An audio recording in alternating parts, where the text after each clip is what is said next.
Hi, in this video of CSS we'll learn how we can include the CSS along with the HTML. So far we have seen a bit, but here we will cover all the way like what are the different ways of including the CSS with the HTML. So we are going to discuss about the 4 different things. First one is the inline style sheet. Inline style sheet is something where you will write any HTML tag and right after that you will use the style attribute, and inside that you will start writing all the style rules in the CSS syntax. Embedding is something where you will write the CSS code inside the header section of the HTML document inside the style tag. So there we will write all the style rules and those will be applicable for the current HTML page only. So after that, in the body, whichever HTML tag you are putting, either you can use the name selector, ID selector, class selector, universal selector, whatever, but that will be applicable for the current page only. If you want to write a style sheet that should be applicable for all the pages of your website, then you will have to create a separate file with an extension .css, and then you will write all the style rules inside that file. Later, you are having 2 different ways of including those style rules in any HTML page. That is linking and importing. These are the 2 ways which will help us out in getting the style from a separate CSS document and where we will implement that in a current HTML page. So let's see a practical implementation of the different ways how we can link the style sheet with the HTML. So now in this particular video we'll start working with the inline style sheet. So basically what I'll do, as here you can see there are a couple of tags, that is h1 and h2, and here is the output of these h2 and h1 tag. Now if I want to put the inline style sheet, what I'll do, like the attribute we used to pass in any of the tags so far, here I will use the style as the attribute. After that, here what I'll do, I'll just put some of the values as I was doing in the previous video where we just saw the simple example. Like here, if I want to change the color of this h1, what I'll do, I'll say color to blue. As soon as I'll do that, you can see the color of this particular text, this particular heading is turned to blue. Similarly, if I want to change the font family, again I can come to font family attribute here in this style, and I will use any of, like in the previous video we use MS. That is the same I'm going to do here as well, and here you can see the difference. So basically the way to write the attribute and the value will remain same, but the thing is we will actually pass the value in the style attribute right where I'm putting the tag. Since this one is inline, if I'll put any other h1 tag, these styles will not be applicable in that heading. Like this is a sample text. So here you can see the another heading is not getting affected with the inline because this style attribute is particularly for this h1 only, so it will not be applicable for any other h1 tag. Now if you want to put some common designs for all the h1 available on this web page, as we have done in the initial video as well, so for that what I'll do, I'm just removing this style from here and I'll come back to the head section where I'll put the style tag. Just make a good practice to pass the type attribute here where I'll put a value text /CSS, and here since I want to pass it for heading, I will use the values like color to blue, font family to MS. So now all the h1 available in this particular page will be turned to the same style set which I have used for the h1 tag, and similarly you can make it for any other tag you want. there are different selectors which I will cover in our next video, but here I'm just telling you what are the different ways of putting these style things in the web page. Alright, so here first thing was the inline style sheet, and here I'm actually embedding the style sheet inside the head section of the same HTML document. Let's put some styles for the H2 as well before proceeding. So here color is green and text decoration is underlined, so it is coming with the underline. Now these are the two ways in which you can put the things in the same HTML document. Remember, if you have passed some of these styles by embedding, and if you want to make some changes in a particular thing, again you can come to H1 tag. For example, if for this particular H1 I want underline, so what I can do, I can actually come and still can pass the inline style sheet. So here what I'll do, I'll say text decoration underline. So not the first H1 but the second H1 will be decorated with the underline like this. Similarly, if you want to change some of the attribute which is being defined initially, like for example, I said like all the H1 will be having color blue and the text MS, but maybe if you want particularly this H1 should not come in MS, then you can just pass the same attribute again here, and that will override the previous one. It is like the inheritance if you are from the programming background, that this one is the parent and this one is the child specific values. So if there is nothing defined, then it will take it from the parent, otherwise it will take its own value if you want to make some changes. Like font family, here I want to put it Arial. So I'll come here and you can see this is the Arial text. So this is about the embedding and inline style sheet. But if you want, you can just cut all these style attributes from here, and I'll take another document where I'll save them all. And now let's save it in the same folder. Like currently I'm working in the CSS folder, inside which you have the demo.html. And inside this I will save it as styles.css,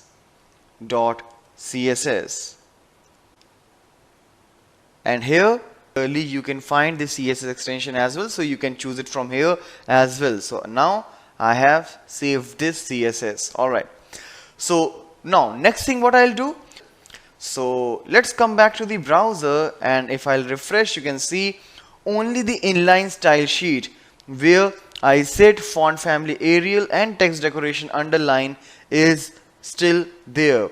Rest all the styles are gone away. So what can I do is I can actually link this style sheet into this HTML document, and for that what I'll do, I'll come to the head section again, and here I will pass the link tag. I don't want to put anything inside it, so I just close it. It will be a non-pair tag or empty tag. And now link relation. Relation is that I'm going to use a style sheet. So link relation is a style sheet. Again, you can specify type, which type of text this linked file is going to bring here. It will be the CSS, again the MIME type, and href, the most important thing, that's the hyper reference. So both are in the same folder, and inside that CSS there's a file called styles.css. So again I'm passing the relative path out here. So maybe if it's done, I should get these styles back. So let's refresh it here. So now I get all these styles which I have defined in this style.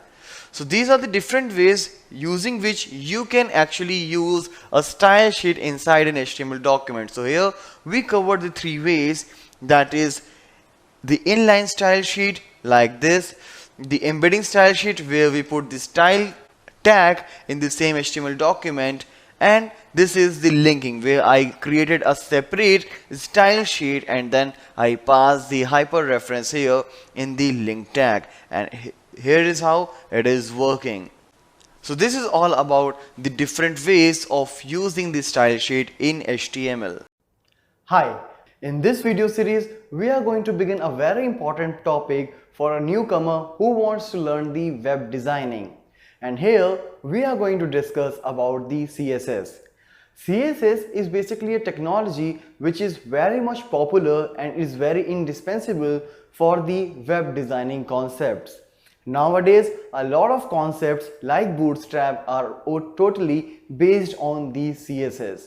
So here, before getting started while learning with the CSS concept, a candidate must be familiar with HTML.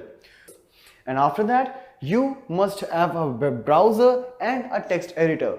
Since here I am a Windows user, so I will use the text editors, which is very much free of cost, and any web browser of your choice like Chrome and Firefox. So once you have a knowledge of HTML, once you have these basic softwares like the text editor and the web browser, you are good enough to start with the CSS. So let's discuss about what this CSS is all about. CSS stands for Cascading Style Sheet. Style sheet is the thing in which we are going to work. So basically style sheet means a list of a document, means a document which is containing a list of all these styles which you want to define for a particular element on the web pages. For example, if you want to make a particular design for the heading tags, you can create a sheet of those styles. Similarly, for all the different tags, maybe the controls as well. So this style sheet will help you out in making this set of style rules. Secondly, there is something called cascading. Cascading means a flow.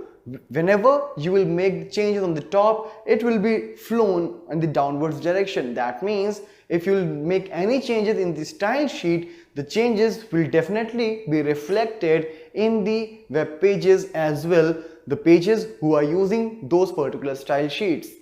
By the time we will start explaining about the working or the functionality of CSS, we will get to know like how we can make the different sheets for different documents for the style sheet and the HTML. And when we will make some changes in the style sheet, the changes will be reflected to the HTML as well.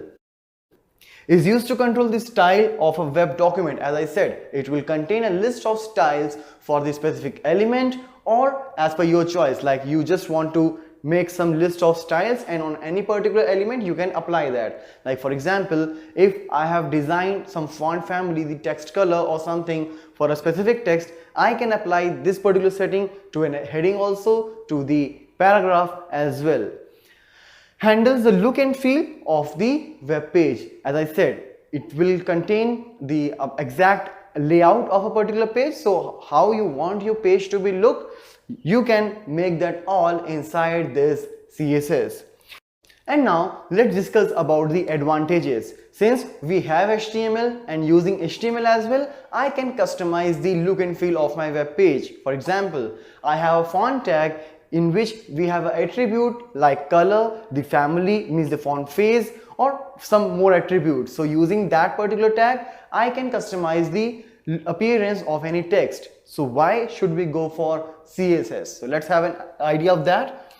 Here we are talking about the advantage. It saves time.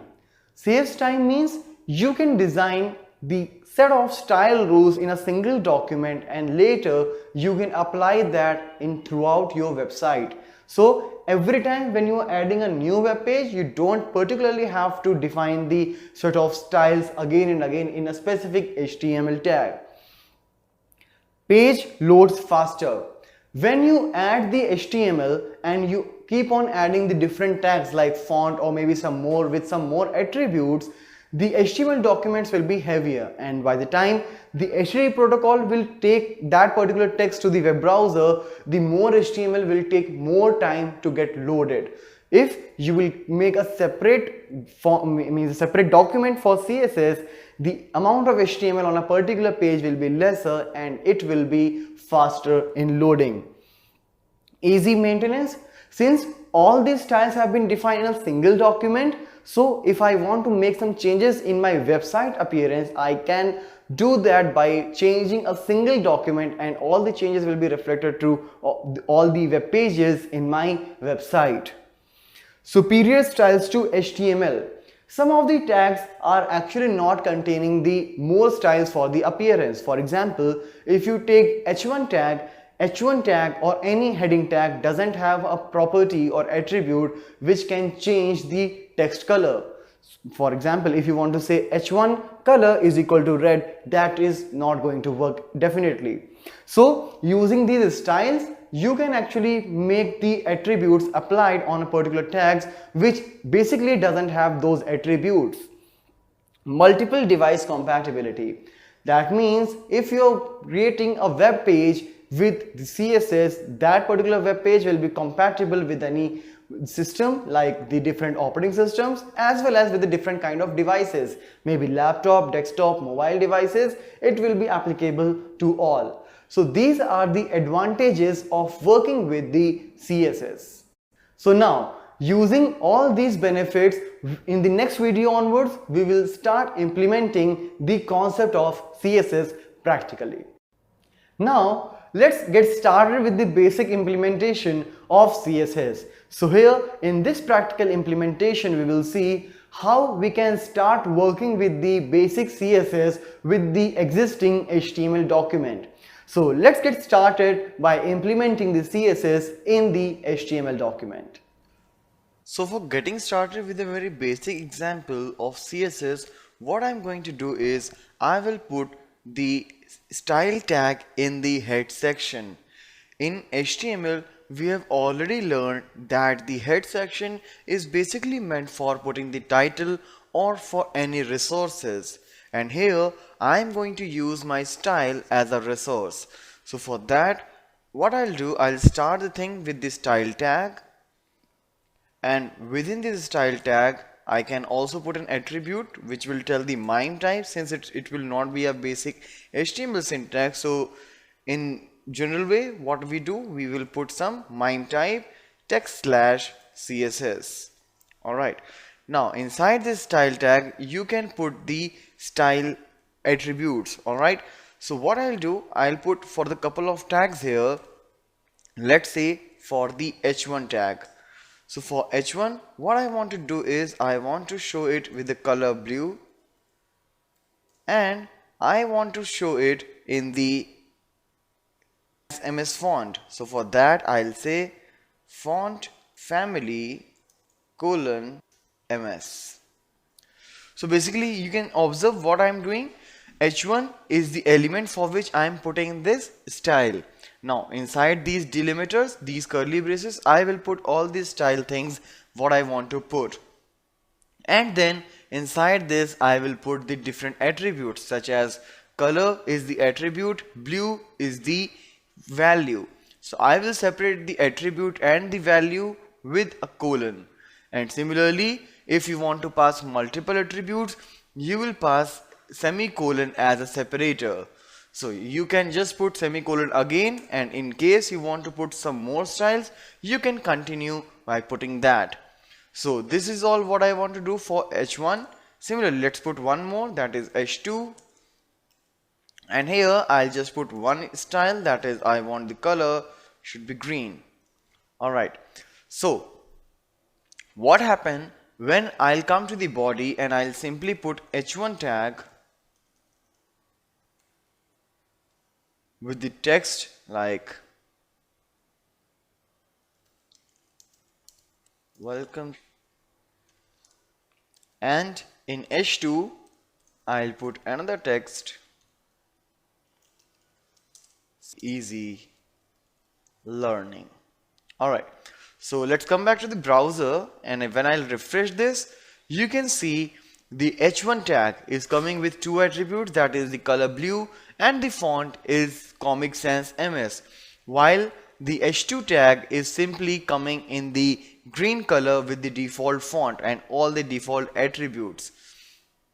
So this is one of the way of putting this style.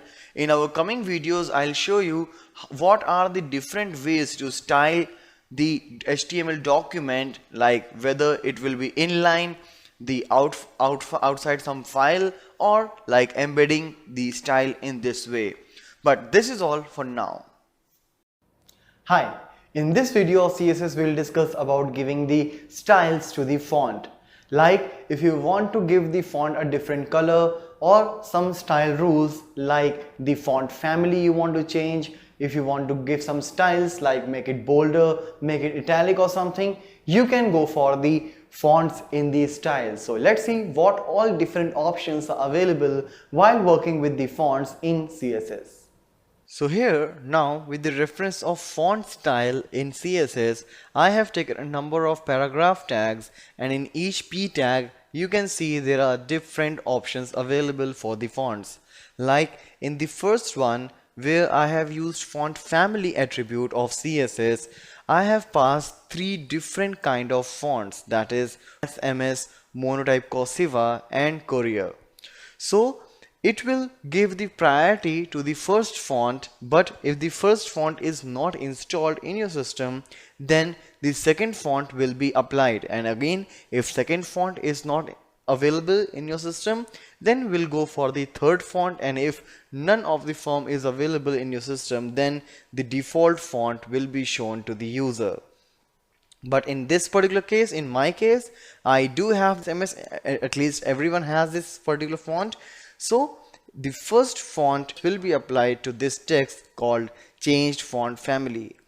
And here you can see in the output, you can see this particular font is nothing but MS. Similarly, if through CSS you want to pass some styles, like you want to make any particular text as italic, you can use this CSS class font style, rather not CSS class but the attribute. So font style is the attribute here and the value is italic. Let's say if you want to make the text italic at the runtime in any particular event, you can't add the italic tag at that particular time. So that's why we should learn how to make a particular text italic using the CSS attribute. So font style italics, and here this is italics is the text. So you can see this is italics. Alright, so this is the font style italic which I have applied for this particular text. Similarly, we do have a variant here for the font where I'll use the attribute font variant, and the value is small caps. You can make it none, which is by default. So what it will do, all the capital letters which are available here, like this is small caps example. So TSCE, the respective capital words will be shown in the capital, but all the alphabets who are available here in small cases, in small letters, will be shown in the smaller caps like this. Alright, so you can see the size of these fonts is smaller than the caps size form. Alright, so this is how you can use the small caps. Similarly, if you want to make it bold, any particular text, you can use the attribute font weight at that particular time, which will make it bold, bolder, and maybe you can put some numeric values as well, depending if your particular browser supports that font options. Alright, so like here you can see font weight is bold. If you want to make some nested text even more bolder, you can put it bolder as well. Now next thing which comes here is font size. Font size is here, like you can see 30 pixels. We do have the different measurement units as we have learned. So here I am passing the unit as pixel.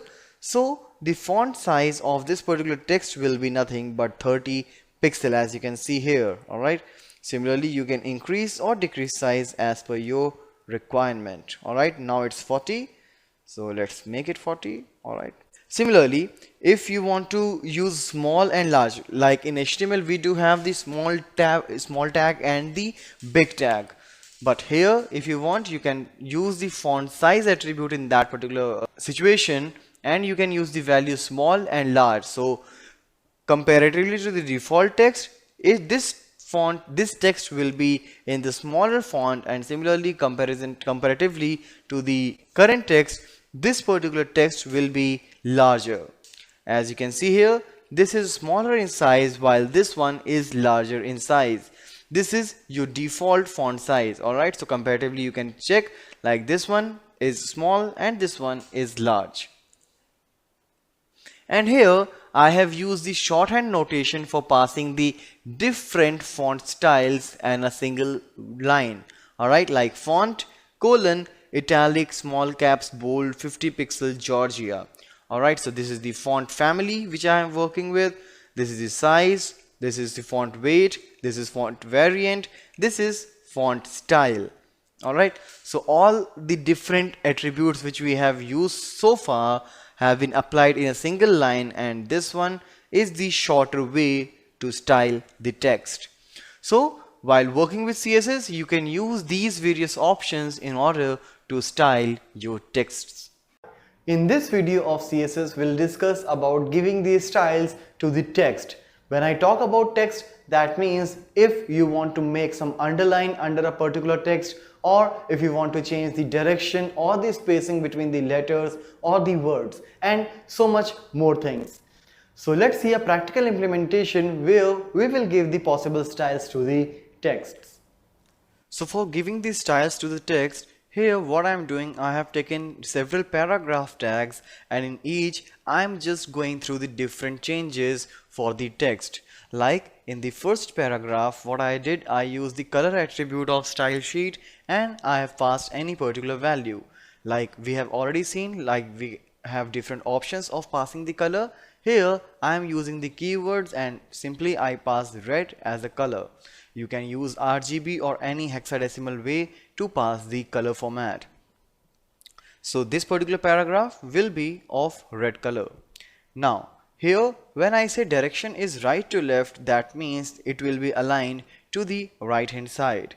Similarly, when I talk about the letter spacing, that means the space between each letter of this paragraph will be of 5 pixel, while in the next one when I am passing word spacing, it will be 5 pixel, means the space will be between the words, not between the letters. And when I say text indent, that means this paragraph will not start from the absolute left position, but it will take the space of 1 centimeter from the left side. So let's save this particular page and come to the browser. And here when I will refresh it, you can see all the things out here. Like this is the first paragraph with the red color. This is right to left, where we pass RTL, that is right to left. This is a paragraph with 5 pixel letter spacing. So you can see there is a big gap between the letters, while here you can see there is some abnormal space. Like here you can see there is less space between the words, but here it is more because I have passed 5 pixel space. And finally this one is the indent, where I pass 1 centimeter indent from the left side. So as I said, it is having a gap of 1 centimeter from the left corner, and then the paragraph will begin. Alright, so here let's cover some more examples for the text. Like here you can see I have used the different options regarding the text, like text decoration. Alright, so in text decoration I have several things, like I can make it underline, line through, overline and blink.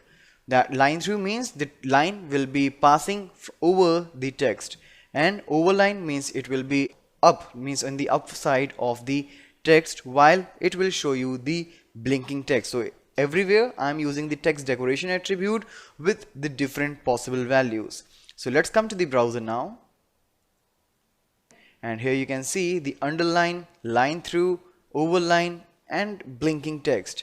As here you can see blinking is not functioning, so it depends on the different browser whether they support the text blinking or not. So for now maybe this Chrome is not supporting the text blinking. Now let's go for the another attribute for the text, that is the text transform. And here I'm using a simple case, like when I'm writing a paragraph, I'm just using my default way of writing. But using these different values, I can actually make it in the different way, like capitalize, uppercase and lowercase. So let's save it and come to the browser. So here you can see in capitalize what will happen. The first letter of each word will be in the caps, rest will be in the small. But here in the uppercase and lowercase, as the name says, the complete text will be either in the uppercase or in the lowercase. So this is how you can work with the text transform attribute for the text styling. And finally, we have the attribute called text shadow, where I have passed three values, that is 4 pixel, 4 pixel and blue. That means the shadow will be 4 pixel right, 4 pixel down and will be of blue color. So when I'll save and will come here, you can see there is a blue shadow in the background which is moved away a bit, right? So it is 4 pixel right and 4 pixel down to the actual text. Alright, I can just show you one more example, like I made it 6 pixel, 4 pixel. So when I'll refresh, you can see it is moved bit more towards the right. Alright, so it's first one is for the right position, second one is for the down position, and third one is the color of the shadow, right? Now if you want to make the shadow a bit blurred, you can pass some more pixel for the shadow. So here I will say it is 8px, that is 8 pixel. So I'll refresh and here you can see it is giving me more pleasant effect, right? So it is 8 pixel of the shadow. So these are all the things which you can do while working with the text in CSS. Now in this particular video of CSS, we will talk about giving these styles to the links. When I say links, it is hyperlink. So as we know, using the anchor tag of HTML, we can create any text or image as a hyperlink, but here particularly we will talk about the text, where when I will make any text as a hyperlink, it would be of blue color with the underline. If I want to give some changes like in the color or whether I want to put the underline or not, I can do some styling with the links as well. So let's see a practical implementation where on the different events of a hyperlink, I can design a different color. I can put a different color or some different formatting as well. So let's start the practical implementation where I will treat the links in a different way. So let's start a practical now. Alright, so for decorating the hyperlink, that is the anchor tag, what I have done, I have taken the style tag over the head section of HTML, and there I put first of all the anchor tag, means the named selector for the style. Alright, so here for all the anchor tag, what I have done, text decoration is none. As we know, by default the hyperlinks are having the underline, but by default I don't want underline should be there with any hyperlink, so I made it none. After that, for the different purposes, I am using the different colors. For example, anchor link means by default the color of the hyperlink will be red, means the text will be red by default as it comes blue, right? Visited means once you visit that particular link, then it will be grayish color. However, when you will put the mouse over it, then at that particular time it will be pink. When you will click, it will be green. Alright, so let's save it and I'll put an anchor tag here in the body, that is the href, like I want to go for just a sample text. Alright, so let's save it. Let's come to the browser, and here as you can see, when it is the text, if the hyperlink is being here, it is of red color. I put the mouse over it, it is becoming pink, right? Because I said hover, it's pink. Alright, when I will click, it is green, and here I reached. Now since this particular link is visited, now when I'll come back, you can see it is of grayish color, gray, pink, green, that's it. So since the particular page is already visited, it will not be in red color again. Alright, so this is how you can work with the basic of hyperlink. Now one more thing is, when I'm putting the mouse over it, I want the hyperlink should be there. So in hover, what I can do, I can add one more style, that is the text decoration is underline. So let's refresh, and now here you can see when I am putting the mouse over it, it is being underlined. Alright, so these are the things which you can do with the anchor tag, that is with the hyperlink, while working with the CSS. In this video of CSS, we will talk about layers. Layers, as the name says, will provide you some number of layers one over another. So basically, it will give you the options, or it will give you a look and feel of the third coordinate, that is the Z index. Like for now, we have two coordinates, that is horizontal is x-axis, vertical is y, and this one using the layers options, you will get the Z index as well. That will give you a look and feel of one div over another div and so on. So let's see a practical implementation where we are going to implement the layers in CSS. So as far as layers are concerned, here I have placed three different divs which will be behaving as a layer, and let's see what all attributes are there.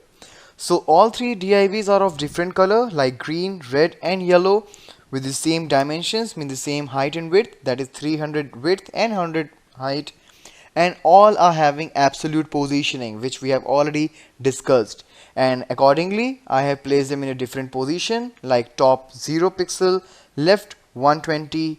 Similarly, red is having top 40, left 80, and yellow is top 80 and left 40. So accordingly they will be placed, but since they are layer, so I have to tell like which layer will be above which particular one. So that particular thing will be told by the last attribute out here, that is the Z index, and it will actually tell you the sequence. That means Z index 1 means first of all it will be yellow, then above yellow I will put red because its index is 2, and above red I will put green because its index is 3. So 3 will be at the top, red will be after green, and yellow is at the bottom. So let's save it, and here you can see the output. Alright, so green is at the top, red and then yellow.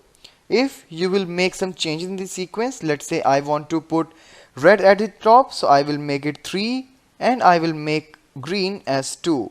So when I will save, you will see that red is at the topmost position. Alright, so these are the things which you can do while working with the third layer, means the third index. So these are the things which you can do while working with the third axis, that is the Z axis, while working with layers in CSS. In this video, we will discuss about passing the styles to the list. When we learned the list in HTML, we got the list like the definition list, unordered list or ordered list, which were either giving some bullet or a number figure just before the list. But if I want to give some different styles, I can go for the list options in CSS as well. Options like, if I don't want any bullet or number before any list item. Whenever you are adding a list item, it is coming one after another in a vertical manner.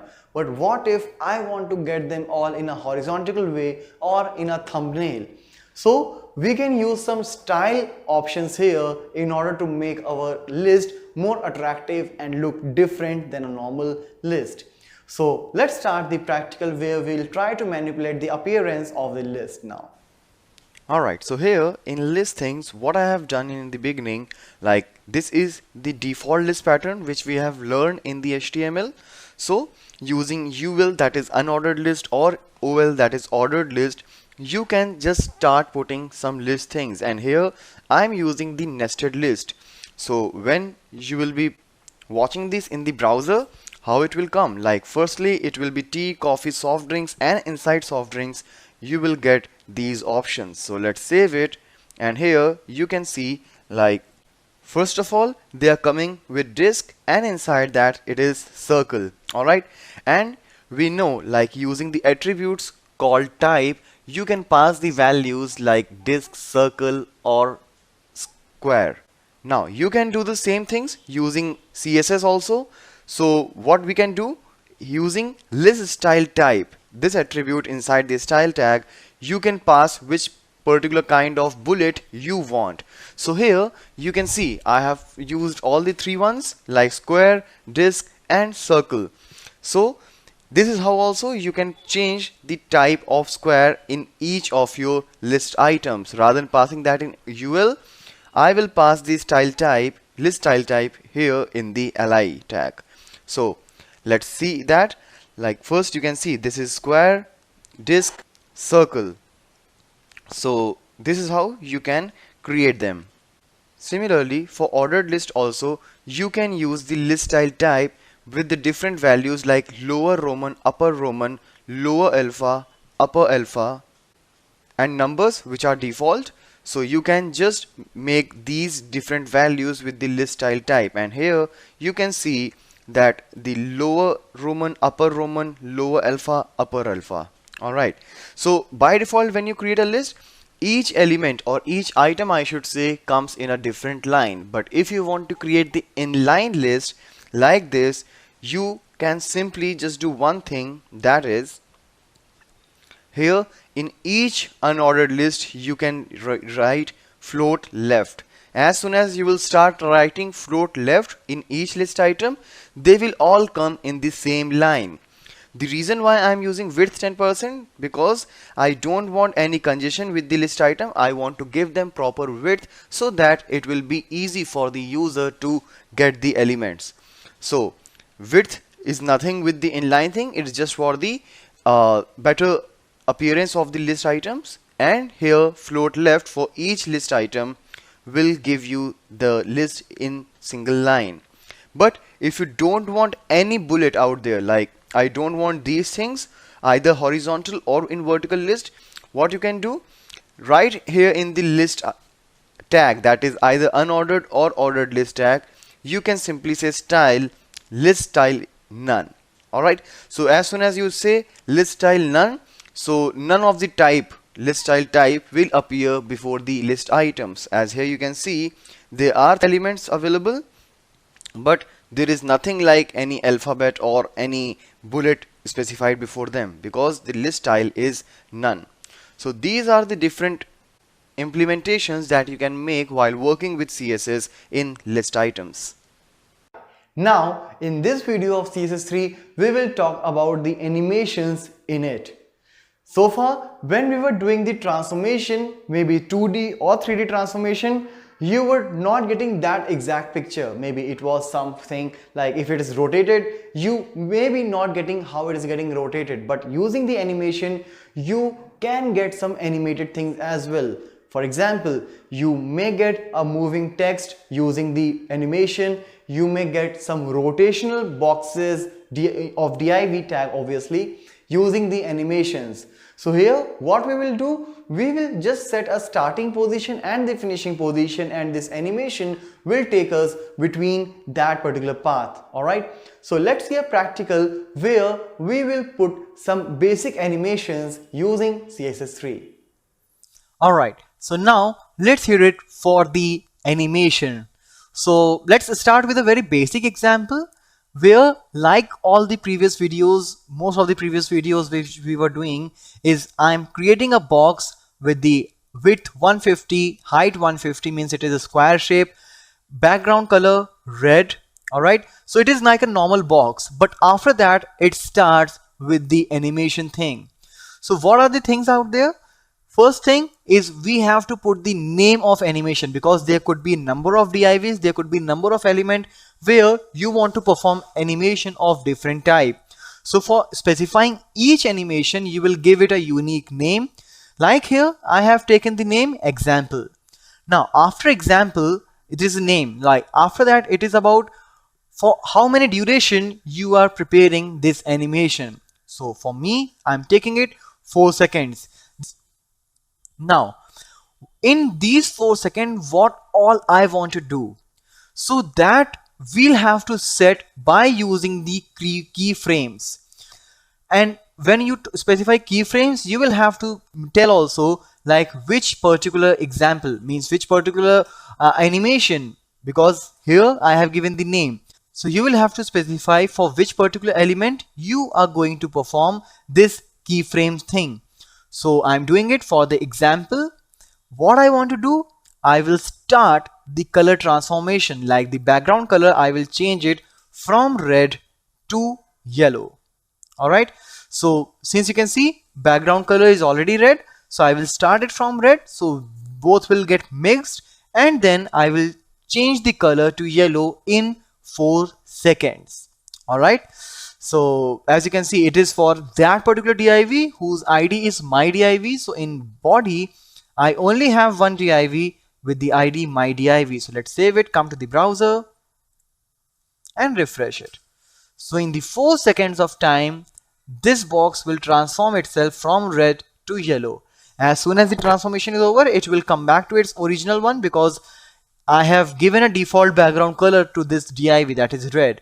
Alright, so again I will refresh. In 4 seconds it will come from red to yellow, and once it is done, it will come back to its default one.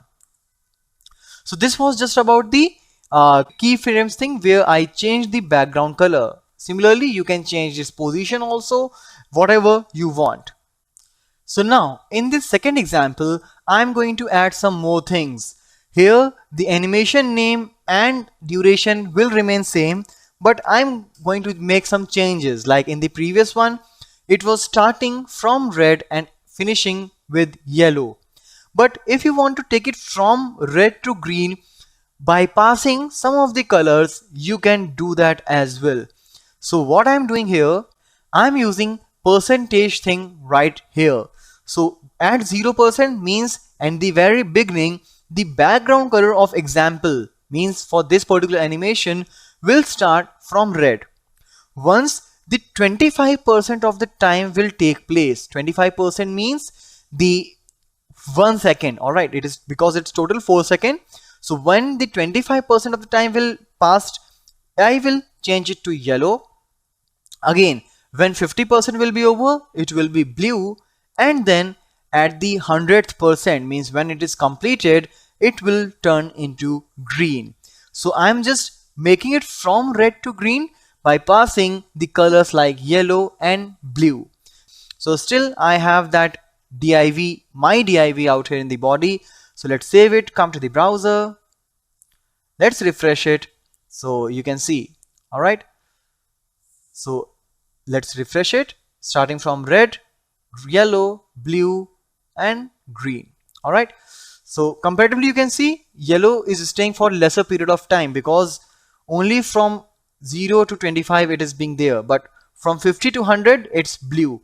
So the transformation between the blue and green is comparatively slower. All right. So this is how it is happening, and once it is done, it is again coming back to red, which is the default color. So now, so far we were just making the changes in color. Let's see what all we can do. So let's make some changes in this particular code so that we will be able to make the changes in the position as well. So as here, all the things are same, like the height, the width, the background color, the example, the name of the animation and the duration. Just one thing is more added, that is position, because obviously I'm going to change the position, so I will have to tell like according to what I'm going to make the changes. So it is relative positioning. So whatever changes you will do, it will be relatively to the previous change. So at the 0th percent means from the very beginning, it will be left 0, top 0, means it will be at the topmost position. Now after that, when it is 25% done, it is yellow in color and it will move 200 pixel from left. All right, means it will move towards right to 200 pixel. When it is 50% done, it is still 200 pixel left, but it will come 200 pixel from the top. That means it will move down to 200 pixel.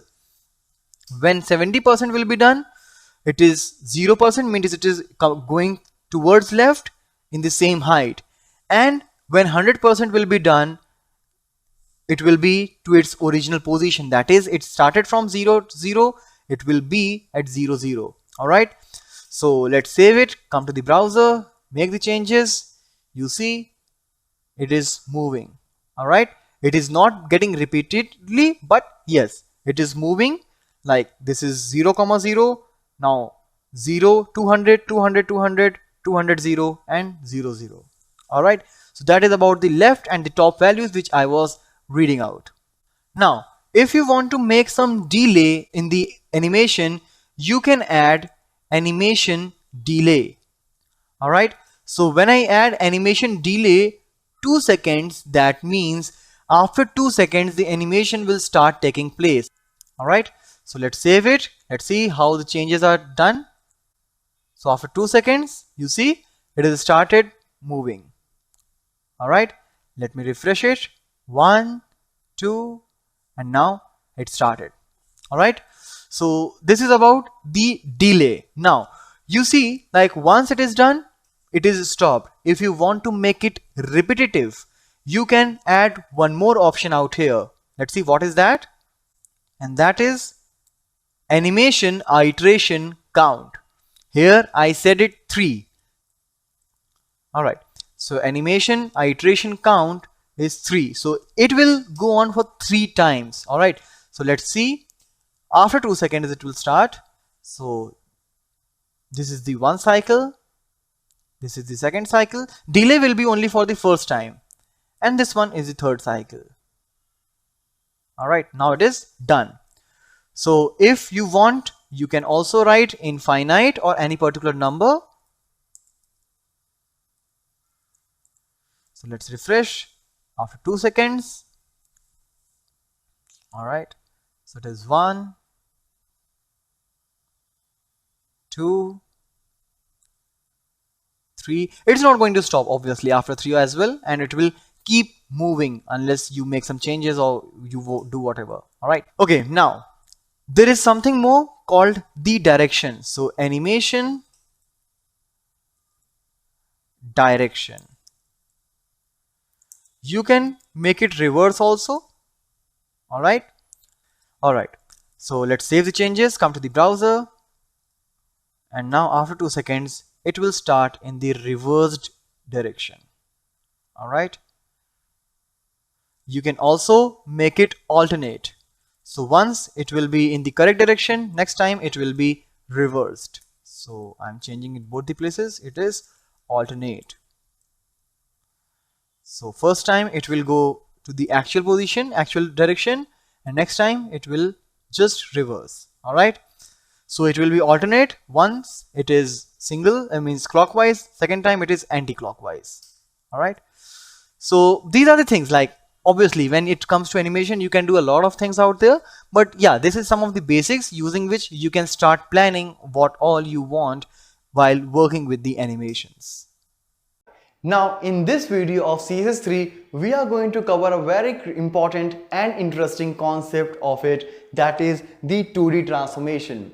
Basically when I say 2D transformation, that means that is only the x-axis and the y-axis which will participate in all the transformation. So here we will use the methods like skew, rotate, translate, and some more functions are there which will help us out in making the transformation along with the x and the y axis. So let's start a practical implementation and see what is all here for CSS3 regarding the 2D transformation. Alright, so now in 2D graphics, what we are going to do, we will take a couple of divs. One will remain intact and same, while in second div we'll do the required changes. So let's see what is all there in the div. The height, width is set, background color is set, and border is set. So obviously it will look like a box, as you can see. Now after this, what I'm going to do is, for that particular div who's being decorated with the ID my div, I'm going to use the rotate method. So, and what we are going to do, we are going to perform a common thing in all, that is I'm going to rotate them with 20 degree. So you can see there are a couple of divs. This is one div which will just contain the styles from this class, while this div will take the styles from this class as well and from my div as well. So let's save the changes and come to the browser. Let's see what is all there. So you can see, like here, this one is rotated to the 20 degree, while this one is having the default layout. Now we can also do that in the reverse direction by putting the minus symbol, that is minus 20 degree now. So you can see now it is from this particular position, right? So depends like how you want to rotate, either clockwise or anti-clockwise. If you want to do clockwise, just pass any degree or in anti-clockwise, just pass minus symbol along with that. Now similarly, you do have one more method here called skew, in which I'm going to skew with x-axis or y-axis. So I'll do it with skew x 20 degree. That means it will be skewed using the x-axis only. So skew x and x. So now here you can see the x-axis is parallel still, means it is same, but here it is being skewed. Alright, the whole thing is being skewed, including the text inside it. Similarly, you can skew it on the basis of y-axis. So I'm using skew y now. Alright, so you can see the y-axis, that is the vertical ones, are the same, but the x-axis is changed to 20 degree. Alright, and now using skew only, it will be taken from both the sides. Alright, means skew x and y both will be there. Alright, so these are the things which you can perform in 2D graphics. You can just transform it on the basis of different shapes and sizes, but when you will do the same things including the animation, you can see them moving in the same way. So we'll do the animation in our coming video, but this is all about the 2D graphics or 2D transformation in CSS3. In this chapter of CSS, we will discuss about the colors. Colors are basically one of the very important aspects whenever we talk about the formatting or giving some attractive look to our web page. So we will learn how and what are the different ways of passing the color for a specific element of the HTML. So here we have 4 different ways of doing the same. First is passing the hexadecimal code, short hexadecimal code, RGB absolute, and keywords. As we know, like whenever we talk about a color, all the colors are made up of 3 basic colors, that is red, green and blue. So this RGB combination here will help us out in forming the different colors which we can make. So hexadecimal, short hex code and RGB absolute, that is the red, green, blue absolute, and the keywords. Keywords will help us out in writing the name of a specific color. So here is a short example. Like the first one is hex code, where we can see, like I'll start with hash and then I will follow 6-digit value. Alright, that will be from 0 to F anything. Alright, like if I'll put 0 means red, green, blue, all are not participating in this thing, so it is going to be black. The first 2 is for the red. As you can see, when I put F in the first 2, it is red, remaining are 0. Similarly, if red and blue are 0, means first 2 is for red, next 2 is for green, and last 2 is for blue. So here the mid 2 is for green, so it's going to give you green. Similarly, if you have F in the last and 0 for the remaining, it is going to be blue. Now let's come to the short hexadecimal, where in spite of passing 6-digit value, we'll pass 3 values only, but again followed by hash itself. So 000 means none is participating, that's black. Again, first for red, second for green, and third one is for blue. Then it is RGB absolute, where I will use this RGB function and will pass 3 different parameters. The first value, first number is for red, second is for blue, second is for green, and third is for blue. So again, this is the RGB. The value can vary from 0 to 255. So if I'll pass 255 in the first, that means it's going to be red, second it's for green, third value is for blue. You can pass different values in all the 3 parameters to get the different colors available.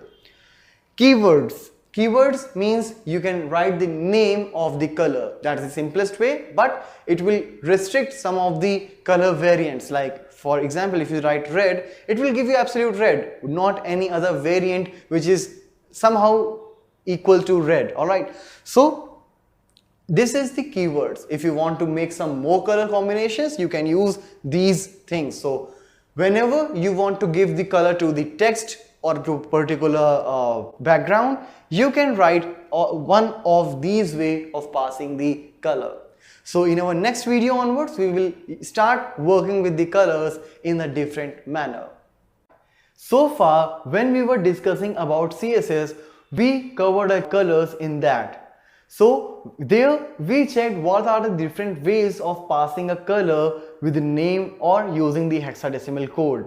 Now here in CSS3 again we are discussing about the colors, but here we will check something different. Like here we will see how to manage the opacity of any particular color, like you want to make it 100% opaque or maybe somewhat transparent.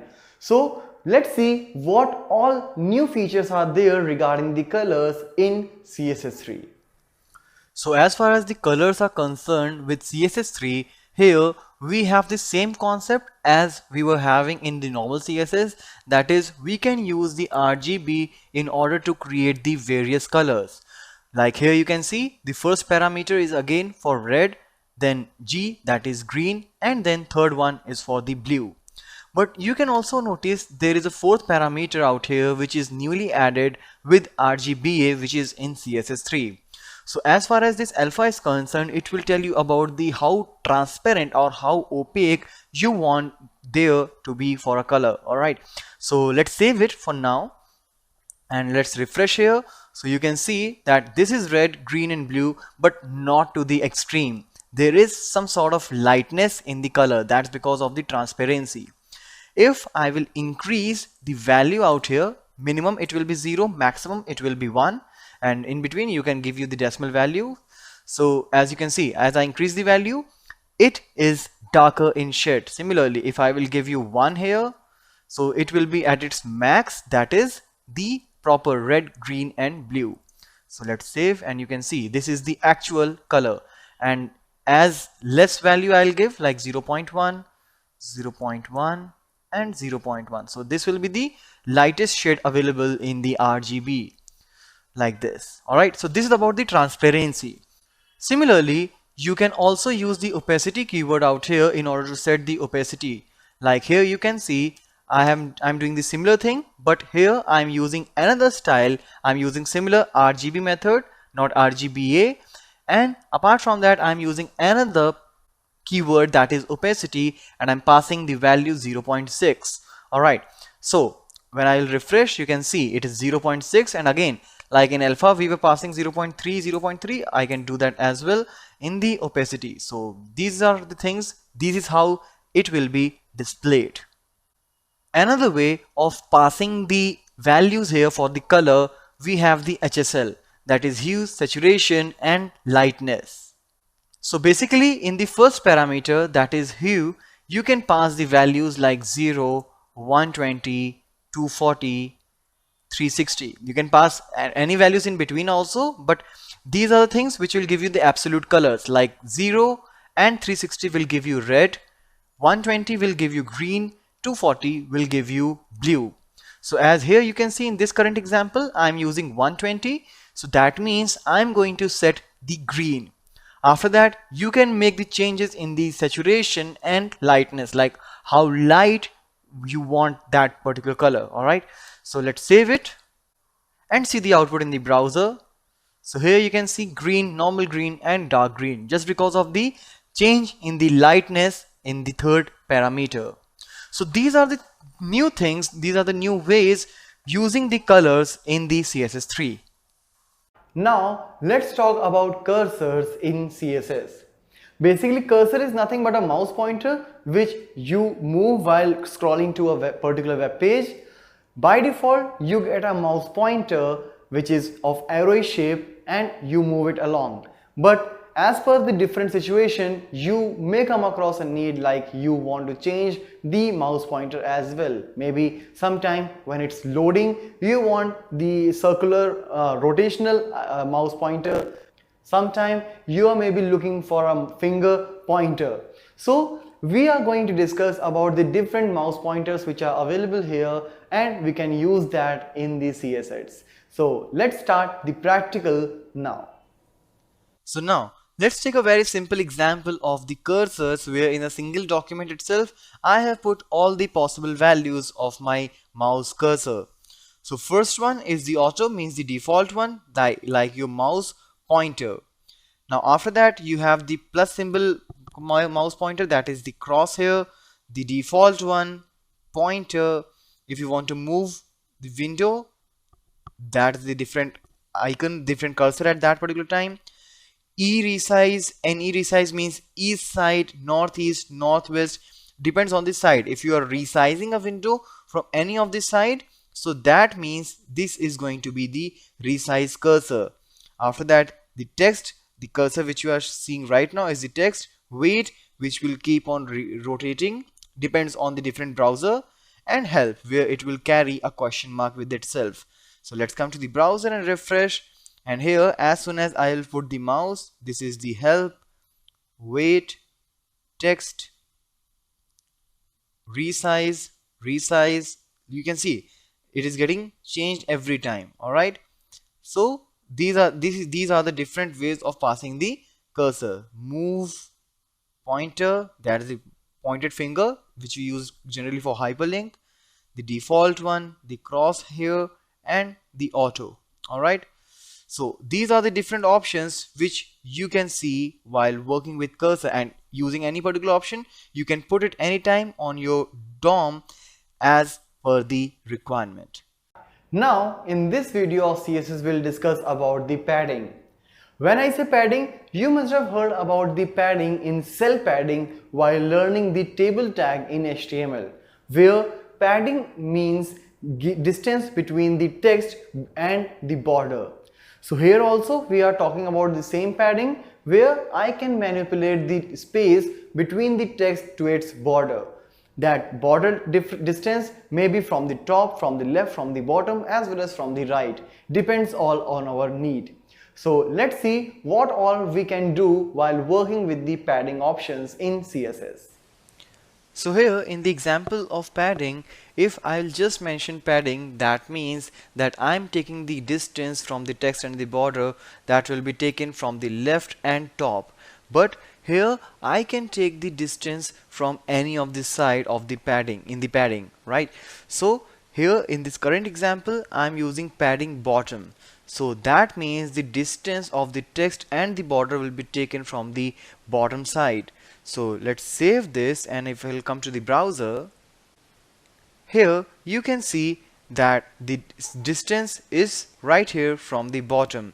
This one is the 15 pixel while this one is 5%. Similarly, if rather than padding bottom, I'll say padding top at both the places. So you can see the same distance is coming from the top, and very similarly you can do it for the left and right as well. So let's put it left. Alright, so here you can see the distance is being taken from that side, but since the percentage, and now you can see 5% from there. Alright, I can also use padding right, but here as you can see the alignment is already left and the padding is already taken from the right, so it will not work. So first you can try by yourself by putting the alignment to the right, and then you can try padding right. So these are the things which you can take care while putting the padding, while putting any text inside the border. Now in this example you can clearly see that we have the padding different from all the different sides. Like here in the first paragraph I have used padding 15 pixel, that means it will be 15 pixel from all the four sides. But if I will specify like 10 pixel and space 2%, that means from top and bottom it's going to be 10 pixel, and from left and right it's going to be 2%. Similarly, if I'll pass 3 different values, that means the top is going to take the first one, the bottom is going to take the third one, and the left and right will share the middle value. But here you can see we have the different value for all the four sides. So top is 10 pixel, the first one, then right one is 2 pixel, and after that the top and the right are taking, means the bottom and the left are taking the same values, that is 10 and 10. If you want you can just make the change to check the difference. So I am making the change to 30 pixel. So here the difference is getting increased. Alright, that means the third value is for the bottom, and then this one is for the left one. So these are the different ways of passing the different values of padding for all the different sides inside the border. In this video, we will talk about giving the position to the particular element using the CSS. Now, when we talk about positioning in CSS, we have provided with three different options of positioning, and those are absolute positioning, relative positioning, and fixed positioning. So as per your requirement, you can choose, like, it's all about designing your web page where you want to put a particular element. According to that, you will plan like which particular position you should go for. So let's talk about absolute positioning. Absolute positioning is basically something, as the name says, it's absolute, means here you will have to pass two values, that is the x-axis and y-axis value. That is, x-axis means the horizontal one, which will be taken from the left hand side, and absolute positioning from the top, that is vertical, that is the y-axis. So on the basis of the coordinates which you will pass, the particular element will be posted to that location. So as it is mentioned, the element is positioned at the specific coordinates related to your screen top left corner, right? So the top left corner from my side will be taken from the coordinates. Two values, top and left, can be used along with the position property to move an HTML element. Like for example, if you will pass 0, 0 in the absolute position, it will go at the right top and the left hand side, and if you want to make some changes, you can just keep changing the value, that is the left and the top, to make it on a particular position.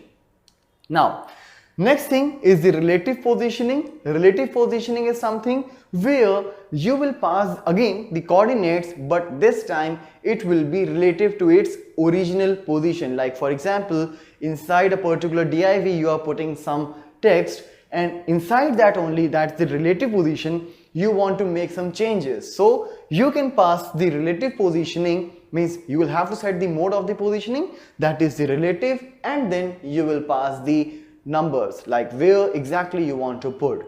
And the last one is the fixed positioning, where you will pass any particular coordinate, and even after that, even if you're scrolling up and down the page, that particular element will remain at that position itself. Like that will be like something like always visible. All right, even if it's a big page you are scrolling up, but that particular element where you have used the fixed positioning is not going to change its position. So let's see a quick practical implementation of all the three available positioning options. So as far as the positioning is concerned, here in this example I have taken a div in which I have used the position attribute with the value relative. So this one is the relative positioning with the left 80 pixel and top 2 pixel. Let's make it 20. Alright, so when I'll refresh, you can see, alright, that this is the relative positioning. When I talk about relative positioning, though the size of the text is like this much only, but it will occupy the complete width. But if I will make it to absolute, let me change here as well.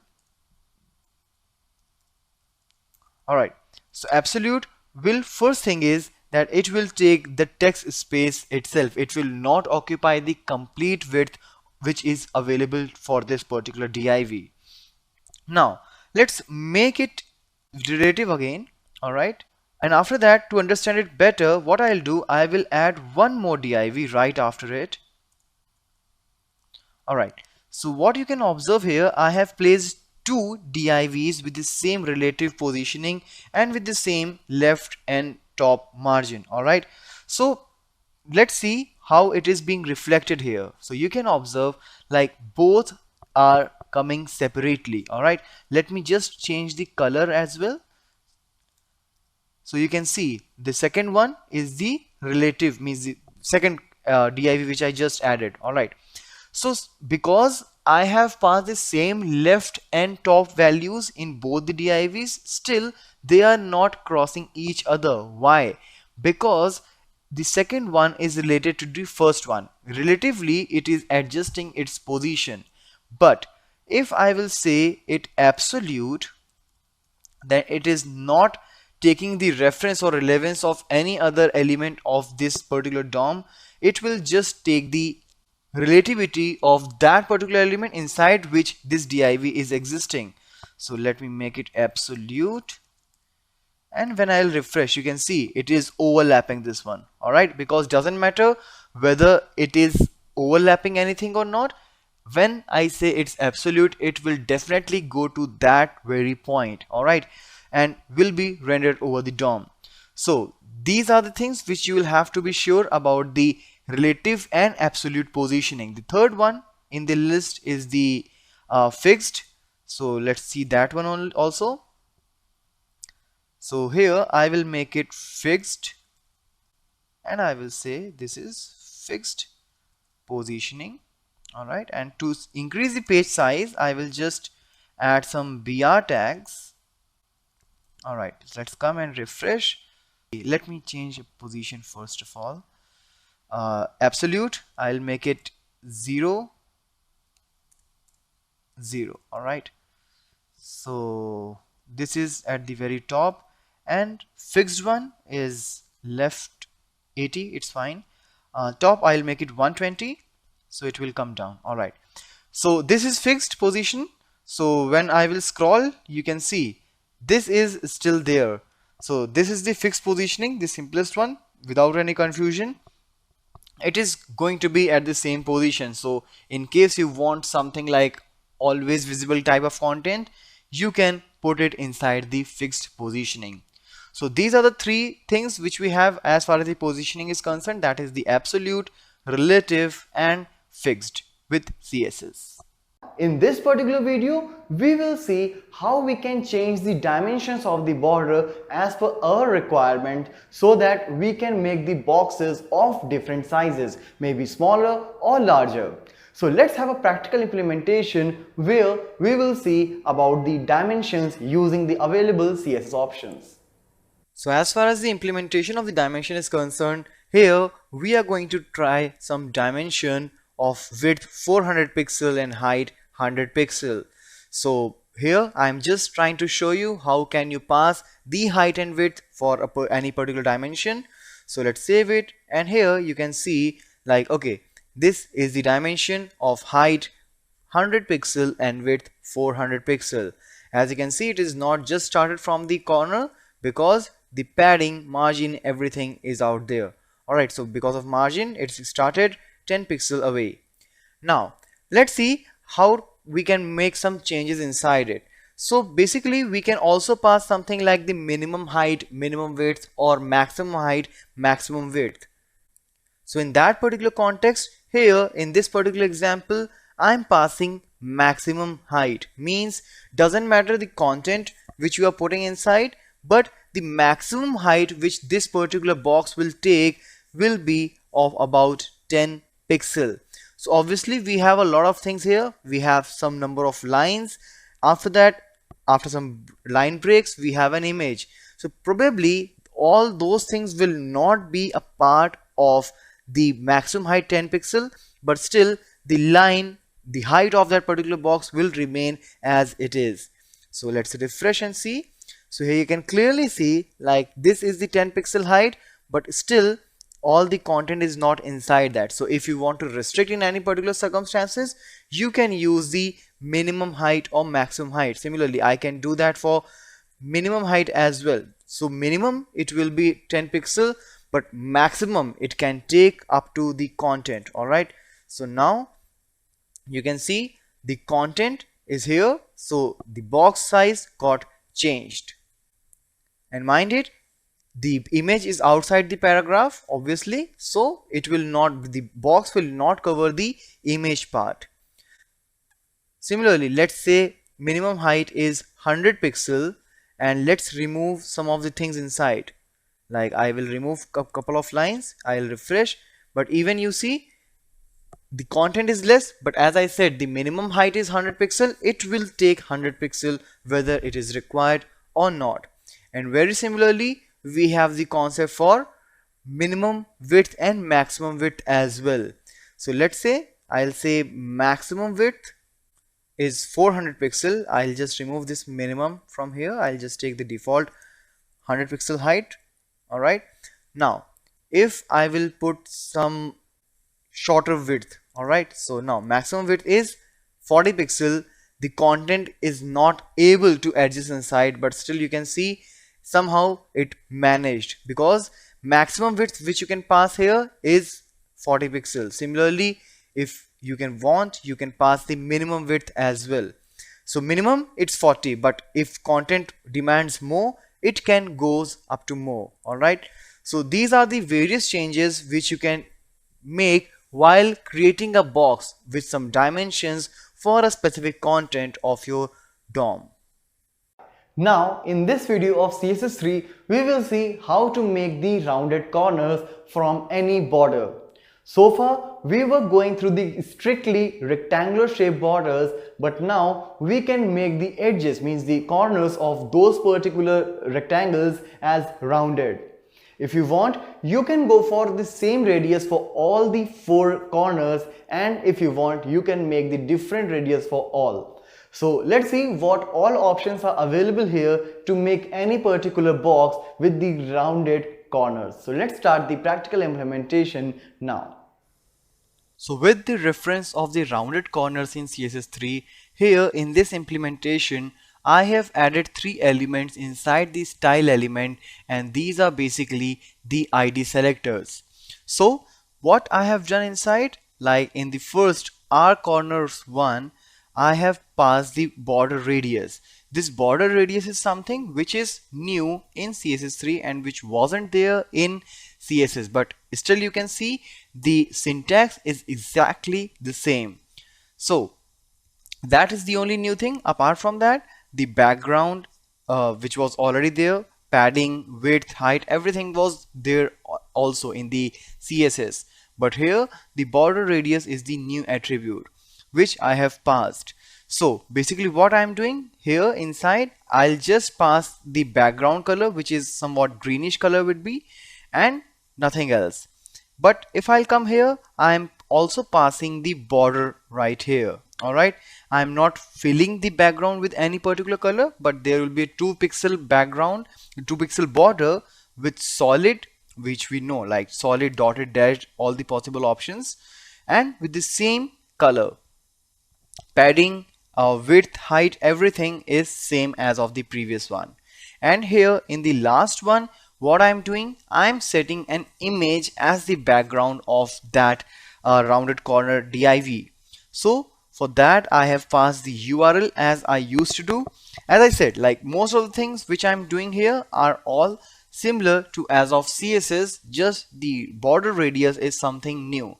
So using these things, I have added the 3 elements inside styles. Now let's come to the body, and since I have used the ID selectors, I will take 3 different divs of paragraphs or whatever you want. You can just take that and can pass these as an ID. So let's save it and come to the browser.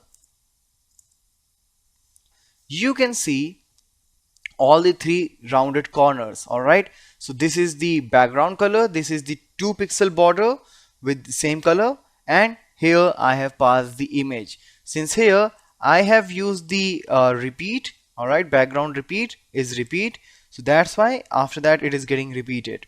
So these are the things which I have applied using the rounded corners. Now let's see how we can pass the different radiuses for each corner. Like here you can see the curve which I have here is same with all the ones, but I can actually change the radius of each corner. So for that, here are the few modifications. Like I just passed single value in the border radius in the previous example, but now I am passing 4, 3 or 2 values. So let's see what is the difference. So as you can see, there are 4 values. So basically the 4 values will mean, that means different values for each corner. So let's save it and come to the browser again. Let's refresh, and here you can observe that 5 pixel, which is the smallest one, which belongs to this particular corner. Next is the 30. So here you can see 30 pixel, then it comes to 50, this one, and then 15, this one. Alright, means starting from here 1, 2, 3 and 4, all 4 radiuses are different. But if I'll go for only 3 values, then obviously one will be sharing with some other corner as well.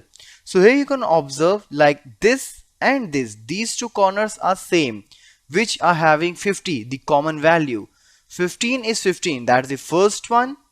Alright, 50, second one, 30, the third one as of the top, and since there is no value for this one, so these opposite diagonal corners will share the value. That means 50 radius for both. And when there are only 2 values, so obviously 15, 15 and 50, 50. Alright, so these are the ways using which you can use the rounded corners feature, which is newly added in CSS3. Now, in this particular video, we will see how to work with the visibility of any particular content in your web page. Maybe at the runtime you come across a situation where you want to make some particular text visible at runtime, or maybe you want to make it hidden at runtime. Along with that, you may also want to make it collapse or expanded. So let's see a practical implementation of how to work with the visibility of any particular element in a web page practically. So as far as the visibility is concerned, here I have taken a couple of paragraphs in which the first paragraph tag is the normal one, means as the normal text it will be visible over the browser, while the another paragraph is decorated with the style where visibility is set to hidden, means this particular text will not be visible over the browser. So let's save the changes and come to the browser, and here you can see only the first paragraph with the text this paragraph should be visible in normal way is visible in browser, but the other one is not. So basically if you don't want to show anything, that doesn't matter, like you can just remove that from the text. It's no use of putting this visibility hidden as such. But if at the runtime you want to show or hide some of the content, then definitely it is going to help you. So what I'll do here, inside the head section I will write a couple of code, like inside the style tag I will use this p-hover, means in the hover event when I will put the mouse pointer over the paragraph, at that particular time the visibility should be hidden. Alright, so let's remove this particular paragraph because it's of no use for now. So let's save it and come to the browser, refresh it now. So for now this particular text is visible, but as soon as I'll put the mouse over it, so you can see this paragraph is no more visible, and again you can see this particular paragraph is there. So this is how you can work with the visibility while working with the CSS. As of now, we have seen how we can start making the borders, and using dimensions, how can we change the size of the boxes. Now in this particular video we will see like what we can do if the content inside a box is way more bigger than the box size, and maybe for some restrictions we cannot increase the size of a box to a great extent. So in those situations we will add the scroll bars either vertical or horizontal or both as per our requirement. So let's see a practical implementation where we will see how to add the scroll bars along any box. So let's see the practical implementations now. Alright, so let's continue with the implementation of scroll bars, and here what I'm going to do is, again I will make some dimensions with some height and width as we have done earlier, and in case there is some overflow of the content I would like to add the scroll bar. So let's see what all I am going to do.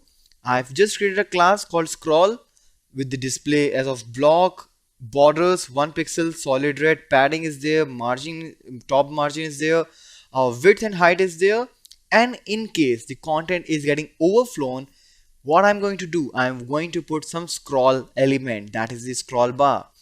and I'm using this scroll class right here in this div. You can put anywhere. Alright, here I'm putting it inside a div so that it will be giving you a box kind of look with this particular paragraph, and in case the size and the dimension of the div is not enough for this content, we will see the scroll bars as well. So let's see how it is appearing in the browser. So you can see, like, as the content is big enough, the margin is all there, which I have set in the CSS class. You can see the scroll bars are now appeared on the left, on the right, and on the bottom of this div. So anytime when you want, you can simply use this overflow attribute inside the particular element where you want to get these scroll bars and pass the value scroll, so that you will get the horizontal and vertical scroll bars at a time. In this video of CSS, we will talk about the selectors. Selectors are basically something which will help us out in selecting the particular element or the particular portion of your web page. So here we have 4 kinds of basic selectors. These are name selector, class selector, ID selector, and universal selector. The name selector is something where you will pass the name of the particular tag for which you want to apply the styles. For example, if I want to make some styles for the heading h1 or h2, I will use h2 as the name of the tag, and inside these I will put all these styles which I want to put for that particular tag. Now, second is the class selector, where I will put dot as a class selector, and that particular class of CSS will contain some list of styles. When on a document I want to apply that particular set of styles to a particular element, I will use the class attribute by passing the class name. So whatever styles I have passed in that particular class selector, that will all be applied on that particular segment. The next is ID selector. So ID selector is something where you will put these styles which is particularly for a single element, as it is ID selector and we cannot have the multiple ID with the same value in the same web page. So if for a particular div or something you want to put a style, you can use the ID selector, and universal selector is something where you will put the style for the complete DOM. So let's get started with the practical implementation and can see how these different selectors can be implemented. So for starting the implementation of selectors, I will use the embedded style sheet just to make sure that you will see the styles and the tags on the same page, so it will be easier for you to understand. So now what I'll do, I'll start working with the name selector, as we have seen so far in the video that here I can pass any particular name of the element like h1, h2, p, paragraph, bold, b. Alright, so such things can be decorated by using the name selector, and we will use the name selector in the situation when you want that complete document should get the same styles for all the similar tags. For example, here in h1, if I'll say color to blue, then all the h1 of this particular tag will be converted to the blue font. Alright, similarly, if I'll say h2 to color green and text decoration to underline, so it will be reflected to all the h2 tags. Alright, like if I will copy and paste it again, so you will see all the h2 tags, whether I have written anything here or not, all will be decorated with the same styles. Similarly, you can pass the same styles to the multiple elements at the same time. For example, I have a couple of tags like for bold tag and for the italics tag. I want them to be decorated with the underline. So what I'll do, I'll just put the text decoration underline here, and you can see here b comma I, that means for the bold as well as for the italics I will decorate the text with the underline. So let's see how it will be looking like.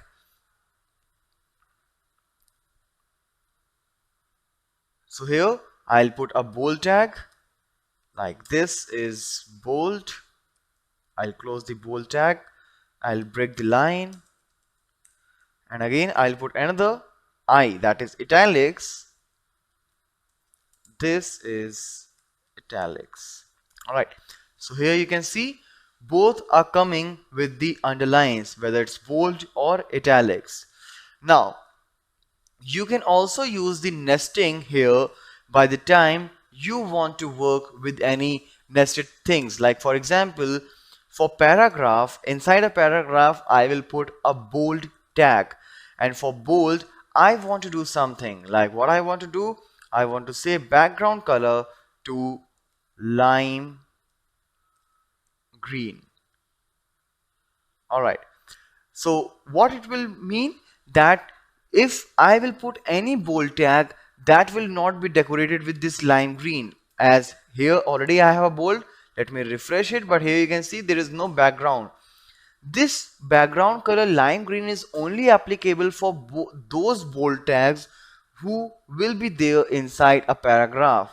So let's see, let's start a paragraph. This is a sample paragraph with a highlighted bold text. Alright, so now here what I'll do, I will start the bold tag here, I will finish it here. Alright, so inside this paragraph I can see there is a bold tag. Let me close the P tag also. Alright, so let's come here and refresh, and here you can see this is a sample paragraph with the highlighted bold text, and here you can see it is bold, it is underlined as well, because here I have designed the underline design for the bold text. Alright, if you don't want to use underline here, so again you can come for inline style and you can use the text decoration to none. Alright, so here you can see for this there is no more underline. Alright, so this is about the name selector. So you can use these names the way you want. Now the another way to use the thing inside a CSS is the class selector. The reason why there is a class selector concept, because there may be a situation where you want to put the similar styles for the different tags. For example, let me first remove this one.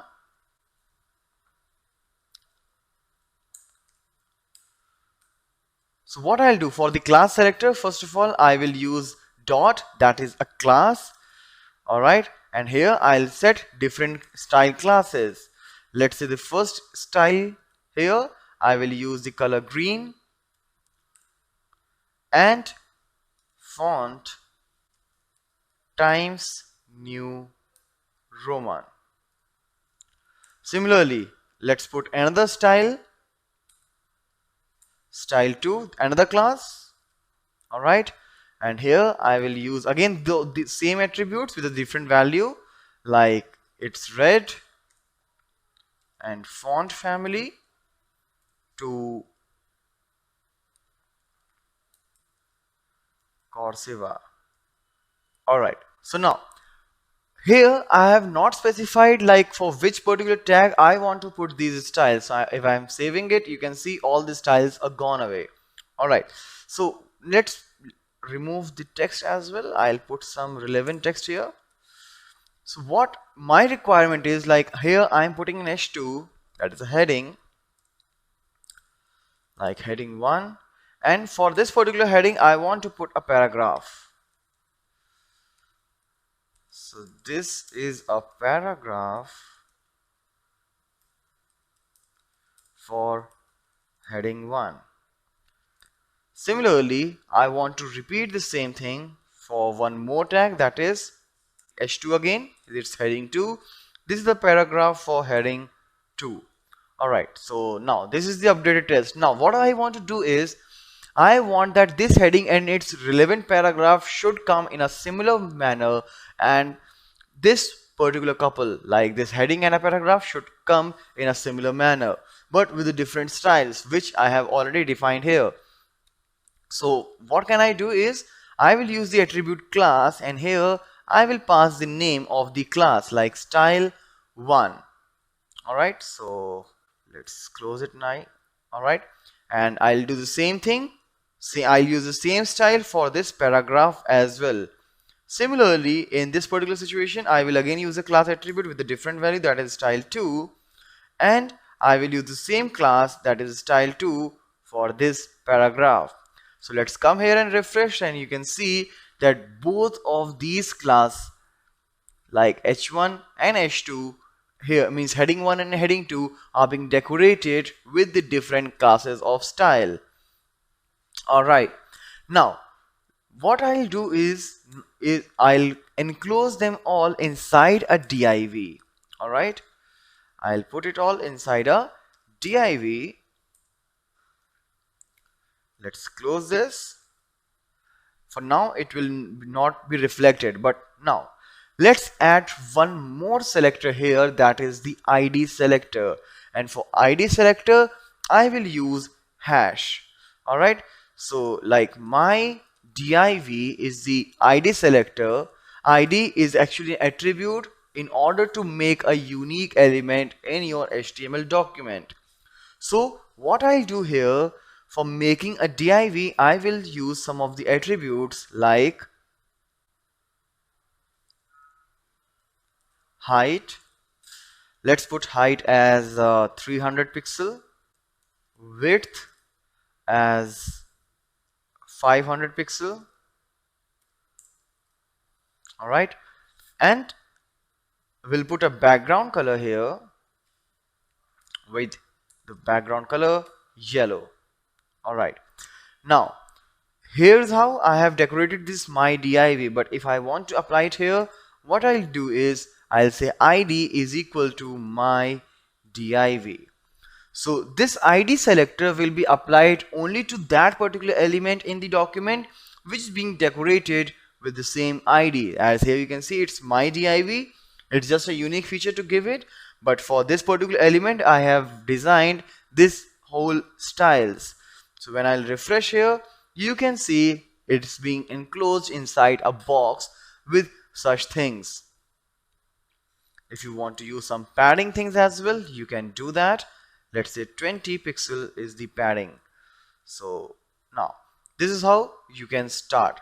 So these are the different selectors that we worked on, that is the name selector, ID selector, and class selector. So that is all for this video. In this particular video, we'll discuss about the background. In background, basically, when I talk about, you can pass the different colors in the different ways, which we have already learned in the previous video. Along with that, you can also pass the images in the different ways, like sometimes you want to fix background, sometimes you want a movable background. As for your choice, you can pass the background image. So let's start practically what all we can do of designing a web background using CSS. Now in order to set the background here, let's first put the background for a paragraph, and for doing that I'll put style attribute. I can do that here as well in the style, but for this I'm going inline. So style is equal to background color. So background color, whatever you want, like let's say I'll pass yellow.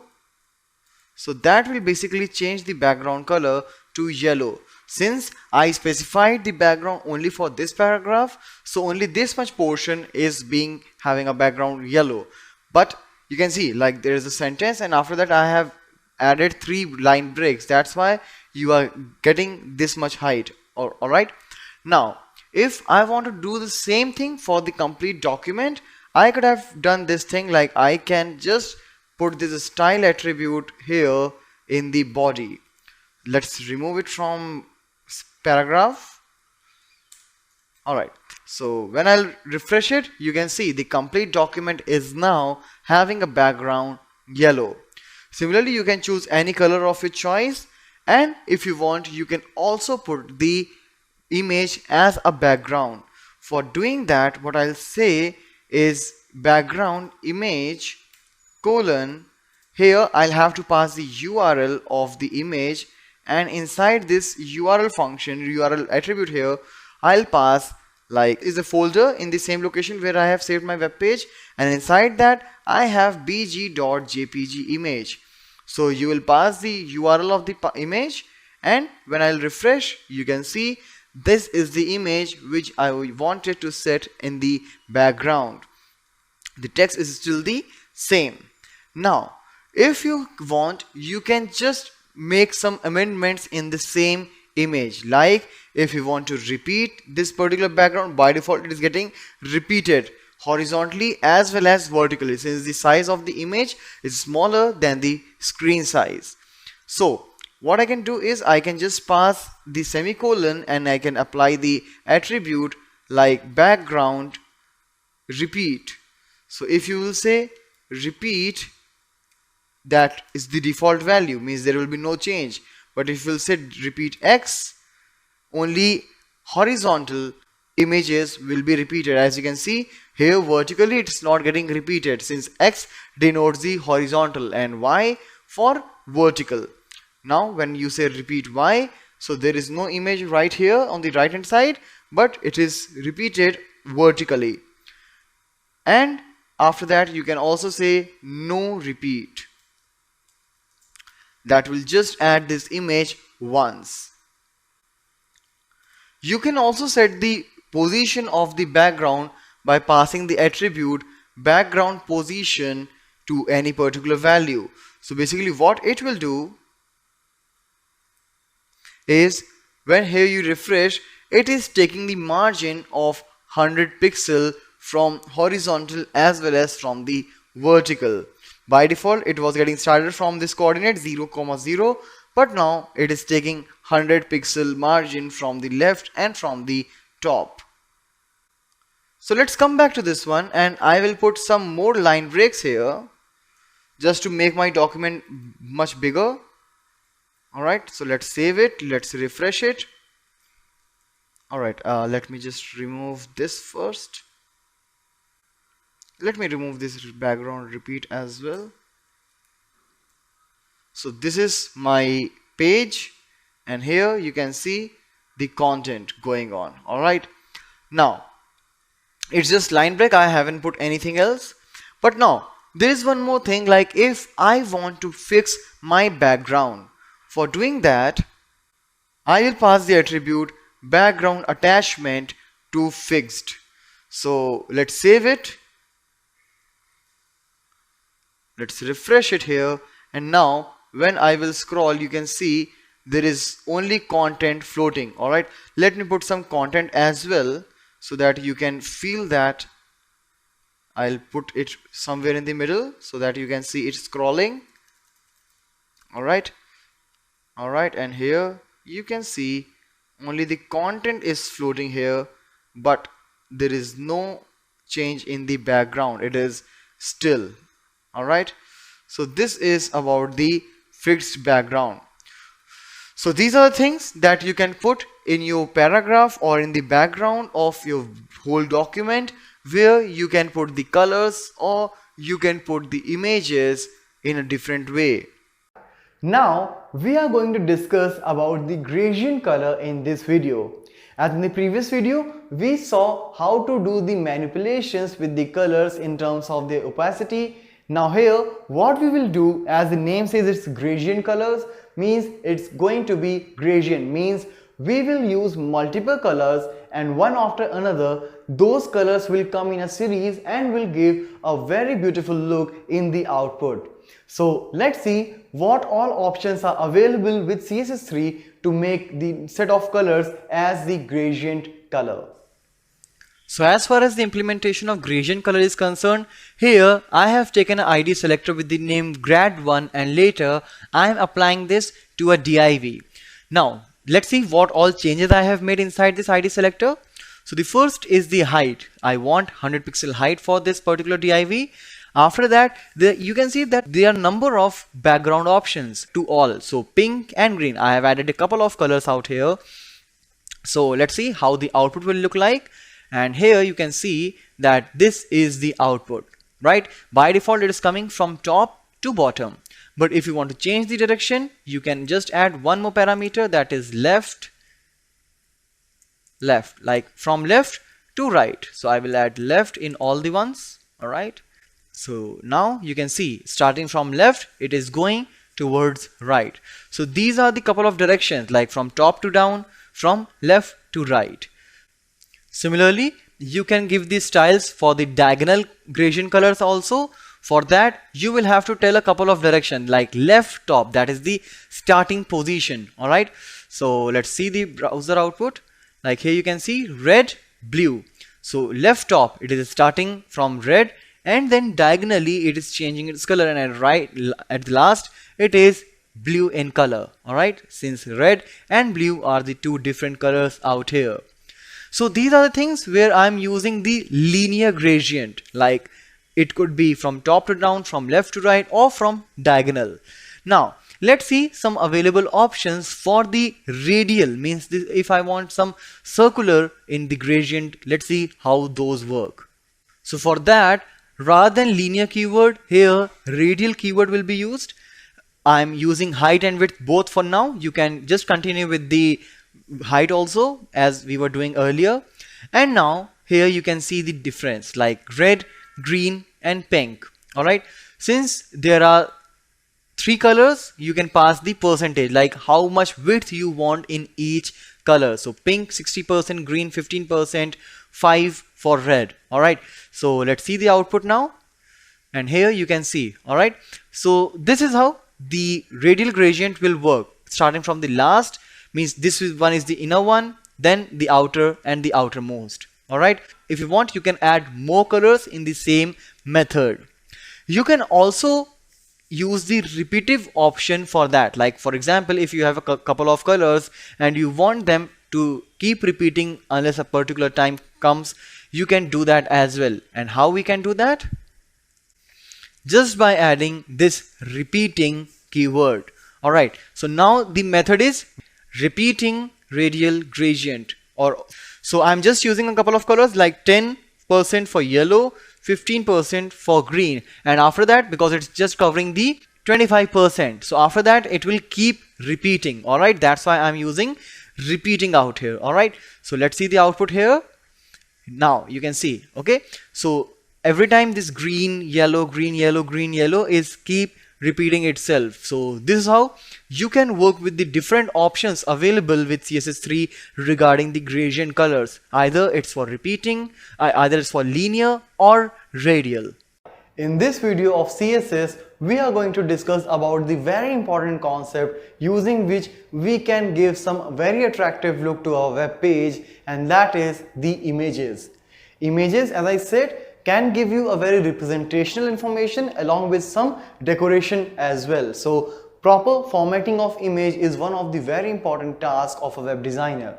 So let's see a practical implementation where we will pass some different styles to the images. So let's start a practical implementation. Alright, so now for putting the image, we know we will work with the img tag, and here we have the attribute called src, where I will pass the URL of the image. Now to give some styles to this, I will use the style attribute as always, and then I will pass a couple of things. Like here I'm just making some changes in the border, though we have a lot of new things which are there in CSS3 which we will cover in the upcoming series. Now here we see border, it's 3 pixel, means that's the width of the border. Dotted means there will be not a solid border, it will be dotted border of red color. So let's save it and come to browser. When I'll refresh, you can see there is logo followed by this red dotted 3 pixel width border.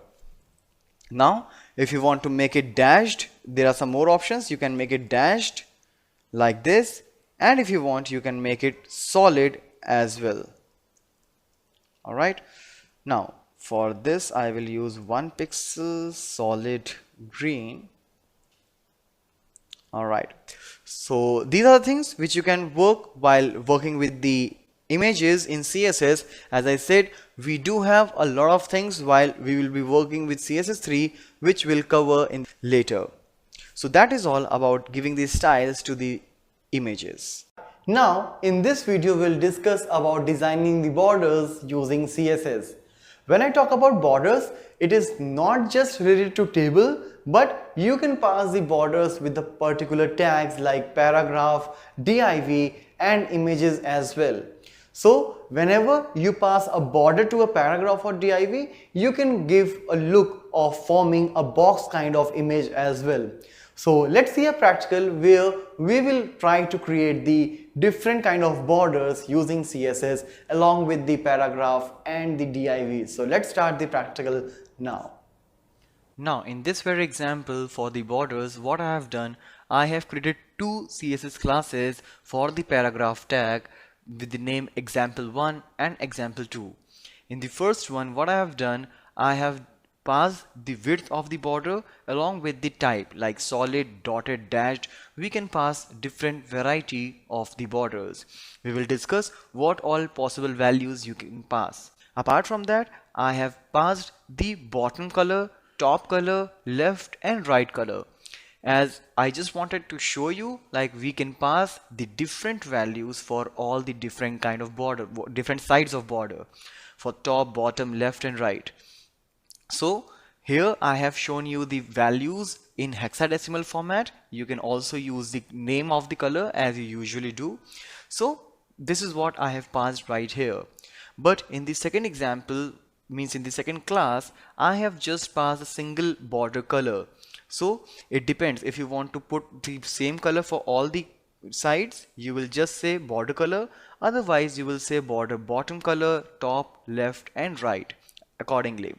So here I have passed two paragraphs in the body section, and in each paragraph I have assigned the particular classes of CSS like example1 and example2. So let's save this and come to browser, and here you can see the different colors out there, like top one is red, green, and here in second one you can see the green border is there only. Alright, if you want, you can also increase the width of the border so that you can see it more clearly. I'll make it 5 pixel, I'll save it, and again if I'll show you, you can observe the different colors, like it's somewhat black, red, green, and here it's blue color, while here it is just the green color. In another example, I am just trying to show you what all different varieties of border style you can pass. Like here I am keeping 4 pixel width common for all the borders, but the border style is getting changed every time. Like here it is none, means there will be no border. It's solid, dashed, double, groove, ridge, inset. Alright, and outset hidden. So let's save it and see how these different borders will look like. So here this one is none border, as I said, like since I passed none, so this border will not be visible, while this one is the solid as it was there in the previous example. This one is dashed so that you can see the dashed thing here. Double border, as you can see. Grooved means somewhat grayish like disabled thing.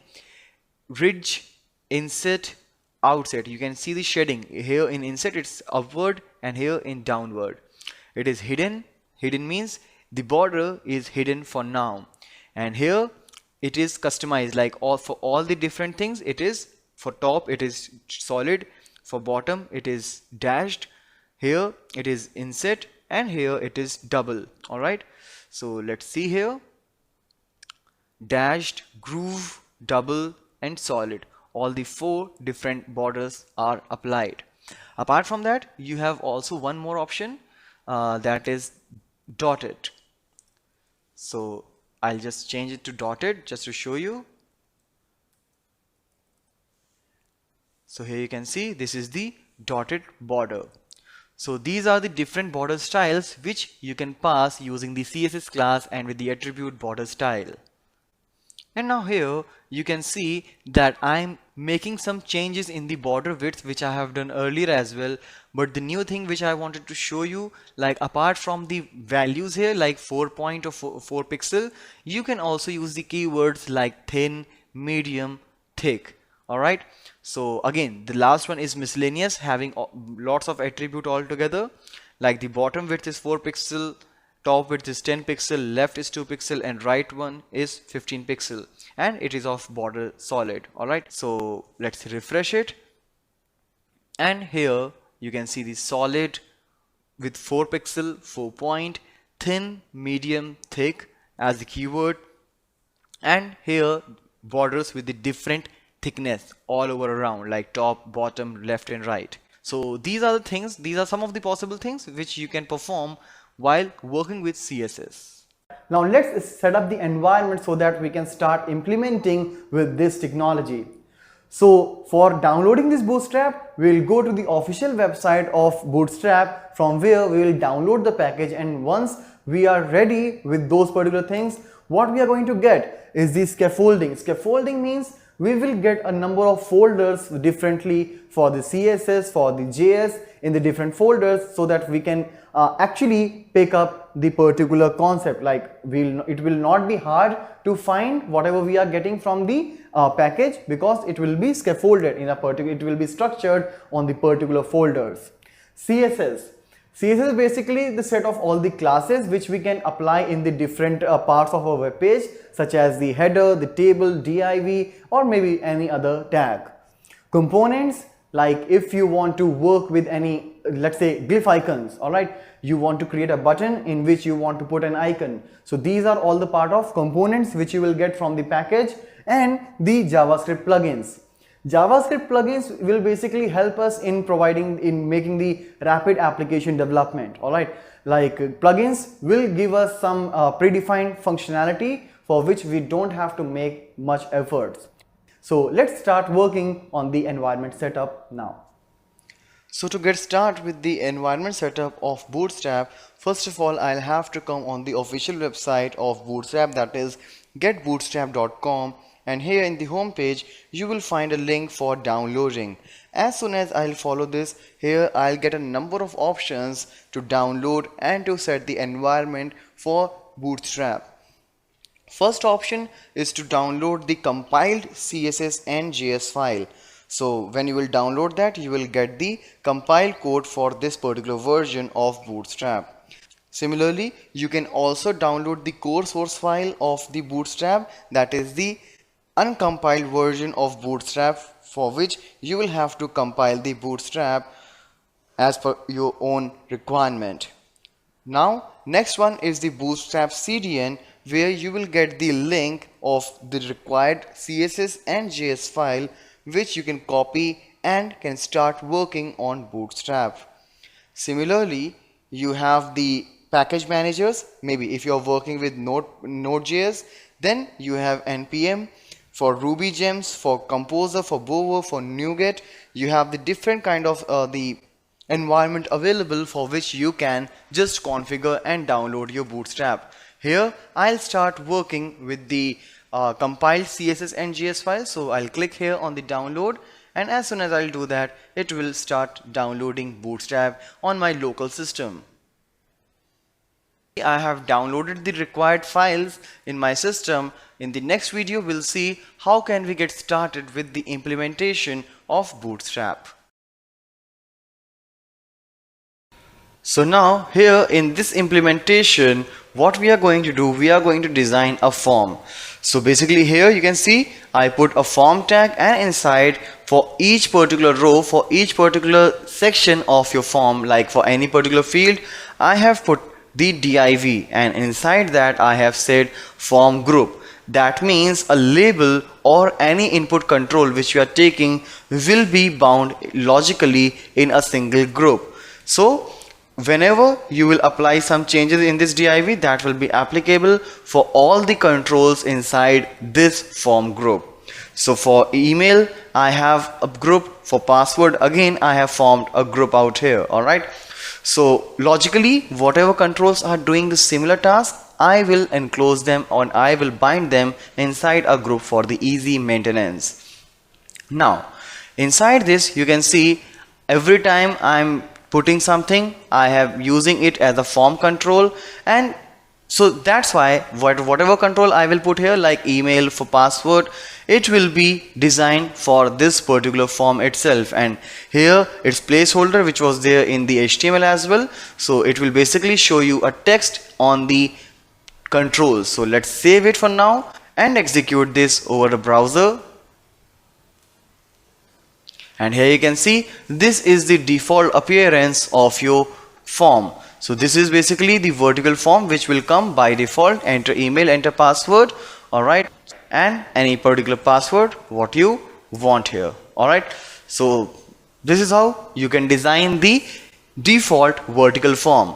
Now let's come here and pass one class out here called class is equal to form inline. So basically this will generate the inline form, as probably for now Facebook has an inline form for the login on the top. So similarly you can also design something like that in the same pattern.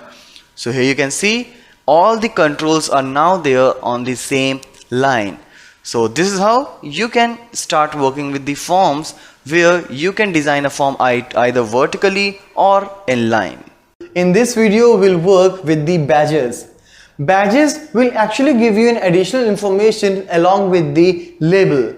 For example, if you have created a label with the name inbox, with the title inbox over it, you may want to show like how many unread mails are there, as you have got that in your real life as well. Alright, like inbox 30 means there are 30 new unread mails. So for showing such informations over the label, you can use badges out there along with the span tag. So let's see how to start working with the badges now. So now in this execution of badges, what I have done is I have taken the two different examples with the same information. Here on the top in the first UL, what I have done, I have used a navigation, as we have already covered in the navigation tools. There is called navigation pills. So we have used that one in order to create something called like a bar. Alright, not exactly, but yes, something like. So inside this you can see there are three list items. One is for message, one is for the profile, and one is for the home. So if I want to put one badge as well along with these hyperlinks or list items, what I'll do is here right after this I will use a span, and inside this span I will use this badge information. As here you can see, here I have used class badge. So this span will be looking like a badge, and here I have given a fixed number, hard-coded value 42. Using jQuery and Ajax, you can actually work with the numbers, with these numbers dynamically as well. So what I have done, this is the list item active, so you will find it selected. After that there is home, and after home I want this 42, this number, to be displayed as a badge. So here right after this home I put this span, and then I put the class badge so that it will make it look like a badge itself. Now no badge for this profile, but when again I'll come for messages, I will use this 3. Alright, so basically what it will do, it will show the span with the number 3 as a badge. So here you will find all these 3 elements horizontally. Now if you want to make them all vertical, here I will not use any navigation pills, rather I will use it on this tagged format. Alright, so basically what I have done here, it's the same thing. First I want home, then profile, and then message with the same number 42 and 3. But something is bit different. Along with this span, when I'm using the class badge, I said pull right. So you can actually observe here like home is written after 42. But since I am pulling this 42 on the right hand side as a badge, so the output will be like home, then after that you will find 42, that is on the right hand side of this home. Very similarly here as well I have used pull right, so after messages you will get number 3 on the right hand side. So let's execute and see how this output is looking like. So here you can see 42 for home, 3 for message. Since it was active, it is highlighted blue. Similarly here we make it stacked, but again it is pulled right. Alright, so basically when I'm taking it as a stack, I want it on the extreme right, not just adjacent. So that's why I marked a class pull right. So here on home as well as on the message, you will get that badge on the right hand side. So this is how you can start using a span tag and pass the class badge, and you can use that as a badge with your links and menus. In this video of Bootstrap, we'll discuss about the alerts. Here we are going to cover all the classes which Bootstrap provides for the alert, and basically alert is something which we use to give some messages to the end user. You can use it for getting the feedbacks as well. If you want, you can put a close icon using the helper class which we have already discussed while working with the helper classes, and that will be used for closing the alert box. So let's see what is all there in the different classes of alerts provided by Bootstrap itself. So for showing the implementation of alert messages here, I will start with a very basic example where I have taken few divs, and after that I have used some classes. Like first of all, I will use this alert class so that these divs will come to know that they are being used as the alert. And as we have already discussed about these contextual colors, contextual settings which we can do using the success, info, warning and danger, such kind of words.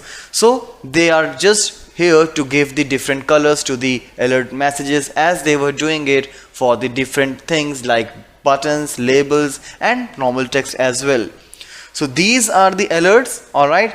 So far I am not using any event on which they will appear, so that's why they are looking like a paragraph or label something, but actually they can be treated as the alert box. But whenever we use some alert messages, I have something to close that as well.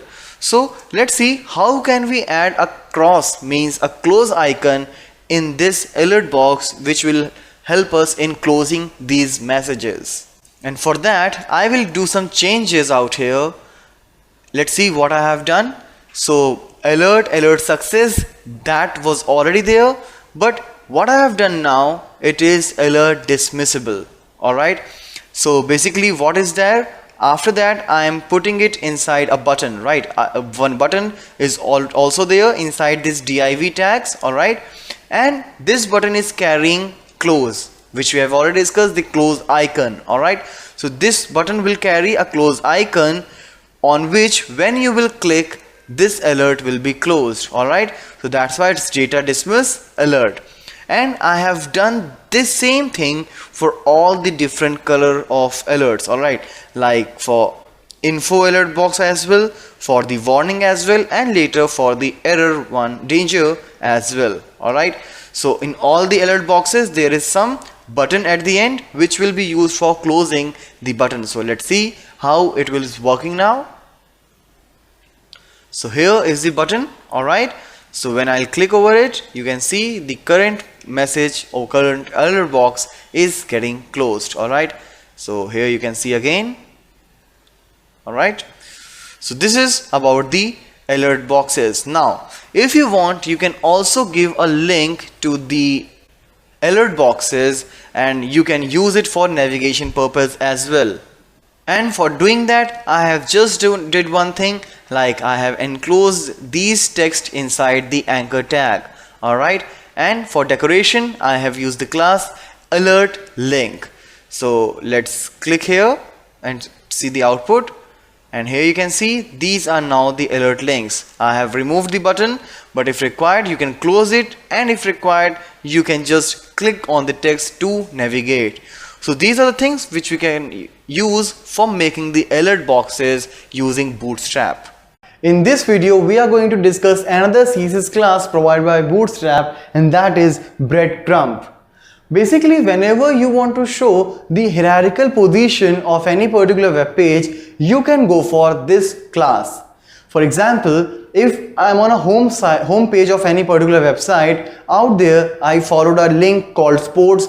Inside that I went to sports and then for cricket. Alright, so basically whatever the path we followed shows the hierarchy of a page, like from home to sports, from sports to cricket. Alright, so when you will reach that particular page, it will show the particular path which you have followed, and if you want you can just click them back to go to the higher level in the same hierarchy. So let's see how to implement breadcrumb in your website. So for implementing the breadcrumb, I will use first of all the list, maybe the ordered or unordered list. Here I have used the ordered list in this example and I have implemented a class breadcrumb. As soon as I will do that, inside that whenever I will put any list item, it will be shown in an hierarchical manner. Like for example, from home you have navigated to page sports and from sports you came for cricket. So in case you want to make something active, you can use class active. Alright, so in this example, this cricket link will be shown as the selected one. So let's execute and see how this output is looking like. So as expected, home, sports and cricket. Alright, so you will not find any hyperlink means pointed finger right here, but you can do that with sports and home. So anywhere when you want to put some hierarchical representation in your web page, you can anytime use these breadcrumb, and if you will put some links on sports or home or maybe any other, you can use these breadcrumbs to go back to the roots from the branches. So this is all about the breadcrumb class in your Bootstrap. Now in this video, we are going to use buttons in a much different way. As we have already seen how to create a drop down using a button, how to use a single button. But now here we will work with the button groups. Basically, if you will put number of buttons at a group, it will give you a feeling of menu, right? So if you want to create a menu in your web page, you can actually go for this button groups and you can set different actions for the different buttons in the group. So let's start working with the implementation of button groups. So as we have already discussed about the buttons, here you can see I have added 3 buttons and the appearance will be like default, means the whitish buttons will be there. You can use it as per your requirement. And here I have taken a div inside which I have put all these 3 buttons, and the class which I am using with the div is btn group. So basically this btn group will group all these 3 buttons all together and they will be like physically attached side by side. So let's see how this output is looking like. So here you can observe like there are 3 buttons and they are just connected to each other because they are bound into a group. Alright, so now you can use some other classes as well in order to customize the output.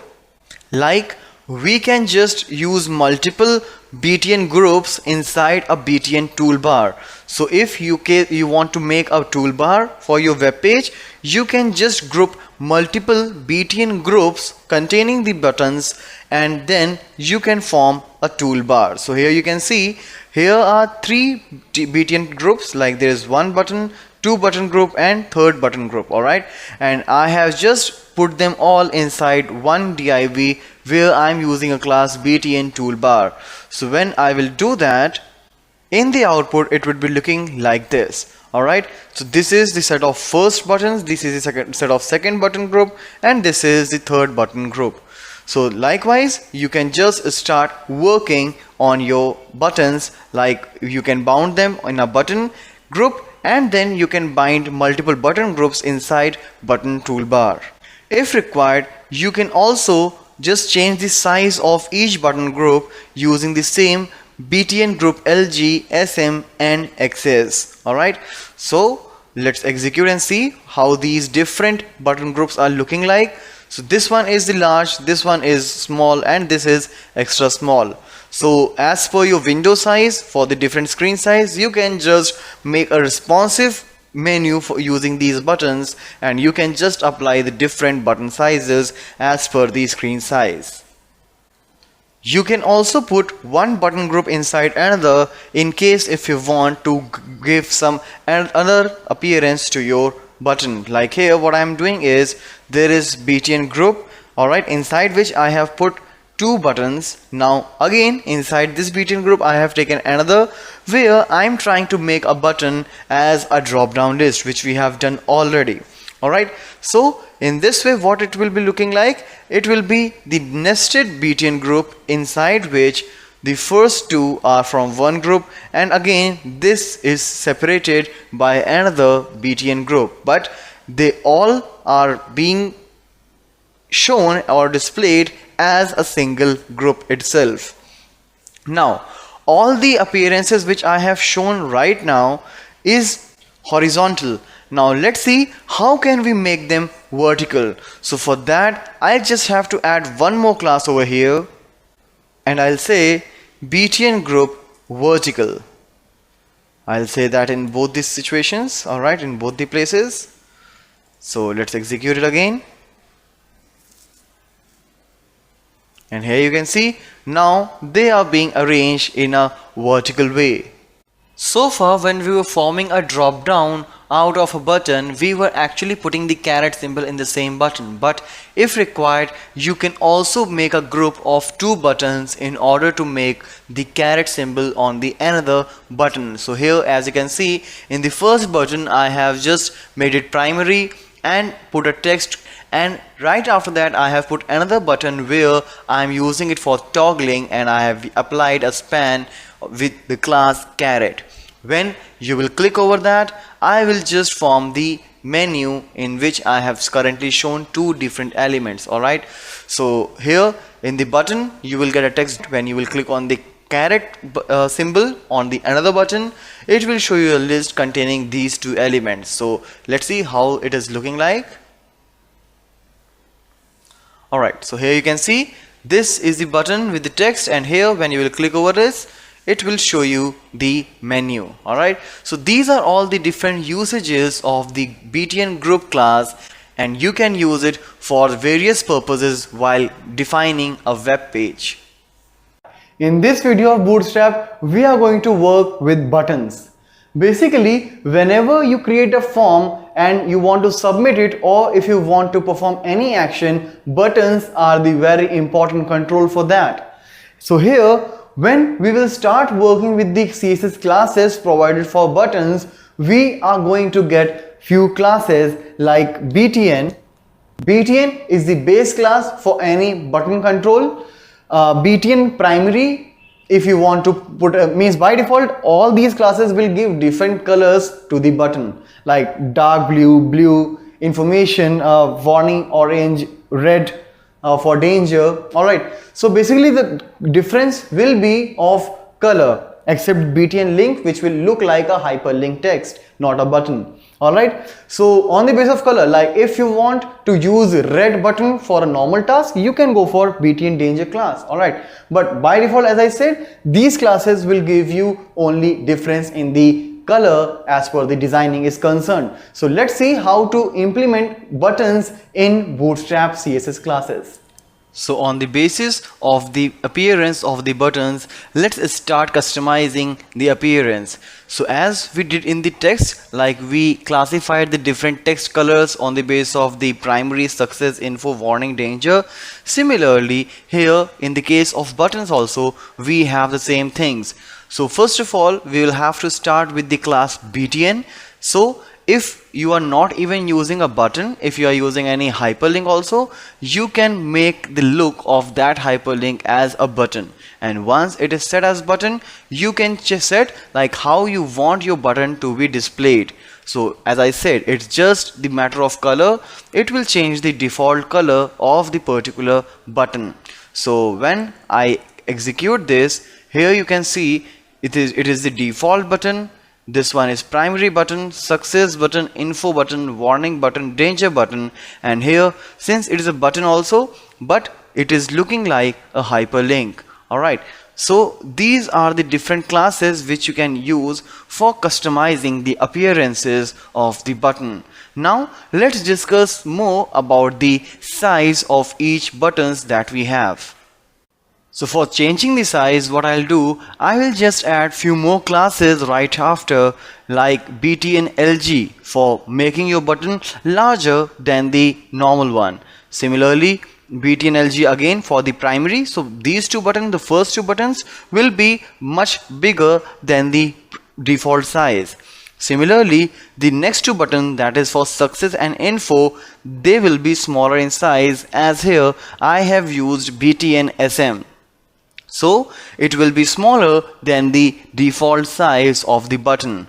And similarly, right after that, what I have used a class btn block for the warning button. So btn block means it will contain the complete width of the window. If you will put that inside any TD or TR, so whatever the available length is there, it will occupy the complete width of the current window. And no changes for the last two, that is for danger and link. So they will appear in the default size, so you can compare them with the others. So as here you can see, these are the larger buttons, these are the smaller buttons, and these are the normal size button, and here in between this warning button is the block. Alright, in case if you want to disable any, you can do that as well. So for doing that, what you can do, let me disable this warning button. So I will just add one more class, that is disabled. So when I'll do, you see now it is changed and now it will be disabled. If you will do any operation on this click, nothing will take place. Apart from that, you can also disable a button by using the attribute called disabled is equal to disabled. So when I'll save it, I'll come here and refresh, you see it will also disable the danger button. So this is how you can start working with the buttons in the Bootstrap. As I said that if you will take any anchor tag as well, let me use it once. So like href is equal to like for the current page, alright, and here I will use a class btn space btn primary. Alright, and this is hyperlink. So let's come here and refresh. So here you can see this is an hyperlink but looking like a button, since I have decorated that with this btn class. Apart from that, I have used btn primary, so it is looking like a primary button as we have seen earlier. So these are the things which you can use from Bootstrap to decorate your page with different kind of buttons. Now let's discuss about list groups in Bootstrap. Basically in HTML we do have the ordered and unordered list to show the content in a list, but if you want to show the list for some customized or maybe complex types, you can go for the list groups in Bootstrap. So let's see what all classes are available here and how we can use them for making a list for the complex objects. So let's start working on list groups. So here in this example, when I'm starting working with this list group, I have taken an unordered list in which I have put a class called list group. It will contain the multiple list items with the class list group item. So I started with the plain text thing itself. So let's see how this list is currently looking like. Alright, so here you can see there are few elements which are being decorated like this with the help of this list group class. Now if you want, you can also add the badges, as I have already covered badges, which is like a small span tag after a content. So here that is what I have done, like the new is the badge. Alright, so there's 24/7, there is the new badge out there. Similarly, discount offer, again I will put a badge new. So as soon as I will add the badges, it will change a look to a bit. Like here you can see there are a couple of badges added with the new badge. Alright, now inside this, if you want to show that any of the item of this list is selected, then you can add the active class. As here you can see I have used the active class out here. So what it will do, when you will refresh this, it will be look like it is being selected. We have already worked with this active class several times in this tutorial. So very similarly, you can also start working here in order you want to show any selected element of the list. Now rather than keeping the plain text, you can also give some customized list items out here. Now here I'm trying to put some customized elements in the list. For that, what I have done is I'll start with the list group itself, as I have done. you can observe I am not using the unordered list and list item tags out here. Rather, I am using the divs so that I can put the customized element as well. So this one is the list group, inside which I will put some hyperlinks with the class called list group items, which I was doing for list items earlier. So now each group item here is containing the header, that is h4 heading tag, and the first one is selected. Now after that I am putting two more things, but you can see I am not using the class active, they are just list group items, but again I am having the h4 tag inside both, but these headings are followed by a small text as well. So basically when I will see that in the browser, I will get something like this. So this one is the h4 with the active class, this one is the h4 without the active one, and followed by the paragraph. And similarly I have done this for the second div as well. So this is what I have done for my couple of things. For customizing elements in the list group, I will use div rather than the unordered list, as I have said. And similarly I am doing it for the second time, where I am keeping a content like business website package. So here you can see business website package followed by the similar things. So this is how you can start working with the list items in your Bootstrap, either with the unordered or ordered list tags or with the divs. In this video of Bootstrap, we'll start working with the labels. Basically, whenever you want to show some information out there in the web page, so you can go for label, and here Bootstrap will give you a label class for setting a label over your web page. Like we were getting the different classes for the different appearances in button, here also you will get the similar things, like you will get the classes like for information, warning, default, and some others. So let's see what is all here for the label class in Bootstrap.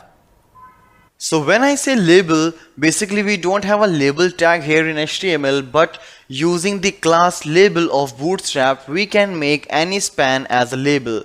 After that you can see there is one more class called label default. That simply means, like as we have already done with the buttons, with the text, where we find the different contextual colors for the different purpose, here I am using label default. Now the purpose of this particular example is, like when you will see there is a h1 tag and after that we are putting a label. So basically when you use any paragraph tag or something, it takes a complete width of the page, but when you use span along with the label, it will just take the width of the character, and the size of this particular text will be similar to that of h1 or h2 or h3, doesn't matter which particular tag it is getting used. So when I'll execute, you will find that example heading, and right after that you will find there is a label, and as I said, it will just occupy the same amount of area where the text is located, and the size is according to the headings. So apart from the label default, you can use some other colors as well, as we have already done with the buttons, like label default, primary, success, info, warning, and danger. So we know, like we will get some bluish color, some orange color, some danger color for red. So here are the different examples, different colors which are available. So here in this previous example we only use default, so this is the default label color and rest are here. So accordingly, as per your requirement, you can choose your class and can start working on it.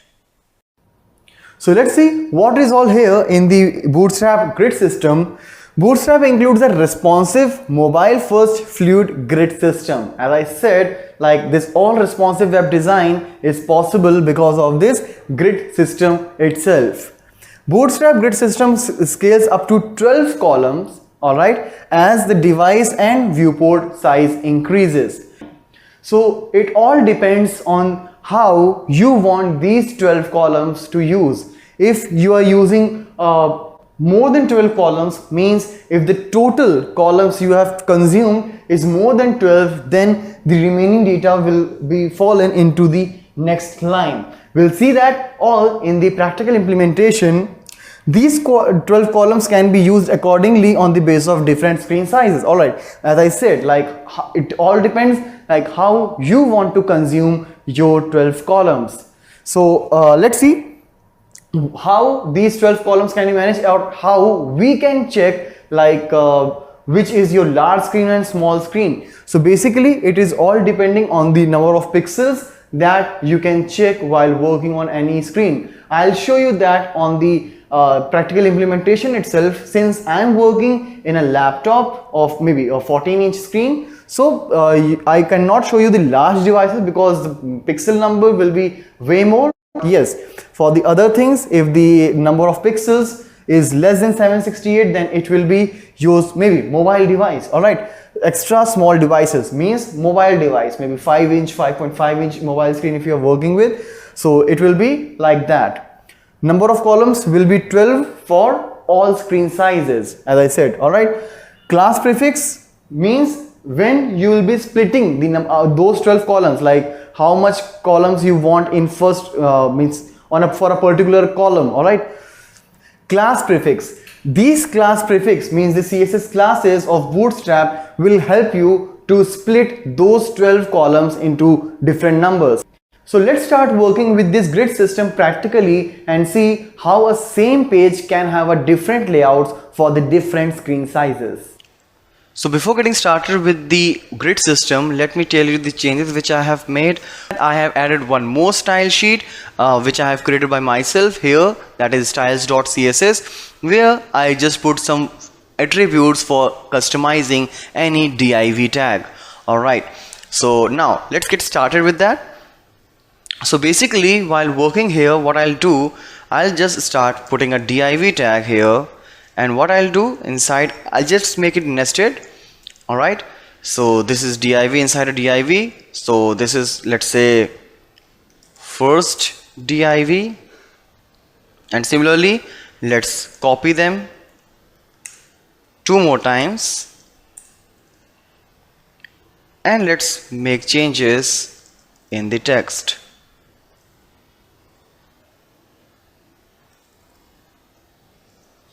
Alright, now in order to start working with the grid system, what I'll do, on the outer div section I will pass a class name with the name call -lg-, as we know the total of all the things which we want to put on a same line should be 12. So let's say here for the first one I put 2 as a column.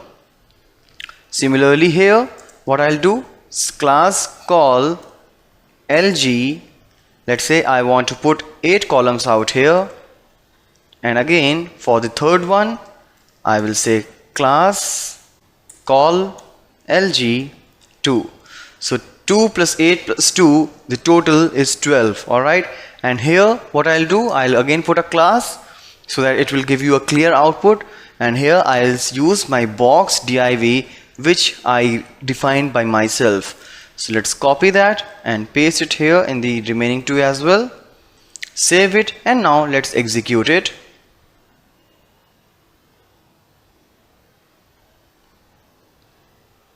Alright, so here you can see.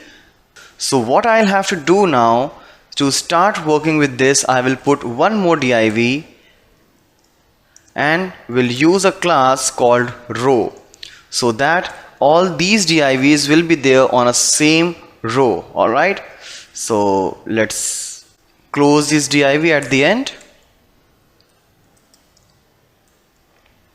Alright, and now let's refresh this, and now here you can see the first div, second div and third div. Total it is 12, and it is very properly occupying the complete width.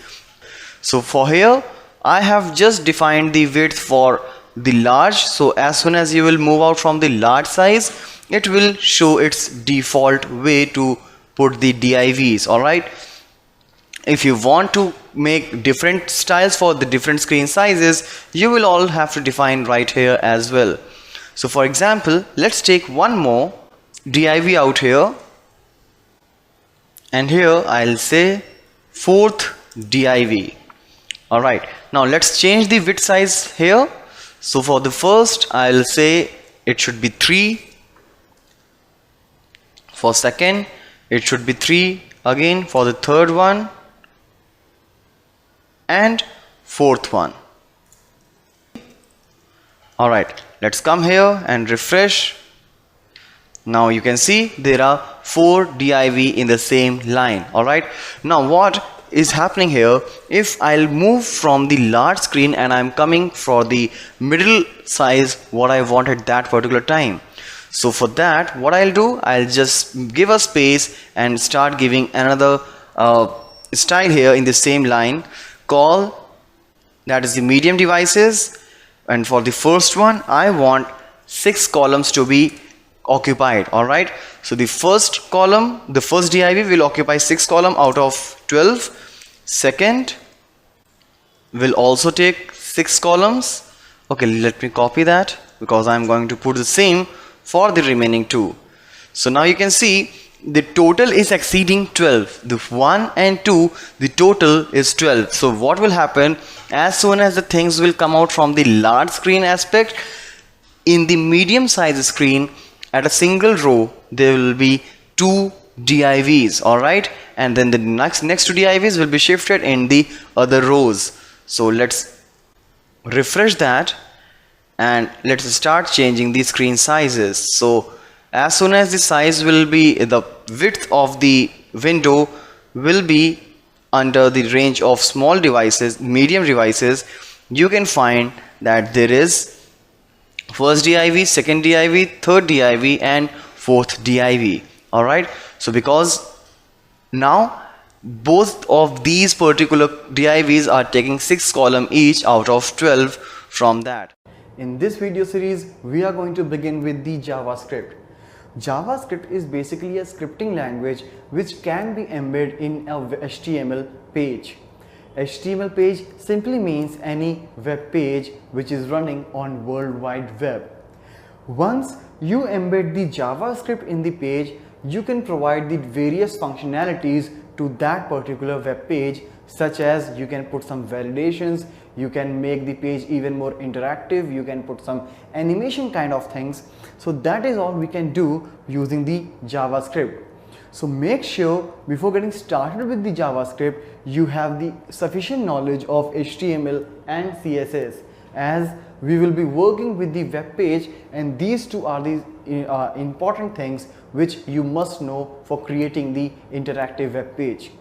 Now here, as I just said, it's a scripting language, but if I'll add something more, I will say it is a client-side scripting language.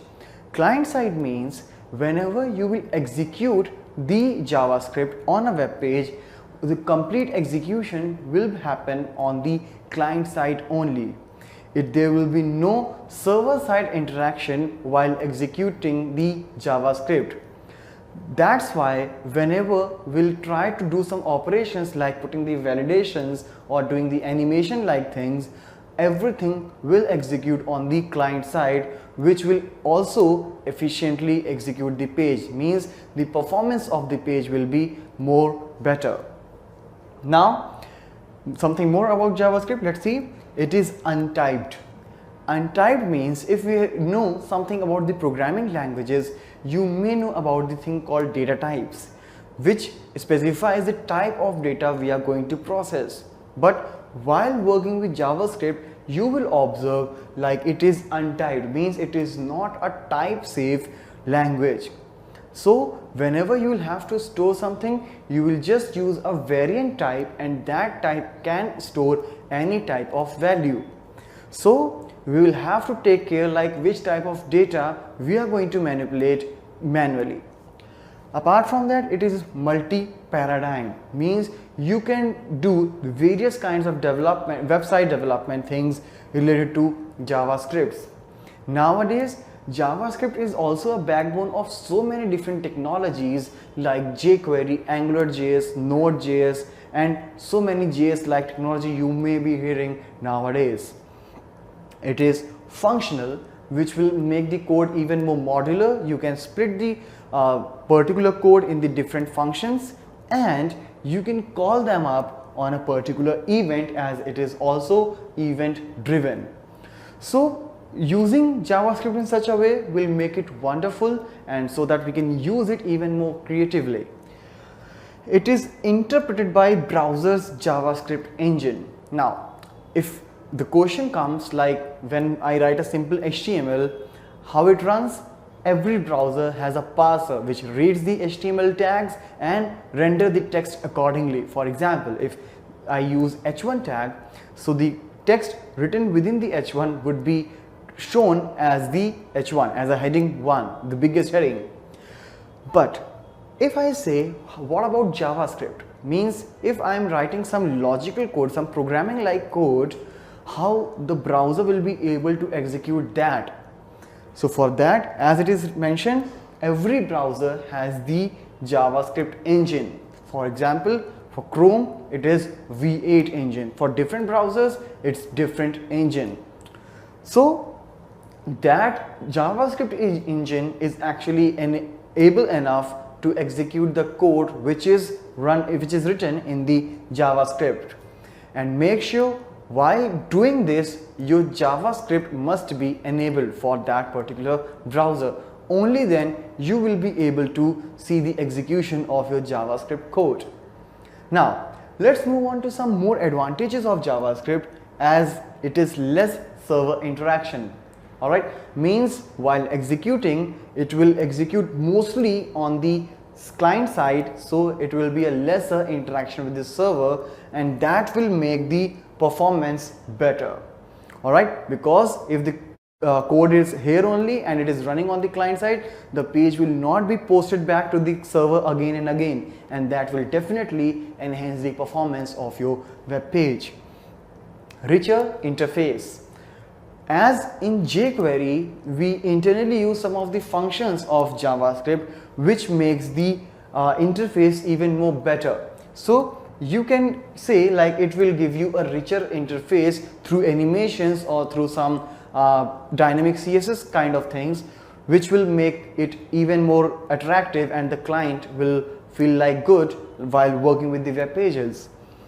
Increased interactivity, that's what it means. All right, when you will create a rich interface, a more interactive interface, it will be good for the client and it will keep on coming to you. So these are some key features of JavaScript. From our next video onwards, we will start with the implementation of it.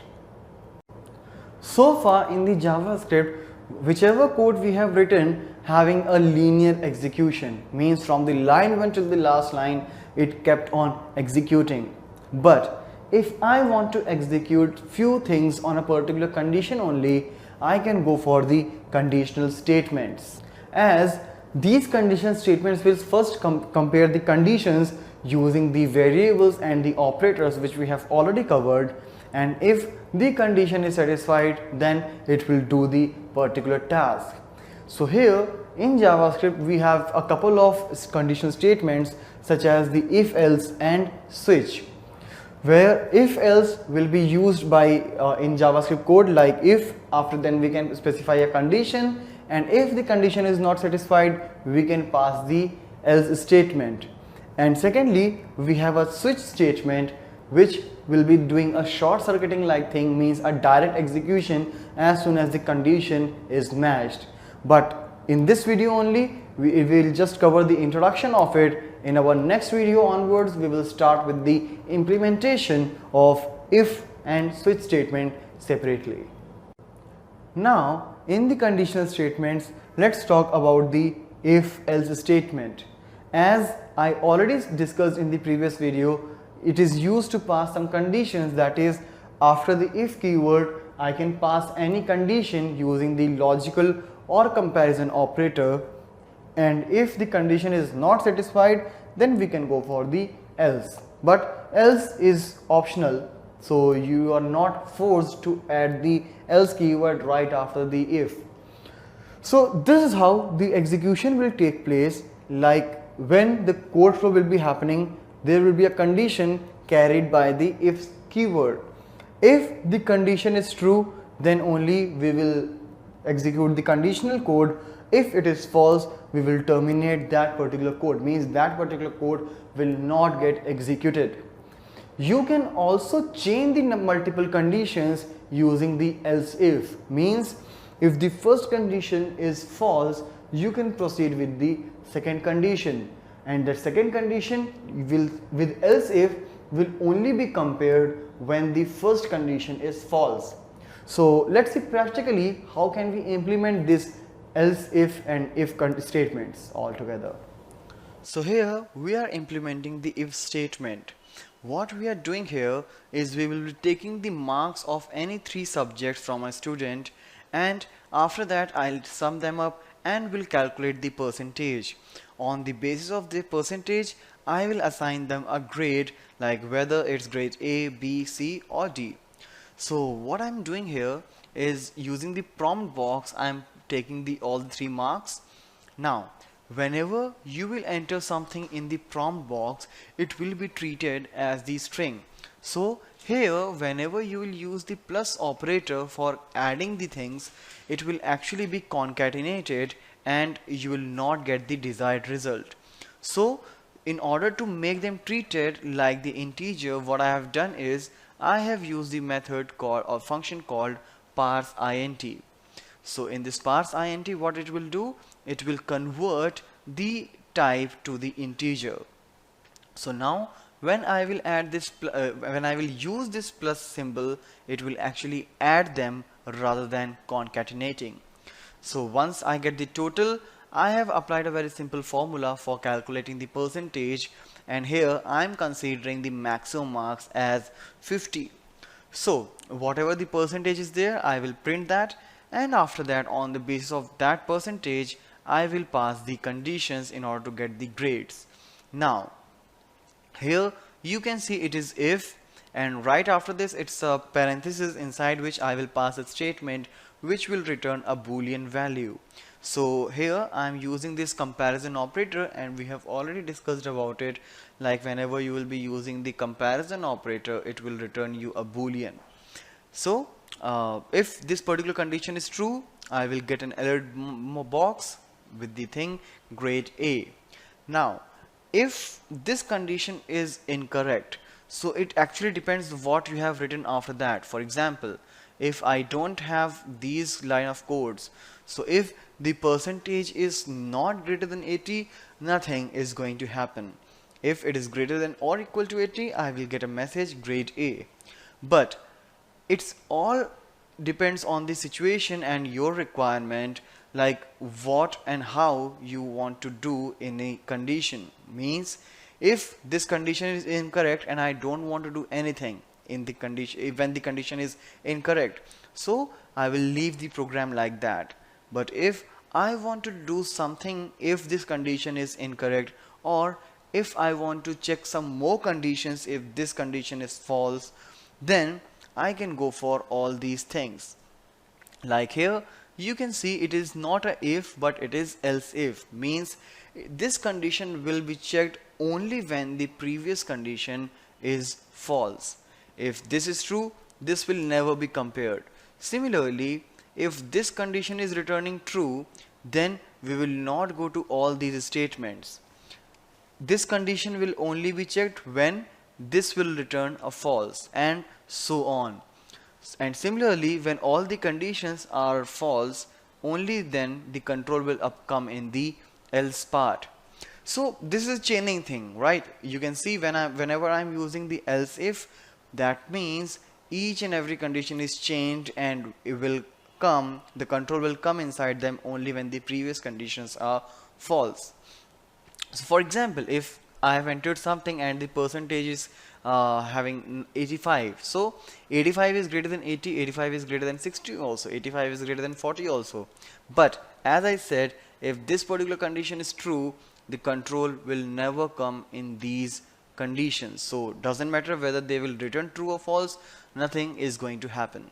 So let's save the program and see the output in the browser. So let's refresh this. Here I'll enter the marks. So as I said, like I'm taking the marks out of 50. So I entered 45, 46, 47. They are pretty good marks. So obviously the percentage is good. That is 92. And here I'll get grade A. Similarly, if I'll enter some marks like 34, 32, 37, so the percentage is something 68, so it will get grade B. And similarly, if the marks are quite low like 14, 24 and 12, so it's 33%, it's grade D.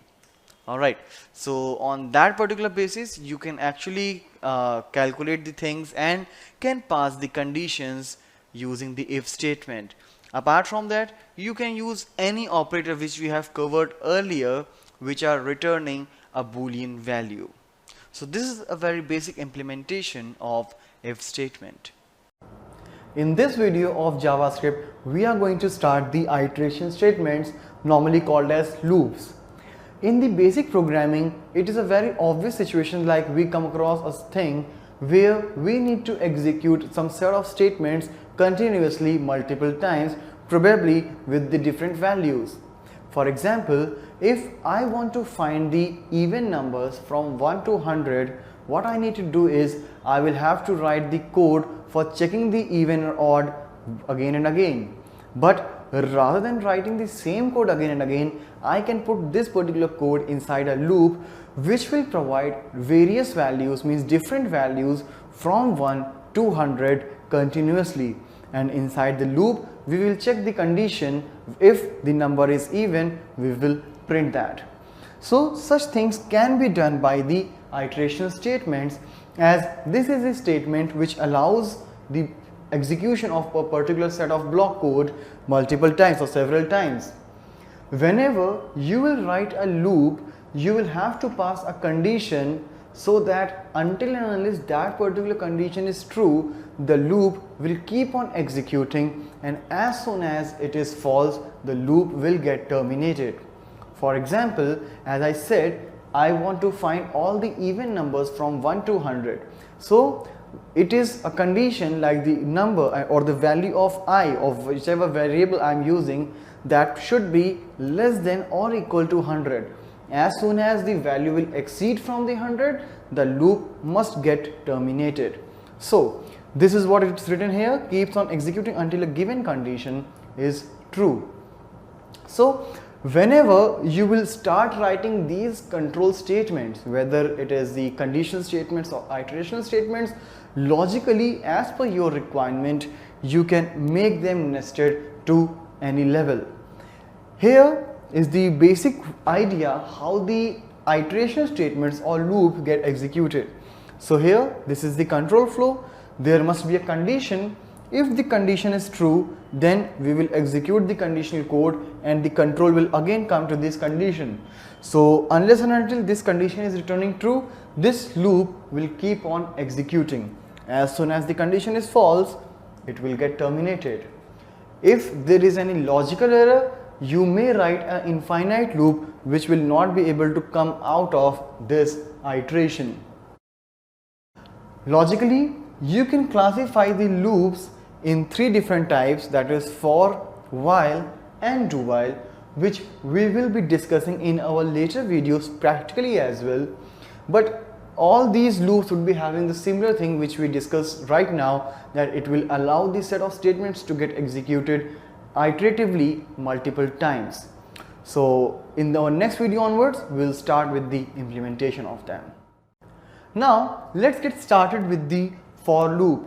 As in the previous videos, we have already discussed the basic functionality and the basic feature of the iteration statements, that is, it will keep on executing unless and until a given condition is true. So the same feature will be followed by the for loop as well. But what's the speciality? The speciality is for loop should be used when the number of iterations are known. For example, if I want to find the even numbers from 1 to 100, I know that I need to execute the loop from 1 to 100. In this particular case, I can go for this for loop.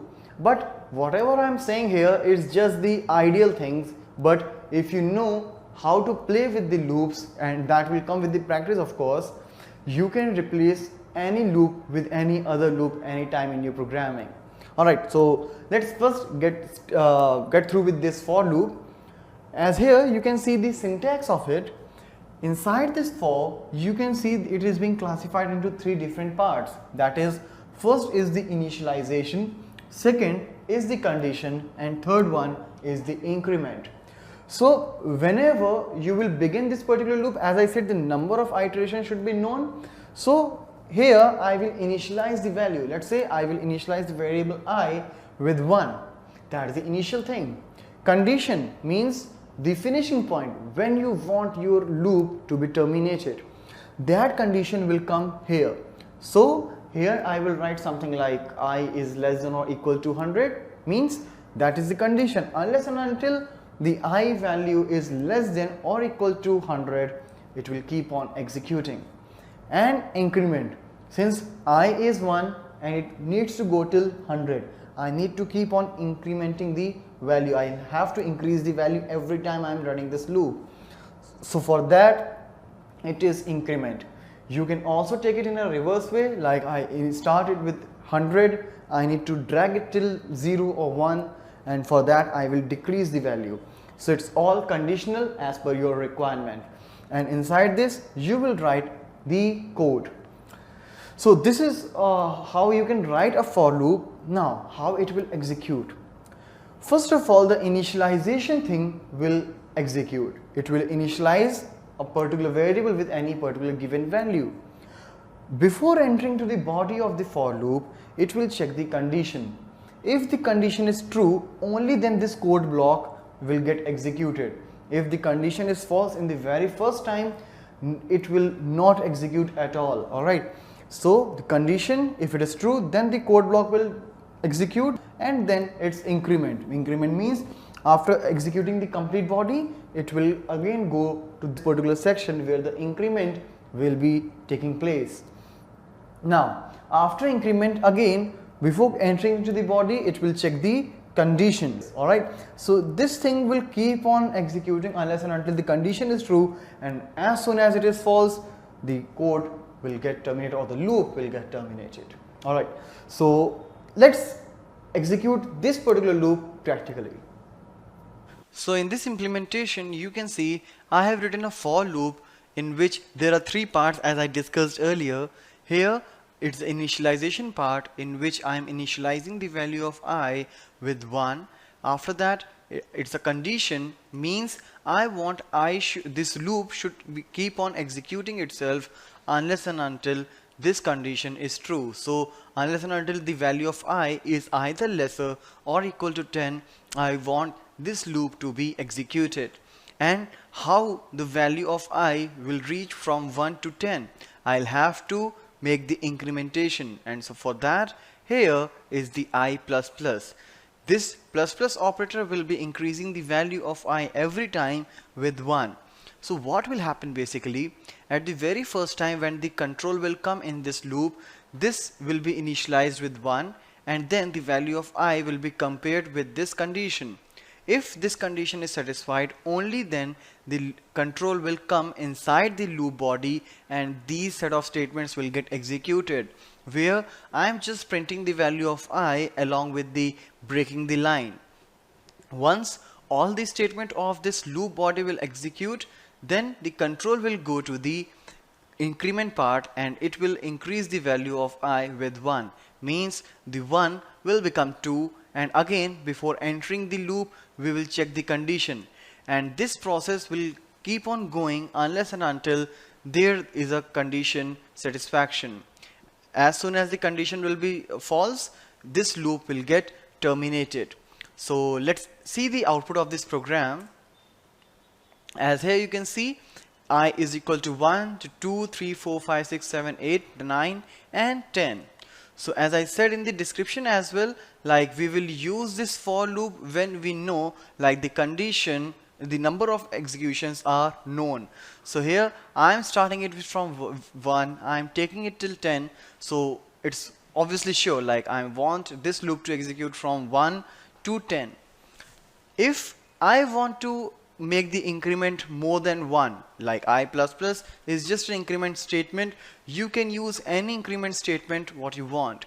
So here what I'll do is I say I plus equals to 2. That means here I'm incrementing the value of I with 2. So now when I will refresh it, you see I is 1, 3, 5, 7, 9 and so on. Now let's take one more example, like I want all the even numbers from 1 to 100 and I want the sum of all those even numbers.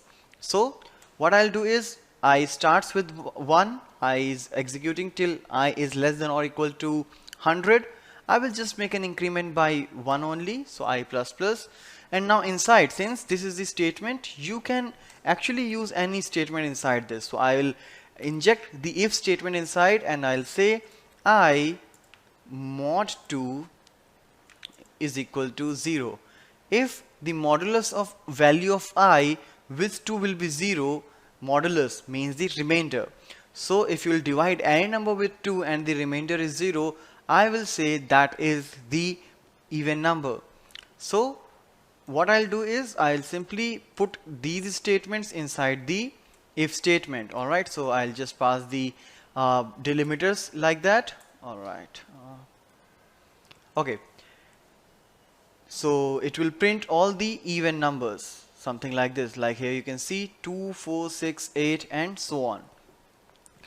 Now if you want to add all those numbers, so for that what I'm doing is I'm just taking one more variable for summing them up and I will initialize them all with 0. So what will happen here, whenever any prime number, any even number will be there, so I'll simply say sum is equal to sum plus I. That means whatever value is there in the I will add them up in the current value of sum and then I will update the new value of sum as well. For example, sum is 0. Now if I is coming inside this for the first time, the value of I would be 2. So the current value of sum is 0. 0 plus 2 is 2. So that 2 will be assigned to the sum. The value of sum also becomes 2. Now the next time when the control will come inside this condition, the value of I would be 4. So what will happen here, it will do current value of sum is 2 and I is 4. 2 plus 4 is 6 and now the value of sum will become 6. So likewise it will keep on executing till the value is of this I is 100. Now outside this loop what I can do, I can simply print the value of sum with the message like total and then concatenate. And before executing, let's remove this line break also. So now let's see the output and here you can see it's 2550. That's the sum of all the even numbers from 1 to 100. Similarly, we can also find the factorials like that. So let me take a number for that. For example, I will take it num is equal to parse int and here I'll use the prompt box, enter a number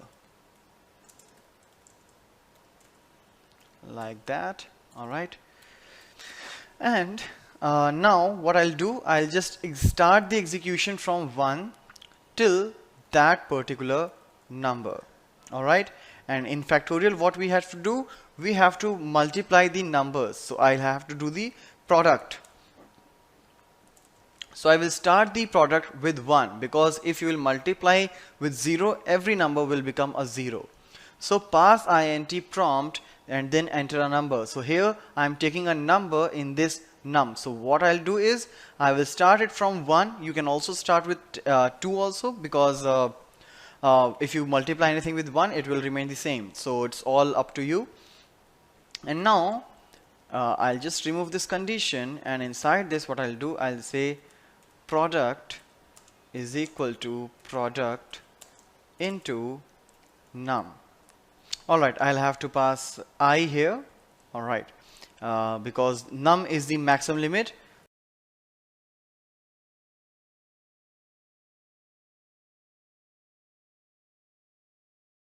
So let's execute this, and here now you will get the correct answer. Like I entered 5 and it is coming 5 into 5 is 120. The factorial of 5 is 120. Like what it is doing, 5 into 4 into 3 into 2 into 1. Similarly, if you will do it for 6, it's 720. Alright, so this is how you can plan of using this for loop, in which there will be a variable which will be taking a value from a starting point to the ending point, and every time when I'm using this for loop, I know the exact number of executions. Now let's get started with the while loop. Since it is also a loop, would be having all the common features like any other loop, but the question is, what is the difference? As in the for loop, we should know the number of iterations. It is not that particular in case of while loop. So basically we will use the while loop when a program is having its own condition and I want to execute a loop until that condition is true. For example, if I want to walk from my office to my home, I don't know how many steps exactly I need to take, but I will keep on walking unless and until I reach my destination, my home. So the similar situation will occur with the while loop also, where the exact number of execution will not be known, but we will execute this loop till a particular condition. For example, if I want to find the 100 prime numbers starting from 1, so I exactly don't know which is the 100th prime number. Alright, so in such situations I can go for the while loop. But as I said earlier in the previous video, if you are very comfortable with the loops, anytime you can replace one loop with the another. It is just the ideal statements I'm talking about. So here's the syntax, like a while keyword right after a condition which must be returning a boolean, and then a conditional code. So this is how a very simple syntax. Alright, you can write this code, and how it will execute, let's see that. So first of all, the condition will be checked. If it is true, code block, and so it will keep on executing. As soon as the condition is false, the loop will get terminated. But it's something more than that. Let's see practically and do that. Here in the implementation of while loop, I have written a program in which I am counting the digits of a number. So for the number, I am taking the user input using the prompt box, and whatever will come, I'll convert it to the integer using this parse int method. For counting, I have taken a counter variable which is initialized with 0, and here it's a condition like while num is greater than 0. I'm not passing any number of iterations here in this program. So let's see how this program will work like here.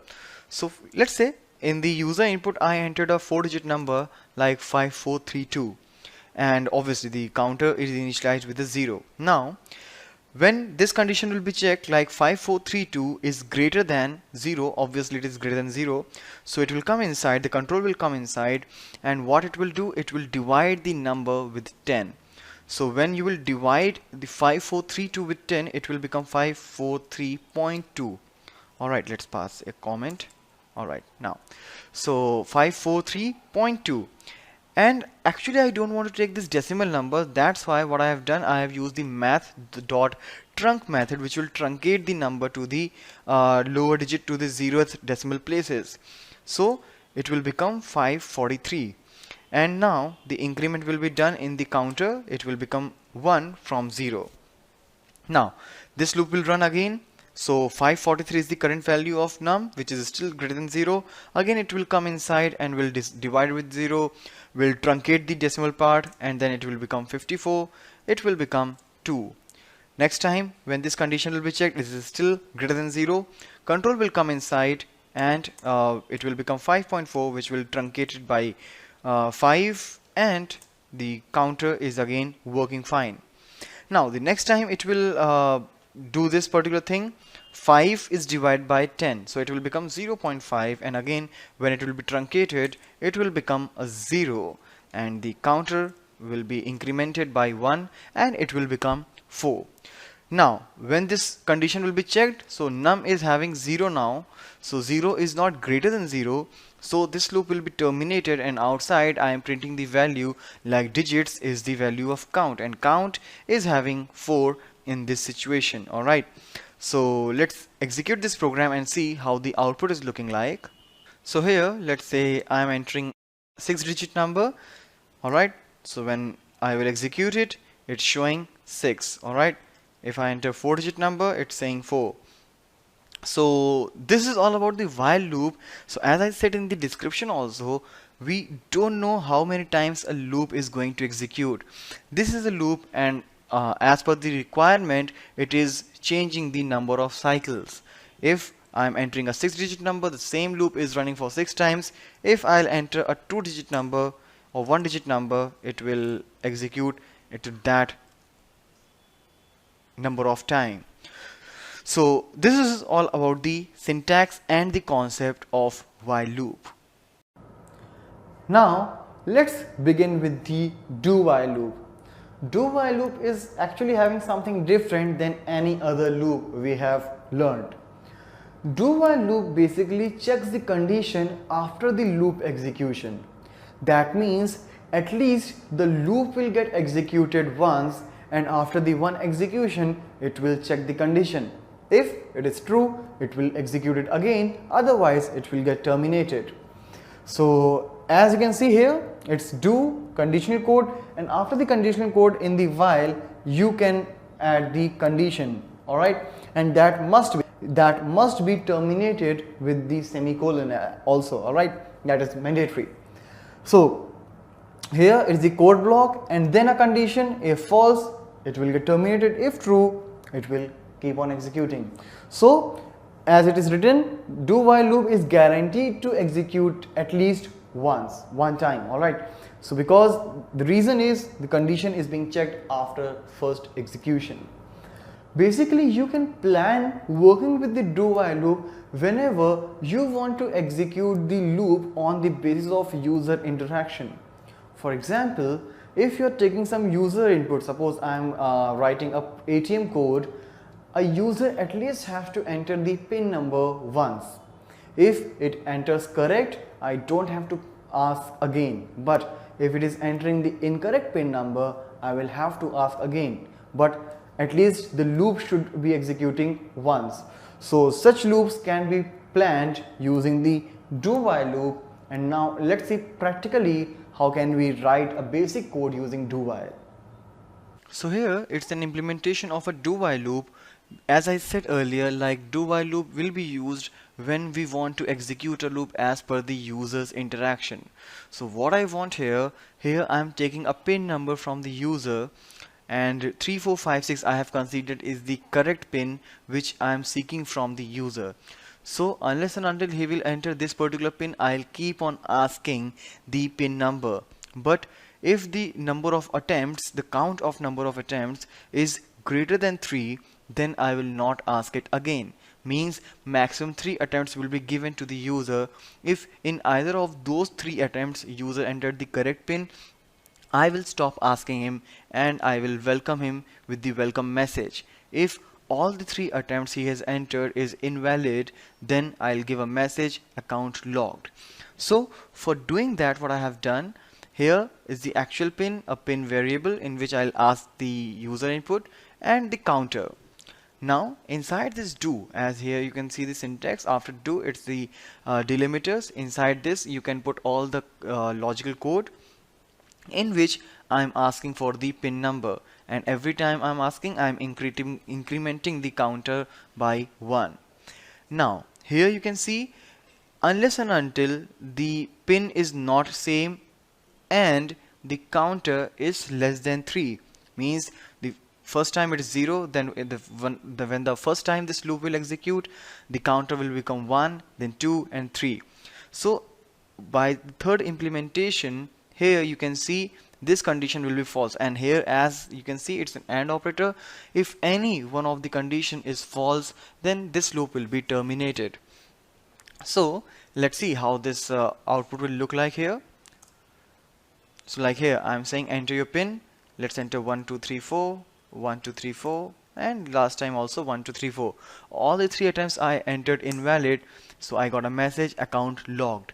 If I will enter the correct in the third attempt, like let's say 3 4 5 6, it will give a message welcome user, and if in the first attempt only I give the message, it will say welcome user, it will not ask again. So this is how you can work with the do while loop, in which the first time the execution will be there for the show, and as per the user interaction on the first time, we will plan like whether we should go for this loop again or not. So this is the very basic implementation of do while loop. Now we are going to cover few more keywords and statements which may control the execution of a loop. So far we have covered the for, while and do while loop, and in all these three loops we have seen like there is a condition, and as soon as the condition is false we terminate the loop. But if apart from that you want to do some manipulations in the execution of a loop, you can go for the loop control statements such as break and continue. You have already seen the usage of break keyword in the switch, where after each case and default we have applied this break keyword in order to terminate the switch statement. Very similarly, we will be using this break keyword to terminate the loops as well, as this is the condition. When this condition is false, the loop will get terminated. But apart from that, if any time during the execution of the loop, if there is a break statement that get executed, it will also terminate the execution of a loop, whether the condition is still true or false. Maybe the break would be having its own condition that you can pass inside the loop. So this break either will terminate the switch statement, which we have already seen, and it can also terminate the loops now, which we'll see in this execution. But before that, let's talk about continue as well, as break terminates the execution of a loop, while continue only skips a particular cycle. Means this is the loop which is getting continuously executed, but meanwhile if there is any continue statement is there, it will skip the execution of all the conditional code of that loop. So let's see practically how can we implement the break and continue statements. So in this program I have written a for loop which is starting from 1 and will run till 10. So if I'll execute this particular loop, obviously I'll get the numbers printed from 1 to 10. So let's check it out first. So here in the browser I'll open this particular file, and you can see, alright, 1 to 10. Let me do the line break as well along with that. So br along with this. Alright, let's refresh. Alright, so this is my desired output. But if I will introduce any loop control statement in that, so obviously the output will be differ. So let's execute that, and here I'll pass a condition like if I is equal to 5, then I'll say break. Alright, so here as I discussed what this break statement will do, it will terminate the loop. So when I will become 5, the loop will be terminated, and obviously the execution will be stopped out there itself. So if I'll execute, you see, even though I have written the loop from 1 to 10, but since I have introduced the break statement when I was equal to 5, this particular output is looking like this. Means it will just running for 4 times, 1 2 3 and 4. So this is about the break, and the similar thing it was doing at the time we introduced this break statement in this switch, where when any of the case was satisfied, the execution was terminated because of this break statement, and none of the case was checked inside that switch again. But if apart from this break I'll introduce a continue statement, so what this will do, it will just skip the cycle. Means I am running this loop from 1 to 10. So if I'll say I is equal to 5, then continue. So that means this loop means this particular statement will be skipped when I was equal to 5. So this is how the output will look like. So as you can see, 1, 2, 3, 4, 6, 7, 8, 9, 10. 5 got skipped. Similarly, if you will add multiple conditions out here, like I is equal to 7, so 7 is also skipped. So this is how you can use the break and continue statement in order to control the execution of any loops that we have covered, that is for, while and do while. In this video of JavaScript, we are going to start the switch statement. As in the previous video, we noticed if we are passing multiple conditions using if statement, each condition is being checked one by one only if the previous conditions were false. But if I'll talk about the switch statement, here the things are quite different, as initially we will pass any expression or a variable, and that will be having that will return a particular type of value, and on the basis of that value type I will add the multiple cases. Whichever is the appropriate case is there in the switch statement, that particular case statement will get executed. As here you can see, it is not coming one by one, it will directly come onto that respective case. But if none of the case is satisfying the switch, then the control will come to the default block. So let's see practically how can we start writing this switch statement. So in this particular program, what I'm doing is I'm taking a single character from the user and I'm comparing whether that is a vowel or a consonant. So for doing that, first of all, I'm taking a user input using the prompt box, and we'll make sure like whenever we'll enter something, it will just be a single character, and I'm storing that in a variable called ch. So after taking the value, I'm passing this ch in this switch argument, so that whenever this switch statement will be executing, only the value of this particular expression or variable will be compared.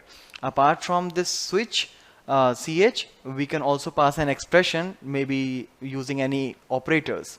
But here I'm just passing the single value, but it must be evaluating a value. So here what you can see is I'm just checking it with the case keyword. So I'm checking whether the value inside the switch is A or E or I or O or U. So whichever value would be there in this switch variable, the ch variable, that particular statement will get printed. For example, if I'll enter O, so O is vowel will be printed. But as I said earlier, whenever this execution will take place, the line by line case checking will not be happening, but the control will directly fall into this particular case which is getting satisfied with the value stored by this variable. So let's execute first and see how this output is running like. So yep, here is the file. So here I'm entering a value, let's say O, and here you can see the message O is vowel. If I'll enter anything apart from A, E, I, O, U, you can see the message special character or consonant. But where does it comes from? It is coming basically from the default. Like in the if statement, when all the conditions are false, at last the else statement gets executed. Similarly, in the switch, when all the cases are false, finally the control will fall in the default statement. As I said, it is not getting executed line by line, so most of the time we put the default in the last, but basically syntactically you can put it in any particular position. So let's execute it again. I'll refresh it and I'll pass U. So again you see U is vowel is printed. So basically what's the reason? If I have placed default before the case U, then if it is executing line by line, then this default statement must be printed. But as I said, like whichever case is particularly getting satisfied with this particular value evaluated from this variable or expression, that case will be printed from here. So that is why we can see the output is still fine even if we have placed the default before the case.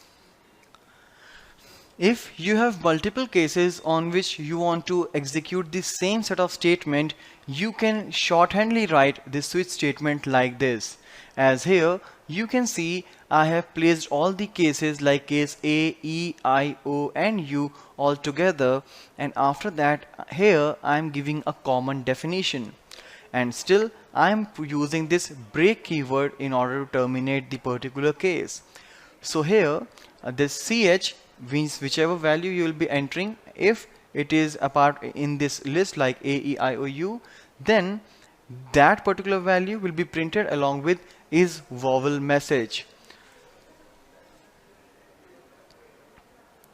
So when I'll re-execute this, you can see still it is working fine, like E is vowel, then if I'll enter I is vowel.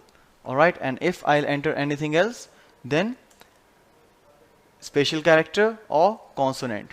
So this is how we have written this program of switch, and this is how it executes. So you can basically use this switch statement whenever you are making some menu like options in your program or in any interface where you want to put the multiple matchings using the case. In this video of JavaScript, we are going to start the operators. As so far in the JavaScript implementation, we have seen like how can we define a variable and can set a value either at compilation time, that is while writing the code, or at runtime, that is by using the prompt box. But once the value is assigned, if I want to do some operations such as I want to add a couple of numbers or I want to compare a couple of numbers whether which one is greater or smaller, I can do that all by using the operators. As operator is nothing but a symbol which tells the system that which particular task need to be performed in that particular data on which you are applying the operator. So the operator is the symbol, and the things on which the operator would be applied will be called the operand. For example, if there are a couple of variables where A and where B, and we are saying like A plus B, so plus is the operator and A and B are the operands on which the operator is being applied.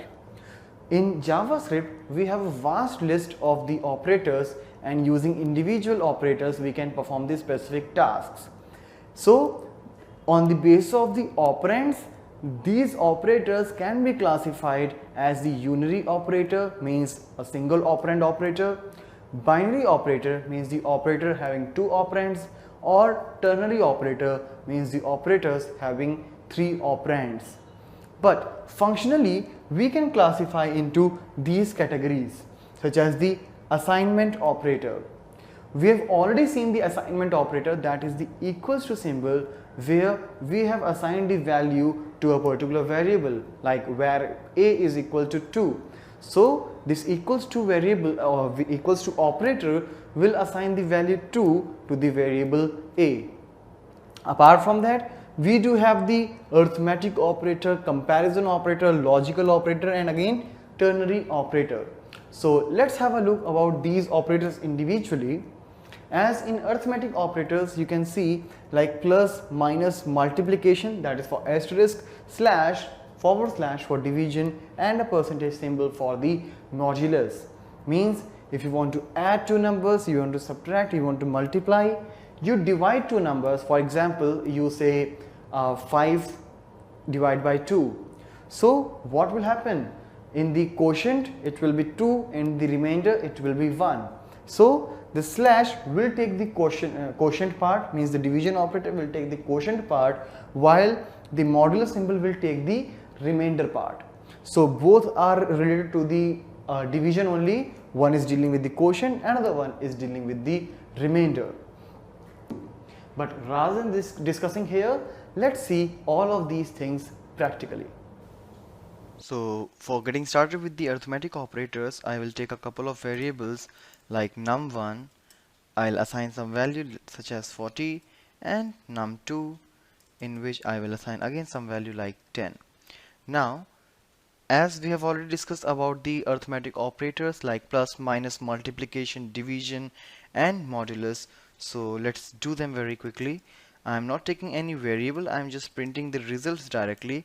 You can actually take a variable and can assign some value into that if you want to reuse that value further. So what I do here is num1 plus num2, and here I'm just adding these two numbers. Very similarly,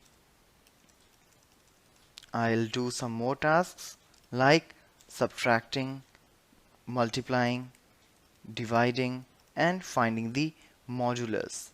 So before proceeding, let's break the line for each like this, and let's see the output now. So here 40 plus 10 is 50, 40 minus 10 is 30, 40 multiplied by 10 is 400. When you will divide 40 with 10, in quotient you will get 4 and in remainder it's 0. So like this, all the operators are working perfectly. Now let's do it in another ways, like for example if I say var result is equal to num1 plus num2, so the result will be assigned to the result variable, alright, and you can now print that particular value like this and it will work like same. But if you want to do some shorthand operation like things, you can do that as well. But for that, let's take some other scenario. Like here, what I'm doing is I'm just incrementing the value of num1 to an extent. For example, num1 is equal to num1 plus 5. What it will do? It will simply add the 5 in the current value of num1, which is 40, and will change the current value, that is the new value, to 45. So now if I will print the value of num1, you will get 45. But for the same thing, I can actually write it like this also, that is plus equals to. That means the same and will give you exact same output like this. It's again giving you 45. Now let's talk about the operator precedence. So for that, what I'll do, I'll just take one more variable called result, and now what I'll do is 10 plus 5 into 20. So now when I will print the value of result, what it will do is, first of all, since the multiplication precedence is higher than the plus, so first of all 5 will get multiplied to the 20, which will result you 100, and then this 100 would be added to the 10, which will give you 110 in the output. But if you want to change the precedence, you can put them in the parentheses, so the precedence of parentheses is always higher. So now this 10 plus 5 would be done, that is the 15, and then that 15 would be multiplied to 20, which will give you 300 like this. Alright, so this is about the operator precedence. Now let's change the value of the variables of numeric types using the single operators or the unary operators, that is plus plus or minus minus. So here, as we have already discussed, like whenever you will use this plus plus operator, it will actually make the increment by 1. So now when I'll refresh, you can see it's 11, and they come into two varieties. This is the post increment, and if you'll put the plus plus before, it will be a pre-increment. Let's talk about the difference. Since here I have used plus plus num, that means it is pre-increment and the increment will be done before the value is getting assigned to the result. So before the assignment, the increment would be done, that is num will become 11, and then that 11 would be assigned to result. So in this particular case, both the values would be having 11. Let me break the line to get the clear output. Right, like this. But in case if I'll go for the post increment, that will give you a different result. In this particular case, since it is the post increment, that means the assignment would be done before the increment. So by the time the value of num would be assigned to the result would be having 10, and after this assignment the value of num would be incrementing, so the num will have the 11. So when you will print the value of result, it will give you a 10, and while num will give you 11. Let's check it out. The same result which I was talking about. And very similarly, you can do it for the minus minus operator as well, as the way of using the pre and post increment or decrement is going to be very same. Now let's talk about the logical operators. Suppose you have multiple conditions to compare and you want to merge them up. So here we have two binary logical operators such as the and or.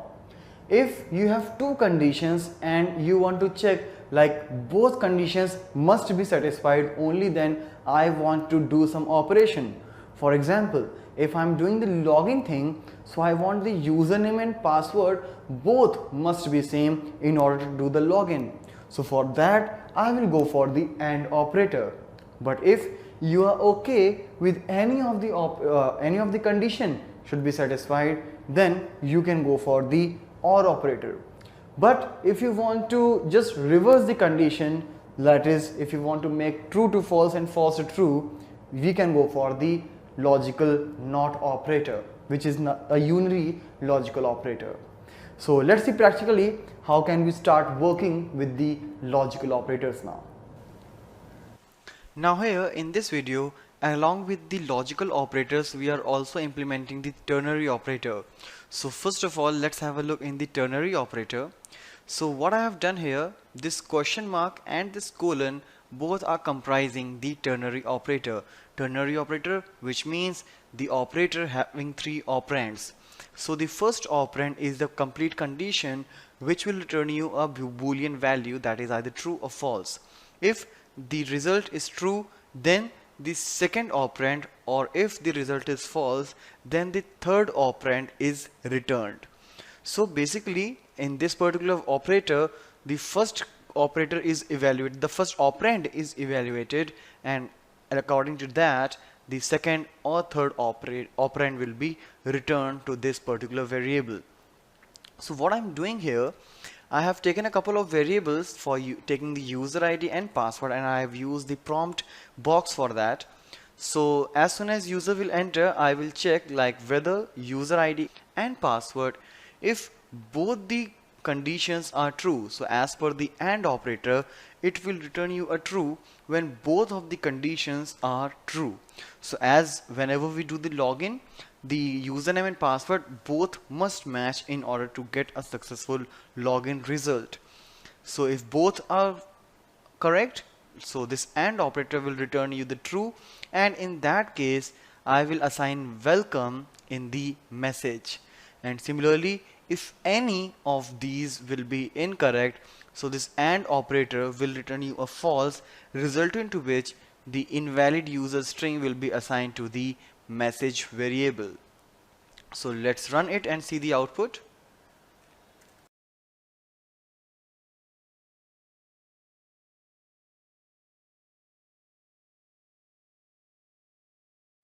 So now it's saying welcome, but if I'll enter anything incorrect, as you were saying earlier as well, so it will say invalid user. So that's what I discussed, like when each of the condition is false, then it will return you a false. Now what if I want to go for the OR operator? So let's change the program to a bit. So in this program what I have done is I am taking a username in this program using the prompt box, and after that I am comparing, means when you use the OR operator, obviously this single variable cannot have both the values at a time. So surely only one condition is going to return a true while other will return a false, or maybe both conditions will be false. But even if a single condition is returning you a true, this OR operator will just return you that true, and accordingly I will be getting welcome or invalid user. So let's save it and run it. So now what I'll do, I'll enter, it's saying welcome. Again I'll refresh, it's saying welcome. But if I'll enter anything apart from that, you see it's invalid user. Alright, so this is what I can do using this or operator. But if I'll talk about the not operator, it is a simple unary operator. Like I assigned this not operator right here, so it is going to behave just reverse. So let's see how it's going to behave now. So now when I'll enter, it will say invalid. Apart from that, if I'll enter anything, it's going to say welcome. That's what I said. This not operator will simply return the true to false and false to true. It will simply reverse the result of the condition. Now let's have a look on the comparison operators. We have these 6 operators for comparing the value, such as the double equals to, single equals to is the assignment operator, while double equals to is the comparison operator, which compares the whether two values are equal or not. If the values are equal, it will return a true, otherwise false, and very opposite is a not equals to operator. Greater than when you want to compare the greater value, lesser than when you want to compare the lesser value, and very similarly greater than equals to, less than equals to. It will compare the greater as well as the equality. So all these operators will compare two values and will always return a boolean, either true or false, on the basis of the comparison made. So let's see practically how can we start implementation of these operators. Now for implementing the comparison operator, what I have done, I have simply taken a variable and using the assignment operator I have assigned a value called 100.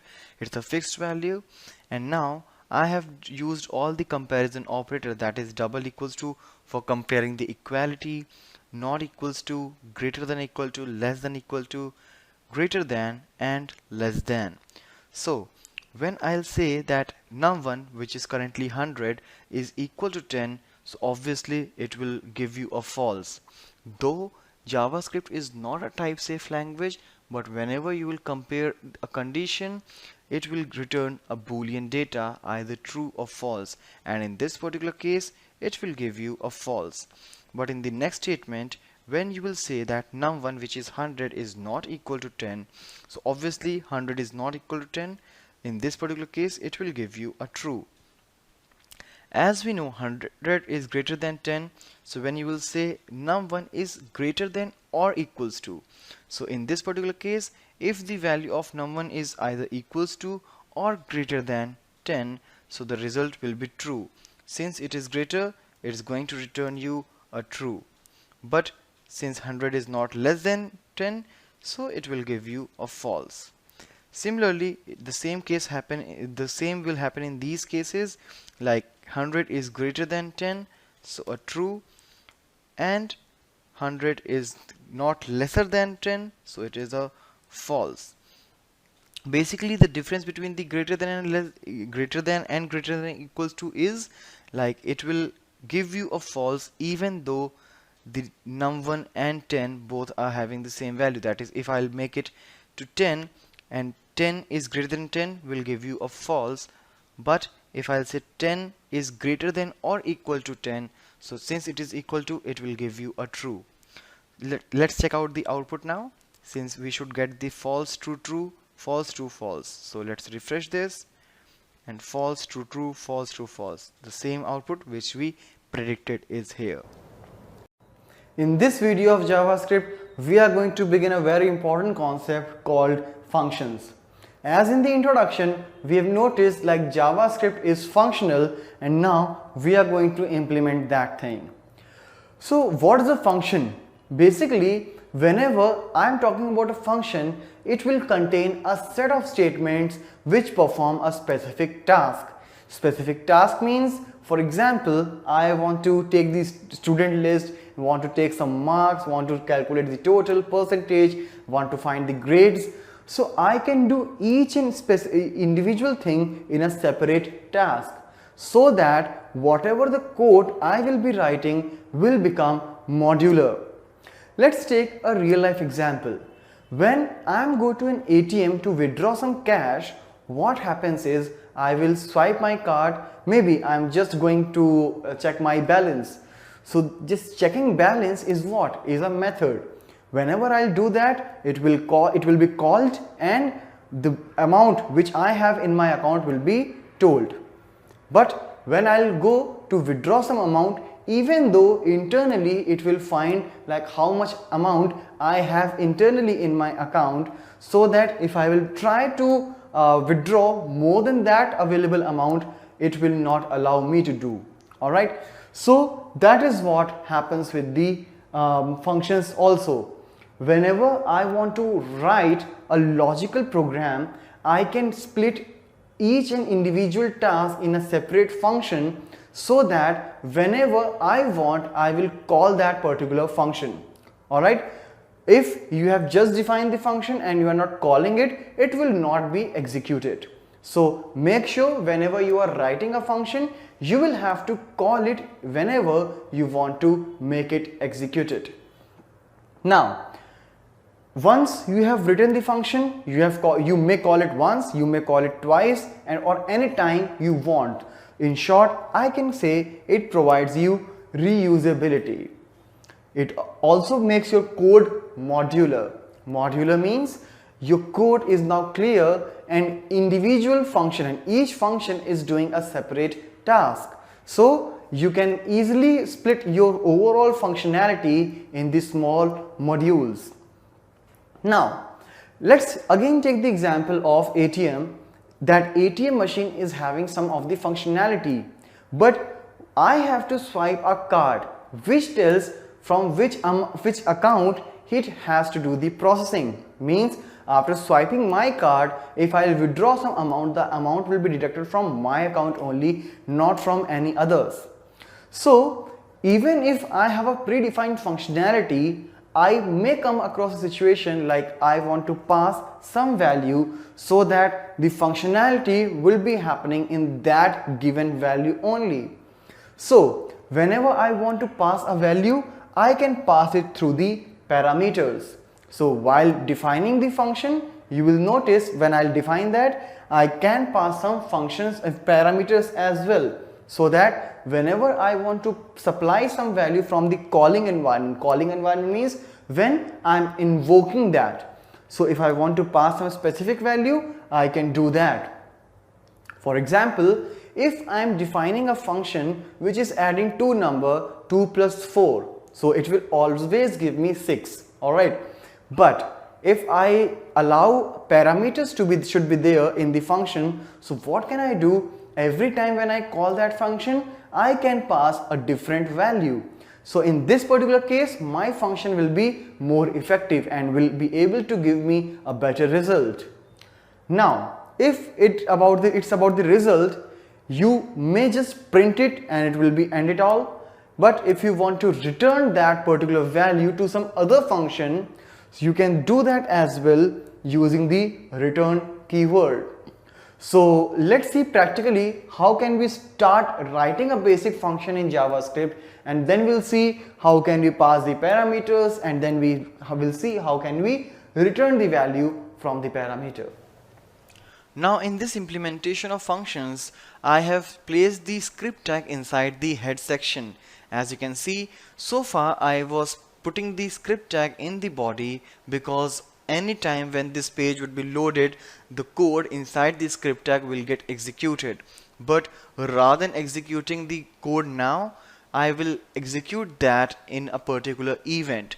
So I'd be treating the JavaScript code as a resource which will be utilized whenever we require. So here there's a script tag with its function with I have used a keyword called function, and the name is say hello. So make sure whenever you are invoking this particular function, you will have to pass this say hello, or whatever name you are passing to the function, you'll have to pass the name in the very same case. Inside this you can do any logical task which you want. Now here I just printed a message using document.write, or you can go for the alert as well. Hello there, a very simple message. Now let's come to the body, and you see without using the script tag I can call this particular function. How? there's a button which I have for which I have used the input tag of HTML. Type is equal to button, value is equal to say hello. On click, this is nothing but the event on which I am invoking the function. In this particular example, I will only take care of the on click event. In our next video, we will cover some more events that can be used for calling the various functions of JavaScript. Now let's execute this particular program, and here you can see as soon as I will click over this button, you will get the message hello there. Let's refresh it, again click, again I got the same message. So this is how you can write a very basic function and can start invoking it. But whenever I will click on this particular button, I will get the very same output. Now if I want, like, rather than passing hello there, I want to pass a particular name. So I should be able enough to pass some value in this function execution, so that every time I am calling this function I can pass various values, and using those various values I will be getting the different values in the output. So for that I will use the parameters. So now I have made a minor changes in this program, and in the say hello function I have passed two parameters with the name and age. So whatever you will pass, name is age years old, means that is the message that will be printed. But every time when you will enter a new name and new age, the output will be changed. So in the UI, that is in the body section, I have created a couple of text boxes with the name T1 and T2 respectively. The first text box is to take the name, the placeholder is there, enter name, and for the T2 it's enter age. So whatever value you will pass, when I'll click the button it will say hello, and the couple of values will be passed here. So first of all I will pass T1 dot value right here, and then in the second parameter, since it's for the age, second parameter, alright, so it's for the T2 dot value. Make sure the sequence of passing and passing the parameters by the time you are defining it and by the time you are calling it should be same. So as here, the first thing is the age, second thing is the first thing is the name, second thing is the age. So similarly I have passed the name first, then the age, because T1 is for the name and T2 is for the age. So let's execute this page now. As you can see, this is the placeholder, alright. So I'll enter any value inside it, like let's enter any age, say hello. Similarly, alright, similarly if I'll enter some new value, like let's say Amit 32, say hello, Amit is 32 years old. Alright, so this is how you can start passing the values inside the function body. Now let's say I want to terminate this particular function if no value is passed. So what can I do is I can simply write like if name is equal to blank, or means if any one of the text box is blank, age is equal to blank, then I want to terminate this particular function, and I have something called return keyword which is actually used to terminate the function. So here I am not specifying any value. If you want, you can specify any value as well, like return false, return true, or if any particular processed value you want to return, you can return anything. But here I just want, like, this particular statement should only execute when both the text boxes are filled. So let's execute it now. If I'll say hello, you see nothing is going on. Alright, but if I will comment these two lines and I'll refresh, you see blank is years old. Alright, so this is not the valid output I want. So that's why I added this particular condition, like this particular document.write statement will be executed only when both the text boxes are properly filled up. If any one is blank, then nothing is going to happen. If both are blank and I entered name but still age is not there, so that's why. Now it is completed and I got the message as well. So this is how you can start working with the functions in JavaScript and can pass the value through the argument and can get the value from the function using the return keyword. In this video of JavaScript, we are going to deal with the events. Since JavaScript is a scripting for a web application which is nothing but a GUI, so event-driven programming is very much related to the GUI applications. And now, by working with the events, we are actually going to perform that event-driven methodology. So here, for performing the events, we will use the HTML attributes of the event type. Like for example, if I'm taking a button and I want something should happen when I click on that button, so this is nothing but an event. So for that, I can go for onClick. Similarly, if I want something should happen whenever my page gets loaded, so in the body tag, I can pass onLoad attribute. So onLoad is nothing but again an event.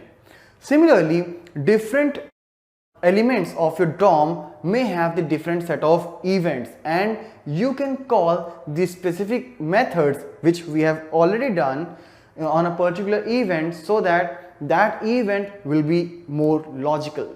So let's start implementing the method calls with the events now. So now in this example we'll cover the couple of more events like mouse over and mouse out. So basically what I have done is, in the body I have taken the image tag in which I have actually not specified any particular image, and I have also not specified the size of this img tag. That means I am taking the actual size of the image here. If you want, you can take the size as per your requirement. But apart from that, if I talk about the events, in the body I have called a method called onLoad. Means this particular event will be fired as soon as the page will be loaded on a particular browser. But at that particular time, a particular image will be set to this img tag on the load event. So as you can see here, like the name of this img tag is img1, so I'm accessing that particular image from this load method, like document.images img1, and src means I am setting the source for this particular img tag img1 which is there in the body. There may be a number of img tags in the body, so I am specifying the specific one. Now here I have a couple of images like logo green and logo red.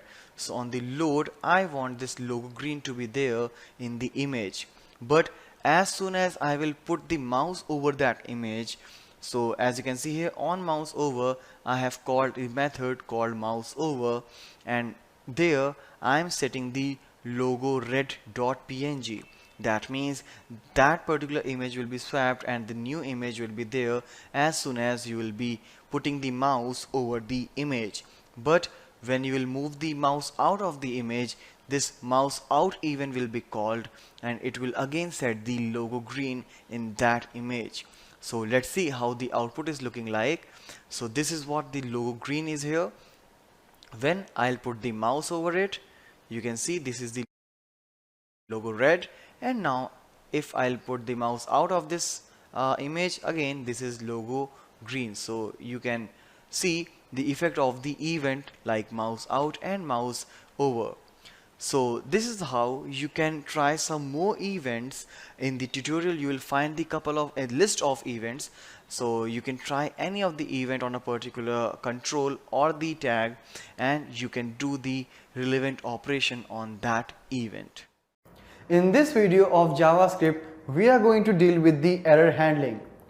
Error handling is basically a very important concept in any scripting or programming language, because once you write a code and if it gets compiled or interpreted successfully, that means it is fine and now it's good to execute.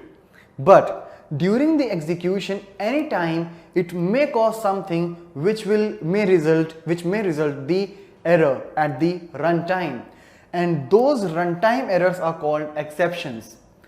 At the runtime, only the exceptions can be handled. For example, if you have any syntax or logical errors, we will not be able to handle such things. But if it is any runtime error or exceptions that can be handled.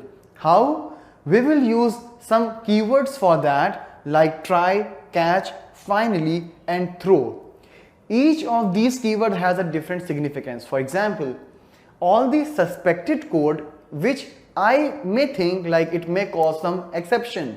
So I will put all that suspicious code inside this try block. So if in case that gives you an exception, that can be handled by the catch block. But if it doesn't raise any error exception, so this catch will not be functioning. If I want manually to raise any exception, I can go for the throw keyword for that. And similarly, I have a finally keyword which will call its particular statements even though the exceptions are not handled. So rather than discussing here, now we can go on the systems and can start implementing the exception handling. So here in the exception handling, I have created a very simple program here. So here, as you can see in the header, I have a script tag and I have created a function now also with the name myfunc. Now inside this I have taken a variable a in which I have assigned a number, any random number, let's say 100, and after that I will start working the implementation. So basically, as I said, with whatever the statement will feel like that maybe it may cause an exception, I will put all that particular code in the try block. If there is an exception, then that particular exception will be handled by the catch, and after that you may add a finally block which will be executing for sure. So for example, if you are writing something like you are establishing a connection or maybe getting the data from some external machine, so in that particular case there may be some situation like due to some network issues your communication or your execution is not happening properly. So the exception will occur, and if that occurs, the catch block will be in action. So doesn't matter even if the exception is there or not, this finally block basically executes every time. So for example, if you are establishing a connection with some external resource, so if you want to close the connection, you can do that inside the finally block, because if the communication is successful, it's okay. At the end I would like to close the connection. If the connection is unsuccessful or maybe there's some problem while reading the data, even though I want to close the connection. So such things which you must do after at the end of the communication or at the end of the any implementation, you'll have to put that inside the finally block. And now let's say what I have done here, since I just wanted to get an exception here, so what I did, I am just converting this a to the uppercase. But as we see, it is a number and number cannot be converted to the upper or lower case, so obviously I will get an exception. So let's execute this program first without the this exception line. So let's refresh it, and if I'll click here, so as per the program it will say value of variable a is 100. When I'll say okay, you see there is one more alert in the catch, but that error one is not executed, and then finally the control comes inside here. So finally block will always execute. Alright, now let's remove this comment, save the program and refresh the browser. So here you see the error message is there. Alright, because what I'm trying to do, I'm trying to convert the case of a number which is not possible. So let's say okay, and here you see finally block will always execute. So it doesn't matter whether there is an exception or not, the try block will execute for sure. If inside the try block any statement is causing an exception, then catch, and after catch finally block will execute. If there is no exception, then after catch directly finally block will execute. If you are writing a finally block, it will execute for sure, but it is never compulsory to add the finally block while working with the exception handling or error handling in JavaScript. In this video of JavaScript, we are going to cover the cookies. As Cookies is one of the very efficient way of maintaining the state on the client side. But before continuing with this state management thing, let's discuss what this is all about. Basically, when we work with any web application, for the server communication, we need to submit our page on the server side, and then it comes back after submitting the data. In short, we call this process is a post back. So, for example, you have requested for a web form which came blank and you entered some of the values in each text box of that form, and finally you can submit the value.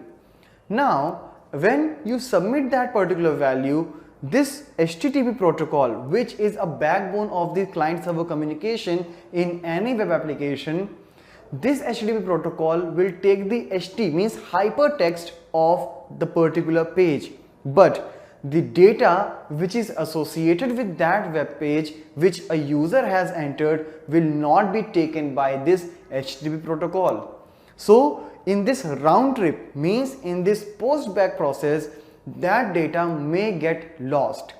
So in order to not to do that, we have to go for the state management. So whenever you will go for any of the web development technology, in each technology you will find something related to this state management. And here in JavaScript, since we are working on the client side scripting, so here we will do the client side state management using the cookies. So whenever I'll talk about this cookie, that simply means I am going to create a text file on the client's machine, and the location of the text file may vary from browser to browser, as each browser has its specific path to store the data. Whenever a user revisits the web page, some of the data may get read from the cookie, as it is a text file. So even if you will shut down your PC, or you will sign out from that web application, or you will close the browser, that file may still be there. So in order to that, we can go for the cookies. Here we have two types of cookies, such as the session cookie or persistent cookie. Session cookie is something which doesn't have a lifetime, means as soon as you will start communicating with the web application, your cookie will be generated and will work only for that specific session. But you may also add a time span which will make it a persistent cookie, and as soon as the lifetime of that cookie is there, that cookie will still be there unless and until you will remove it manually by going at that location, or you may also remove the cookies from the browser itself. So let's find out practically how can we start implementing the cookies in JavaScript. So here in the implementation of cookies, what I have done, I have taken a very simple form in which a single text box in which I am asking for the name, and a button on clicking on which I will create a cookie. So as you can see, on the click event of this button, I am calling a method called writeCookie, and here is inside this head in script tag we have the writeCookie method. Inside this, what we are doing is, if the text box value is blank, I am just giving an alert and terminating this function, because I want that there must be some name in the text box before someone clicks on the button.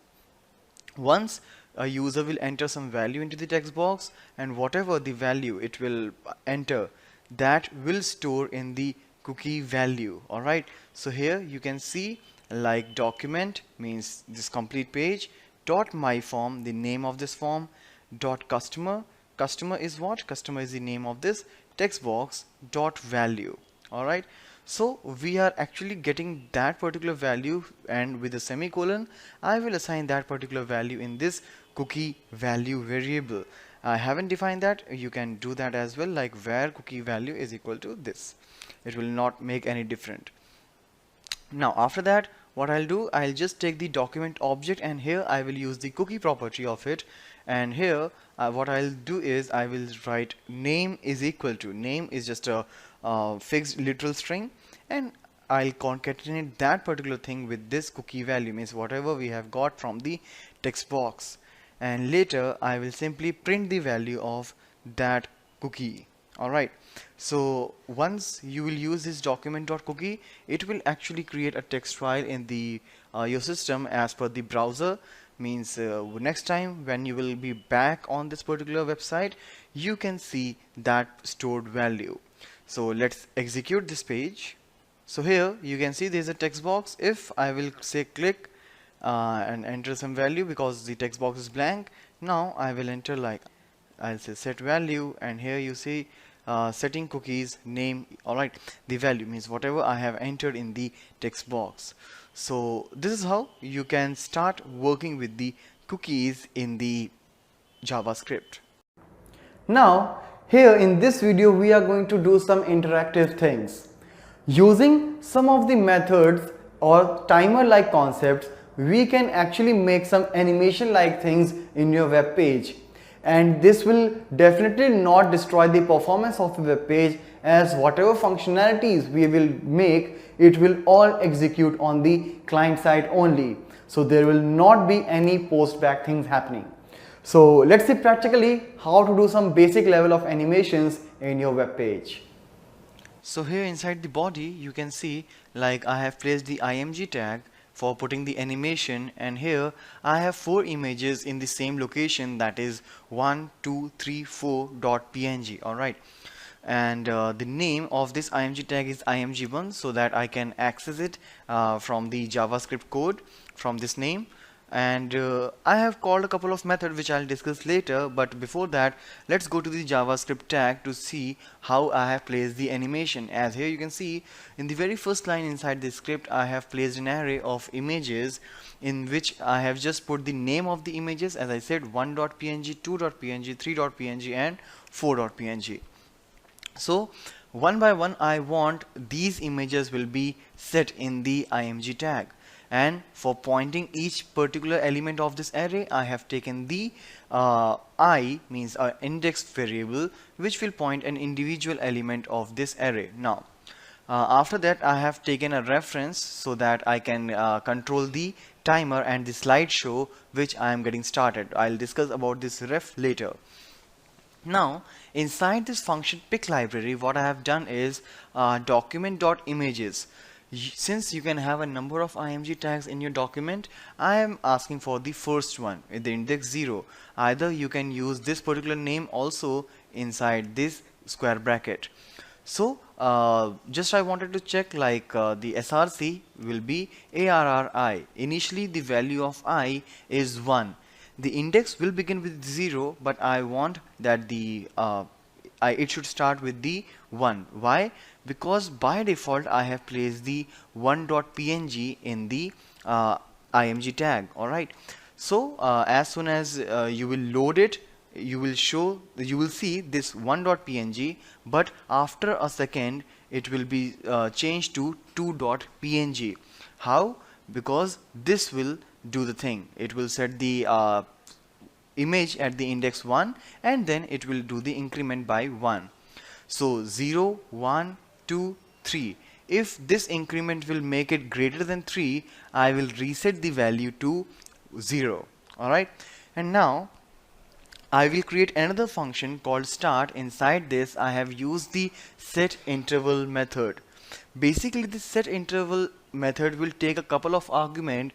The first one is the callback function. So here I have passed the name of this function with the name pick library, and it will set like this set interval function will keep on calling this pick library after each 1000 milliseconds. So after each 1000 milliseconds this method will be called again every time the increment will be there. That's why I have taken this particular variable I outside the scope, outside the function as a global variable. Alright, now it will start the things, and now to stop and one more thing, by the time I was setting the interval, I assigned the reference of this interval to the variable called ref, which I have defined already. Now in this stop, when I want to stop the slideshow of the images, I will just pass that reference itself, because there may be a number of intervals there in the single HTML page. So I need to specify like which particular interval I need to clear. That means when I'll say clear interval ref, it will stop calling this pick library after each 1000 milliseconds, that is 1 second. And when actually I'm stopping that, as soon as you will put the mouse over the image, it will stop it. Means you can easily see that particular image, but as soon as you will say mouse out, again that particular interval would be set. So you can do that. And one more thing, I want this slideshow to be there, to be started as soon as the page gets loaded. So I can also call this start function on the onload event. So what I'll do, I'll simply say start. Alright, so now let's come to the browser and see how the output is looking like. So here you can see the different color of logos are there. Alright, so some of them are 1.png, 2.png and all. As soon as I will put the mouse over this image, you see now the image is not getting changed. Alright, but as soon as I will move the mouse out of the image, again this transition will begin.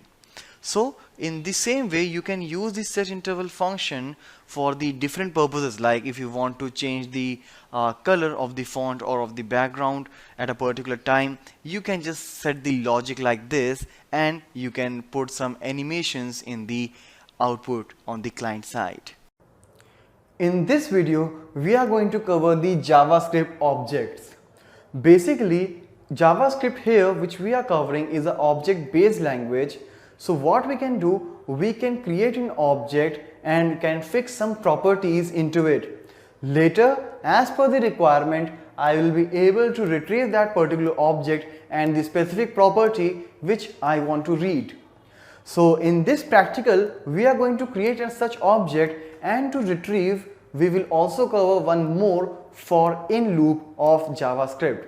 So let's see now it practically. Now here you can see I have created the first JavaScript object with the name tutorial, and inside this, rather than passing the single value, I have created multiple properties and have assigned the value in each property.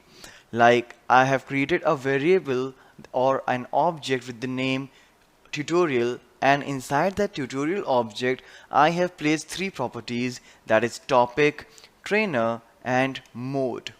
So you can see each three property is having a value. So you can create a separate objects like that with the different properties and can assign the value. You can also create the array of such objects and can put in a separate file which we call the JSON file, that is JavaScript object notation. And you can use very different ways to read that particular JSON file which we have nowadays. Like you can read it from the Node application, from the Angular application. There are a number of ways, but here we are not going up to that level. You can check the different tutorials for that. But here, particularly in this one, I have created just a single object and can read the different properties out of this object. So as here you can see, topic is tutorial, means the object name, and by separating a dot with the dot, you can pass the property name like tutorial.topic, tutorial.trainer, tutorial.mode. So make sure it's case sensitive, so you are using in the very same case. So if you will see the output, you can see like topic, trainer and the mode is online. So this is what, when you want to read a particular object property by property. But we do have a loop here using which I can go for this object reading, and that is a for in loop. So if I'll see the syntax of the for in loop, you can see here, let me align this first. Alright, okay. So here what I have done is I have taken the text property here, text variable here, which is initialized with a blank. Alright, and then to point the specific property of this particular object, I have used this X. You can take anything. Alright, so now inside this for in, what is there? For X in tutorial, this is the main object, and X will be pointing the specific property inside this object. So you can see like tutorial X. So X means it will start from the 0, then it will point out the first property, second property, and third property, and as many as there. So I'll concatenate that all the values, only the values. No, I'm not specifying the property name here, but just the value of each property will be concatenated to this string called txt, and I'm separating all the values with the comma. So if I'll refresh this page, you can see JavaScript, that is the first property value, the second property value, and then online, the third property value. So it's all up to you, like how you want to read this specific object, either property wise like this, or you can do all the reading and can store all the values inside this string variable. And as in the string methods, we have already done the split function. So later, if you want to assign all these different values in the array, you can do that using this split method, and each value will be stored in the array. So this is all about the JavaScript object. As we know, a website is nothing but a collection of interlinked web pages. So using hyperlink also, you can actually navigate from one page of a website to another. But if programmatically it is required, like after a particular operation you want to go to some other page, for example, as soon as you submitted your form, you want to go to another page which will give you confirmation like your data has been saved. So in any such scenarios, you can actually go for the page redirect in JavaScript, and here we have a method of Windows object called location, and inside this location method you can actually pass a string parameter which will be a URL of a particular location where you want to go. So on a particular event like button click, as soon as this method will get called, your page will be redirected to that particular location. So let's see practically how this window.location works and what are their different parameters and overloadings available. So in this particular program, I'm simply changing the location of one page to the another page. So in this particular page, what I am doing is I have simply placed a button with the text redirect me, and when you will click, this will call the redirect function. And inside this redirect function, what I have done is I have simply called this window.location property. It will simply change the location of your page, and whatever page you have specified will be shown to the user. So when I'll execute this, you can see I can also do that on a particular timeout basis. As you may have seen, like when you get a particular page, you will be shown some ads, and after that particular time, after some particular time, like maybe 5 seconds, 10 seconds, the actual site is there, means it will automatically redirect you to the actual website after that advertisement. So I can do that as well. So for that, I don't need this button. I'll remove this text, or I'll write something like you will be redirected in 5 seconds. Alright, and what I'll do is I'll call this function on the load method, like on load. I'll not call it directly, I'll call the timeout function, which will actually do the trick. Basically, this timeout function will call this redirect function, redirect. Alright, and let's put them in single quotations as I already have a double quotes. Alright, and now I'll do that after 5000 milliseconds.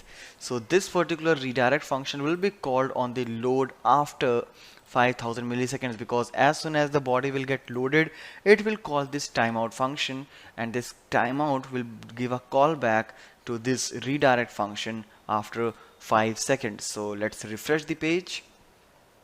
So this is the message which I have passed here. Alright, so it's not there. Let me check the code. Alright, actually there is some set timeout function is there rather than this timeout. There is a set timeout function which will do that particular task which I was just talking about. Now I'll call this set timeout, and let's refresh this page again. So maybe after 5 seconds I'll be redirected. And yes, as you can see, now I'm here in this website again. So this is how you can implement the page redirection while using the JavaScript. In this video, we shall get acquainted with the basic syntax of PHP language. Let us now write a simple hello world application in PHP and see how it can be run from the command line. PHP statements, or the block of one or more than one PHP statements, are put inside these two lines, less than question mark PHP. This marks the beginning of the PHP code, and greater than question mark greater than marks the end of the PHP code. So in between these two, I am just writing a single statement, echo hello world. Echo and print, these are the two PHP keywords which are almost used similarly to display the output on whatever the output device that is in use. Since we are going to use this or execute this code from the command line, our command prompt or the console terminal will be our output device, so on which you expect this hello world to be printed. So after writing this number of statements, just save this file as hello.php. So I have already saved this file as hello.php. Now you open the command prompt and go into the directory in which this file has been saved. So this is the folder in which this hello.php is present. So before executing this script from the command line, you have to ensure that the php.exe, the PHP executable, the folder in which this php.exe is provided or present, must be in the path of your operating system. So if it is already there, then all you have to do is to execute this hello.php from the command line by saying php hello.php. So what happens? The statements inside this PHP script will be executed. Incidentally, there is only one statement, echo hello world. So I should get the hello world message being printed. So that's how you can execute a PHP script from the command line. Okay. So this demonstration will show you how to execute a hello world application as a web page. So for that purpose, I have written this HTML code. Remember that any HTML code or HTML script can be saved as a PHP file. But if you want to include a certain PHP code or PHP instructions inside the HTML, then you have to use this line as the mark of beginning of the PHP block of statements, less than question mark and PHP. And in order to denote that the PHP script is over, it should be marked by the question mark greater than, inside which you can write as many as number of PHP statements as you want. Here I am just using one echo hello world, and this hello world is surrounded by the heading tag, right? And this page or this HTML script in which a PHP part is included is saved as hello.php on the document's root of our PHP web server, PHP enabled web server. It may be XAMPP, or it may be WAMP, or it may be any web server that you may want to use. So write this script, save it in the folder which is marked or which is configured as the document root of your web server. Okay. Now after having done this, start your web server, call it as a local host, because the name of the web server on your machine will anyway be called as localhost. If you want, or if it is needed, configure your port number. Default port number is 80, but if it is already occupied by any other web server, change it to whatever you want. Particularly 8080 is the alternative port number that is used. Okay, so perform this, save this file, start your web server, and Now open the browser and visit this page. So the web server is running. I am just giving the URL as localhost hello.php. I should get the hello world message.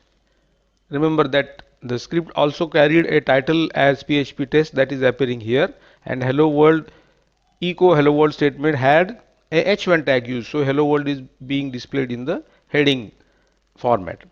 So this is how a hello world application executed as a web page that can be done using the web server that we are going to use. Okay. In this video, we shall see the web concepts as they are used in a PHP program. So what is the difference between the client side process and the server side process? That I will try to explain with the help of this example. This is a simple HTML code. I have saved this as webconcepts.php on the document root of my web server. This line is a plain HTML which uses the bold and paragraph tags. Okay, so this is a static text. Now this is the JavaScript code. When this part is executed by the browser, it will call this document.write function and return the value of the date function. What this will give you? It will give you the current date as present in the client's computer. On the browser is running on the computer which is the client, and what is the date as per the client's computer, that will be displayed.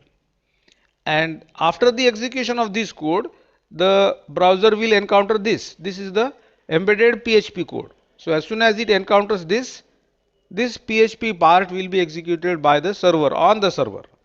So what it will display? It will echo server's date is and the return value of this date function. Now this date will be as per the server's computer, as per the date that is stored inside the server's computer. Okay, so incidentally in this case both the client script, that is the JavaScript code, and the PHP code are being executed by the same physical computer, but this is the browser which is the client and this is the local host which is the server. Okay, so you may not find the difference between the output of this date and this date, but suppose that this code is placed on a server and it is being accessed by a remote client. So therefore, and that remote client may be in a different time zone altogether. So in that case, this client date may show a different result and this server's date may show a different result. But in here now in our demonstration both will be the same because both are executed on the local host. Okay. So what is the output of this program, that we will see. So there you go, the server is running and I have given the URL as webconcepts.php, client side and server side script. This is the HTML text that is being displayed.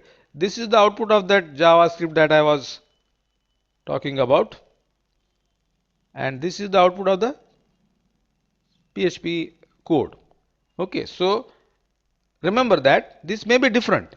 If in the real server situation the code is hosted on a server and the client is somebody else which may be at different location, which may be having a different time zone. So this date reported and this date reported may be different in a real situation, but since we are using a local host, both are showing the same January 17, January 17. Okay, so that is the way in which client side script can be embedded inside HTML using JavaScript. Server side script is your PHP. In this video, we shall see how the input output operations are executed in the console mode for a PHP program. So console IO. So here we perform simple console input output operations using the fscanf and fprintf functions. This program can be run from the command prompt, you giving the php.exe path.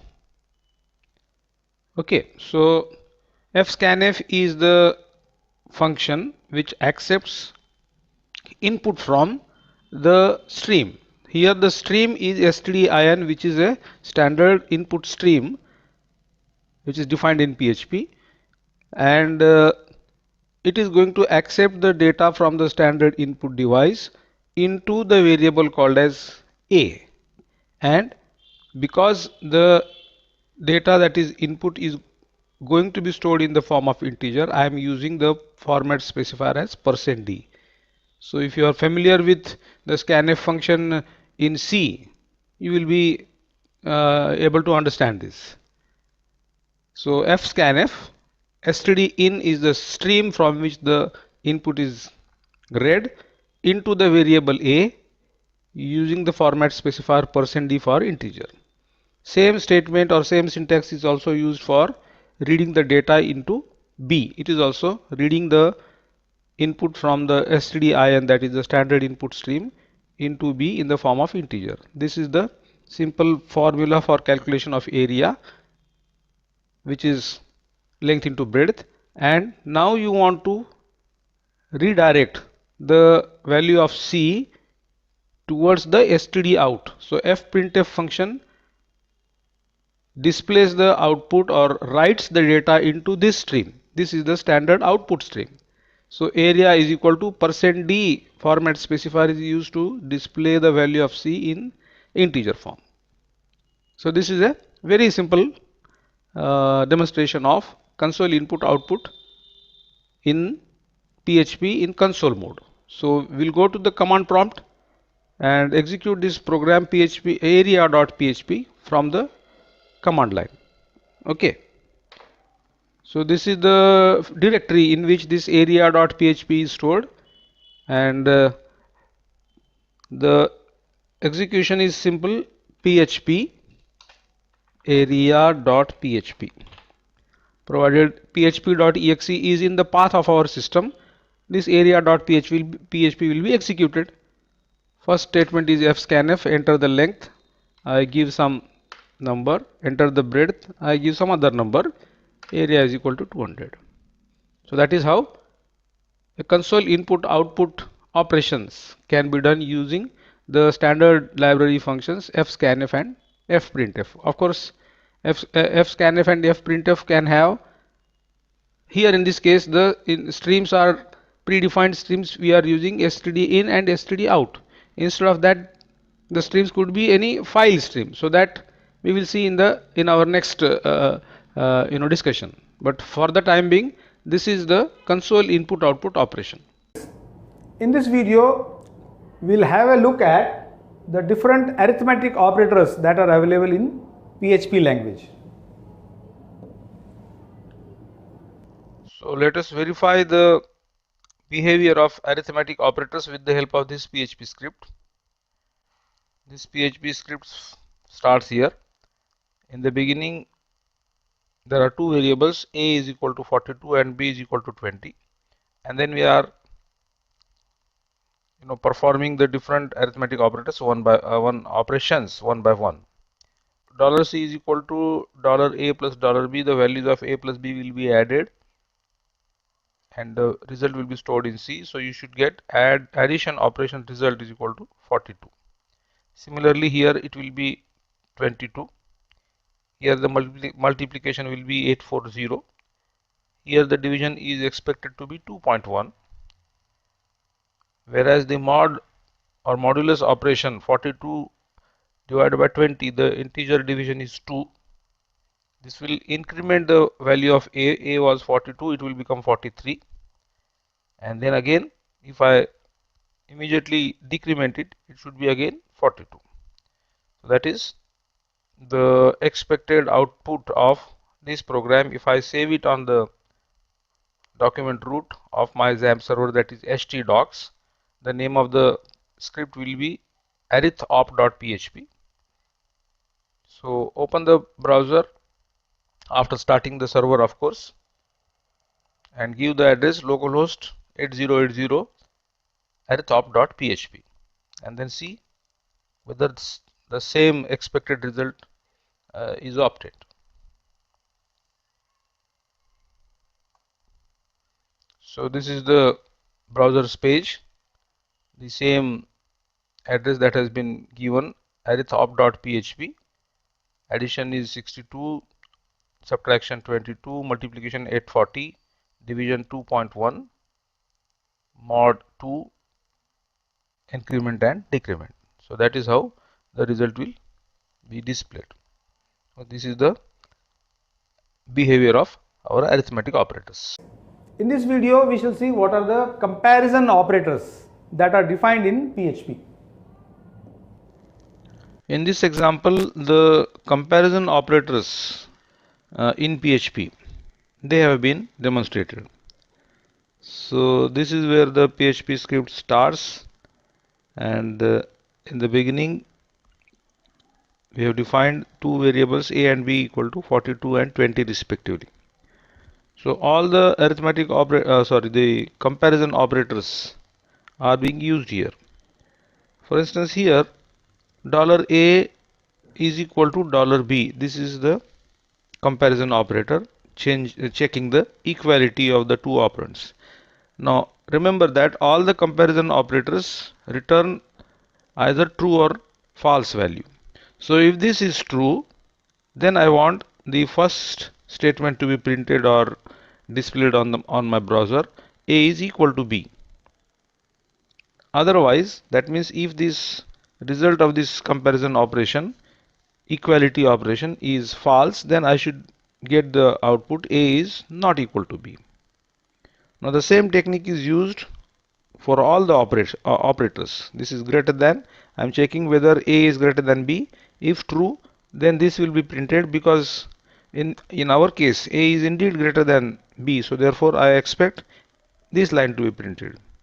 A is less than b, no, so therefore a is not less than b, the else part will be executed. Of course, the use of conditional statements, if else, that will be demonstrated in some of the other videos, but here again the inequality operation is being tested. If the value of this expression a not equal to b is true, which is in fact it is true, a is not equal to b, so therefore I will get the output as a is not equal to b. Similarly, greater than or equal to and less than or equal to. So these are the comparison operators: equal to, not equal to, greater than, less than, greater than or equal to, and less than or equal to. So we shall save this file PHP script as comp.op.php in the document server of the XAMPP server, that is htdocs, and open the script in the browser when the server is already running. So let us see how the output, whether it is as per our expectations or not, right? So there you go, the test 1, which tests the equality, whether a is equal to b, a is greater than b. This is true, so therefore it will print the true part. It will also print the true part. A is not less than b, a is not equal to b, and the values of the operators greater than or less than or equal to b. This is as per our expectation. So that's how the comparison operators are used in a PHP script. In this video, I'll explain to you the different assignment operators in PHP. Okay, so this PHP script uses all the different assignment operators. So to begin with, I have defined these two variables a and b equal to 42 and 20 respectively. So the basic assignment operator is equal to. So what this will do, it will perform the expression on the right hand side. That means the addition of a and b will be done and it will be assigned to c. So it is a basic assignment operator. Result will be 62. Then I am using this plus equal to operator. In fact, all these plus equal to, minus equal to, star equal to, slash equal to, and mod equal to. These assignment operators are really what you can call a cumulative assignment operators. That means what? This plus equal to is really equivalent of saying C is equal to C plus A. So if the value of C has become 62, so C plus A will become 104, and that will be assigned to C. So the result of this C plus equal to A should be equal to 104. Same thing is true with this minus equal to, which is equivalent to saying C is equal to C minus A. So anyway, the C had become 104 here as a result of this. So here it will again be back to 62.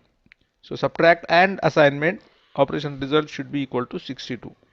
Similarly, star equal to is multiply C by A and assign back to C. So it should be 104 multiplied by 62 multiplied by 42 will be 2604. That should be the result. Similarly, the divide and assign operator, the result should be 264 divided by 42. So divide and assignment operation result, I expect it to be equal to 62. And finally, the mod operation C mod equal to A, that is really equivalent to C equal to C mod A. Our C will finally C should have become actually as a result of this operation 62. So 62 mod 42. 62 divided by 42 is 1 and remaining is 20. So mod operation anyway results the remaining value. So the output should be 20. So that is my expected behavior. Let me see. What I will do, I will save this script on the document folder htdocs and open it from the server by giving the address localhost 8080. The name of the script is assignop.php. So let me open the browser and see the output of this PHP script.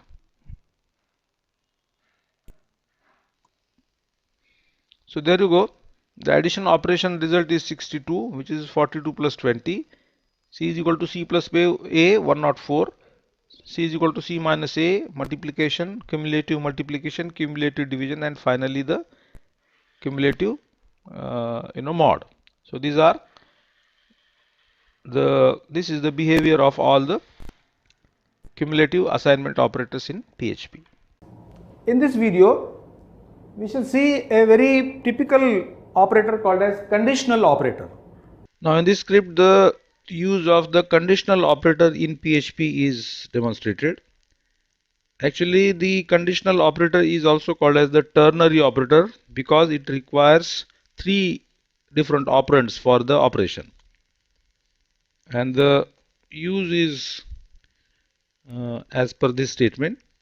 Here the logical expression is put inside this bracket $a greater than $b. Now this logical expression will be either true or false. If this is true, then the statement after the question mark will be executed. If this is false, then the statement after the colon will be executed. So if I am saying result equal to a greater than b question mark a colon b, so that means what will happen? If this expression is true, then a will be assigned to result, otherwise b will be assigned to result. So it is as if it is a short form of a regular if statement. If a greater than b, then result equal to a, otherwise or else result equal to b. So this is the behavior of this conditional operator. So we shall put this script on the document server, a document root of our server, and open it in the browser.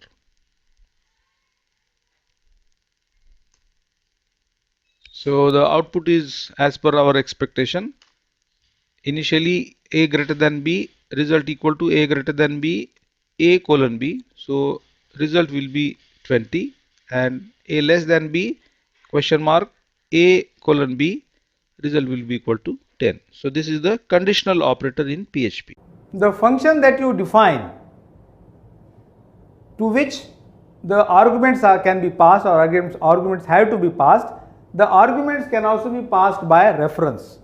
So what is the call by reference mechanism in PHP? Okay, so this PHP script is written to demonstrate the use, or to demonstrate the mechanism of calling a function by reference in PHP. Okay, so this is the function and this is the calling environment. Now the default method of calling a function is call by value, in the sense that the value of the actual argument that you pass, the value will be stored in the formal arguments that you declare in the function definition. But if you want to pass the reference of the calling, rather the actual argument, then you have to prefix the symbol and to the name of the formal parameter or formal argument. So, and then use those variables inside the function. As a result, what will happen? Whatever changes that you may perform in the formal argument, that those changes will be reflected in the actual argument in the calling environment. So this, you treat this as the main function of your PHP, and this is the swap function. So inside this calling environment, I am declaring the two variables as a and b equal to 10 and 20, and these two variables are sent to the function swap. But then the swap function has two formal arguments x and y, to which the ampersand or and is attached. So what will happen? This x in swap function will become the reference of this a, and this y will become the reference of this b. So if any changes take place in the values of x and y, those changes will be reflected back in the values of a and b. So that is what the call by reference mechanism does. So what we are doing? You are sending the values 10 and 20 to this swap function. X and y will become the references of a and b. This is actually the swapping mechanism by taking a temporary variable, t is equal to x, x is equal to y, y is equal to t. This is the well known mechanism of interchanging the values. After the function is over, the control will come back to this, and after coming back, if you again see what are the values of a and b, you will find that they are interchanged to a will become 20 and b will become 10. Okay, so this is what you should expect when the function is called by reference, by sending the reference and using the variable which is a reference to the variables in the calling environment. Okay, so this is the expected output. Before swap it was a is equal to 10, b is equal to 20. After swapping, a should become 20, b should become 10. Okay, so let me run this program. So let us open that swap.php in the browser and see whether the output is according to our expectation. There you go. Before swap, a was 10, b was 20. After swapping, a 20 and b 10. So that is the effect of calling a function by sending the reference. In our discussion with the functions, what are the default arguments to a function? So how to stipulate the default arguments in a function definition, that we shall study with the help of this example. So in this example, the function that is defined is percentage, and it has been designed to accept 4 arguments from the caller or calling environment, and the arguments are PCM and total TTL.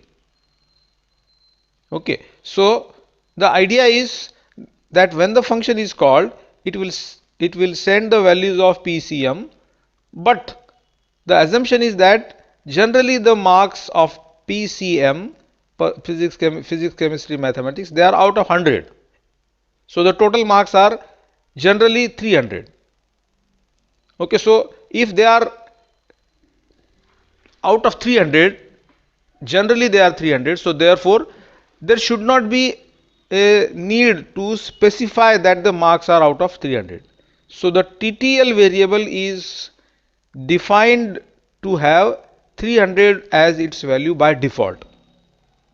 So unless otherwise specified, the value of the variable TTL will be 300. Okay, so taking these PCM value and the default value, the calculation will be done, the percentage will be calculated.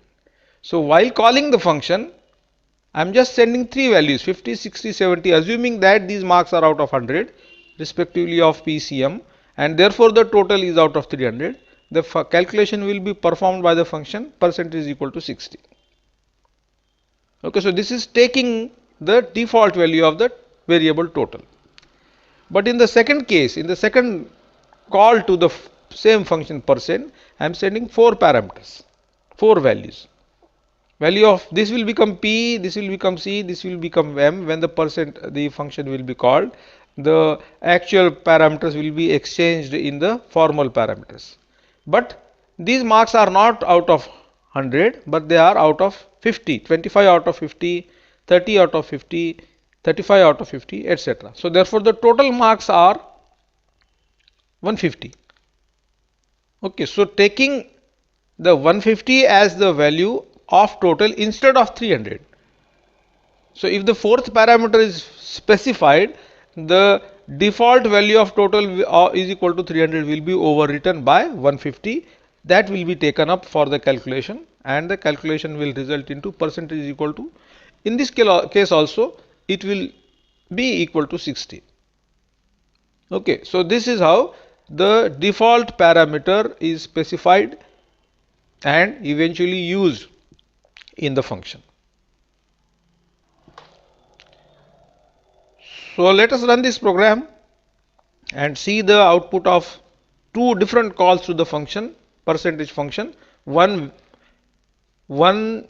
First call uses the default value, second call uses the specified value. So let us run it. So this is my browser in which I am giving the URL of default arg.php, and see the result. First call PCM is 50, 60, 70, total marks are 300, that is the default value.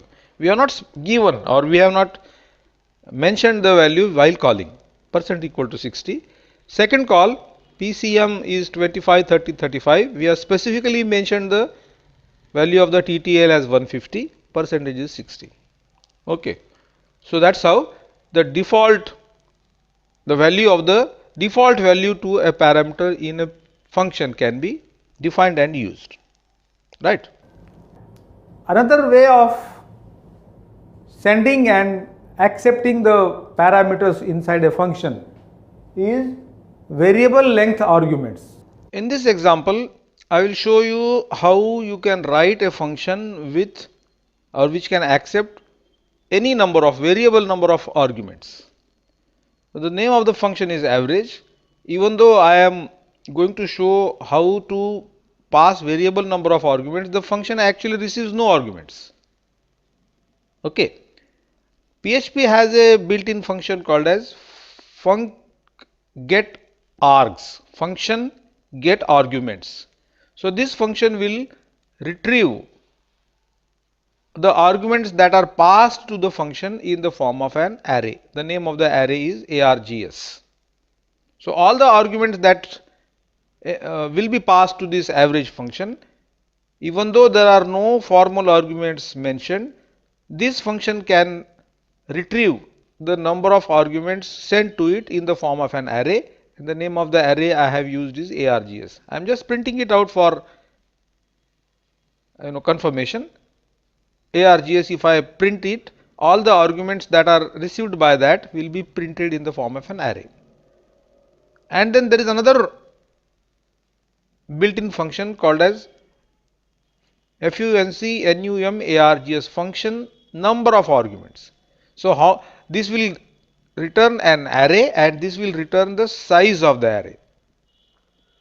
Okay, so taking the advantage of this function number of arguments built-in function, which will result into the total number of subscripts in the array, I can now run a loop, traditional loop for traversing the array from I is equal to 0, so 0th index up to the last upper bound index.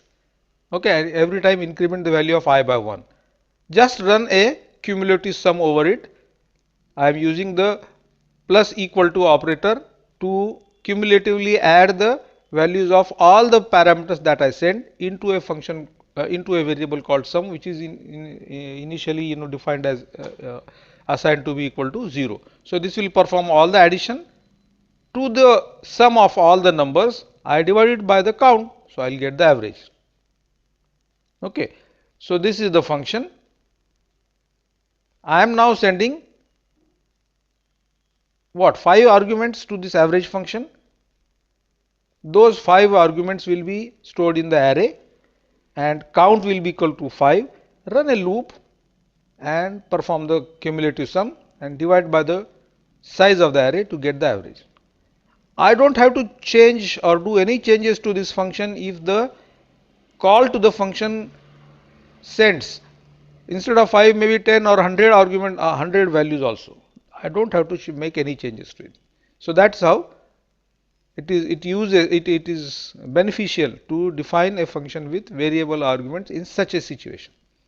Okay, so let us run it and see the result of this function with variable arguments. So in the browser, let us open this script var.args.php. It is sending 5 values to the function and we will get the average of that. That's it. Array received is 1, 2, 3, 4, 5 in the subscripts 0, 1, 2, 3, 4. Run a loop over it, perform the sum and calculate the average.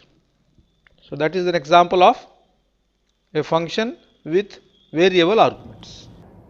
So finally, in the discussion of our functions, the final point remains it is about the return type of the function. Now this is the PHP code or PHP script which will show how a return statement can be given in the function definition and what is the effect of the return statement or return keyword rather. Now when a function is called, any function can be called from anywhere, from any other function. What we are doing, we are calling a particular function from our what we say as the calling environment. So from this the function is called and this is the definition of the function. So whenever the call is encountered, a function is encountered, the control of the program jumps to the function, executes these statements, and as the function ends, the control of the program returns back to the calling environment. So that is the well-known mechanism of calling a function. From the call to the function, the control jumps to that function, the body of the function is executed, and after that the control returns back to from where the function was called. So the function is anyway returning. So even if there is no explicitly mentioned return keyword or statement in the function does return to the place where it has been called from. The point is whether the function returns empty handed or returns with a certain value. So if you want to make it return with a certain value, use the return statement and in front of it mention the parameter to be returned. Okay. So this function we have already seen, average function receives that many number of arguments, it performs the calculation and calculates the average. At the end of the function, I want the function to return to its called position with a certain value. So I say return avg. So this will return the AVG from here. Whatever value it has returned, it will be stored in this AVG variable, which is in the calling environment. So from this function, the value will be returned here and it will be printed here. Okay, so that's how a return statement can be specified as the last statement in the function. Even though there are any statements after the return, they will not be executed because the control will be as it is returned from there to the calling environment. Okay, so I have saved this as return ret value.php. Let me now go to the browser, give this URL and see the result. Result is going to be the same. It will be printing the value, the average, but the mechanism is returning the value from the function to the calling environment. Okay. So in the browser, I am giving ret value.php. As before, the variable arguments are stored in an array. That array is printed. The function performs the cumulative addition and calculation of average and sends back the result to the place from where it was called, and there the value is printed. So the function call can send any number of arguments and the function itself can send a return value. That is how the mechanism of exchanging the data between functions can be used. Okay. In this video, I'll tell you about the break statement in PHP. So let me now show you the use of break statement in a loop. Actually, we have already used this break keyword, but it was used in association with the switch case. And after the statements in a particular case are over, you generally use a break statement as the last in that particular case in order to take the control out of the switch block. Here also, the break statement is used to terminate or abandon the loop before its designated number of repetitions. So for example, here I am using a while loop and the control of this while loop is done by this variable y, which is set to equal to 0, and this loop is expected to repeat till y less than 10. So every time when y is incremented and the loop is repeated, normally this loop is expected to run 10 times. Okay. Inside the loop, what I am doing, I am generating a random number between 1 to 10 and assigning it to x, and I am just printing it out. Had this statement not been there, then what would have happened?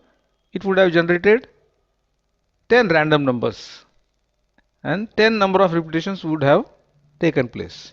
But I want the loop to be terminated as soon as, or as and if x is found to be equal to 5. So x being the random number, it may never occur within the 10 number of repetitions. So only different 10 numbers will be printed. But if at all x happens to be equal to 5, the loop will be terminated. So there is a possibility that 10 different random numbers, none of which is equal to 5, will be printed. And there is also a possibility that after generating one or two or a couple of random numbers, x happens to be equal to 5, the loop will be terminated. So that is the purpose of break statement inside the loop, to take the control out of the current loop and abandon the loop. That's what. Okay, so I have saved this file as break.php. Now I will run this file from the server. Okay, the server is running and the URL is localhost break.php. There you see the loop goes on running till it encounters 5. So it may be the case that only the second occurrence is equal to 5. So the loop will be terminated before it reaches the 10 number of repetitions. There you see. every time the different result may appear, because the random number will be equal to 5 at any number of repetitions. So the bottom line is that the break statement is used to abandon or terminate the loop before it completes its pre-decided or designated number of iterations. In this video, we shall see the use of continue statement in PHP. So in this example, the continue statement is used inside a while loop. So what does the continue statement do?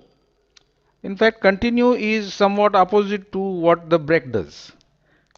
We have seen that the break inside the while loop, if break is encountered, the loop will be terminated and it will abandon the remaining number of operations or iterations of a loop. Continue on the other hand will restart the loop from the beginning. It will discard or abandon the remaining statements in the current iteration and start the next iteration. So that is how the continue behaves. So in this example, actually I should write this as continue, right? There is a loop which is controlled by the variable y is equal to 0 in the beginning, and while loop is expected to go up to y less than 10. In every time y is incremented and a random number is generated and it is printed. So if this number was not present, or rather if this statement was not present, then what would have happened? 10 different random numbers would have been generated and printed. Okay, so it is printing the value of y and x. So y is equal to 1, whatever the number was generated. So 10, y is equal to 1, 2, 3, 4, 10, up to 10 it will go, and corresponding the values of x will be printed. This if this statement is removed. But if this is the case, then anytime if the random number generated is equal to 5, this statement will not be printed and it will go to the next iteration of the loop. Y will take the next value and again the random number will be generated. If it again is equal to 5, it will skip this statement and go back. If it is not, then this will be printed and the loop will be continued till y is less than 10. So 10 number of repetitions will take place, but this statement will be printed or not will depend on the value of x. If it is equal to 5, this will be skipped and the next iteration will take place. So that is how this continue statement works. I have saved this file as continue.php and the server will start. I will go to the browser and give this URL as this one. Okay. So the server is running. I'll give the URL as continue.php and press enter. There you see the number of iterations are 1 to 10, but the second iteration has been skipped because the value that has been generated might have been equal to 5. So it skipped the subsequent print or echo statement and the number of repetitions have gone up to 10. Again refresh it, it may give different output. In this case, even after 10 iterations, the random number 5 was not generated. So all the 10 iterations have appeared. In this case, the iteration number 5 is skipped because obviously because x would have been equal to 5. So that is how. Here again all the 10. Here again all the 10.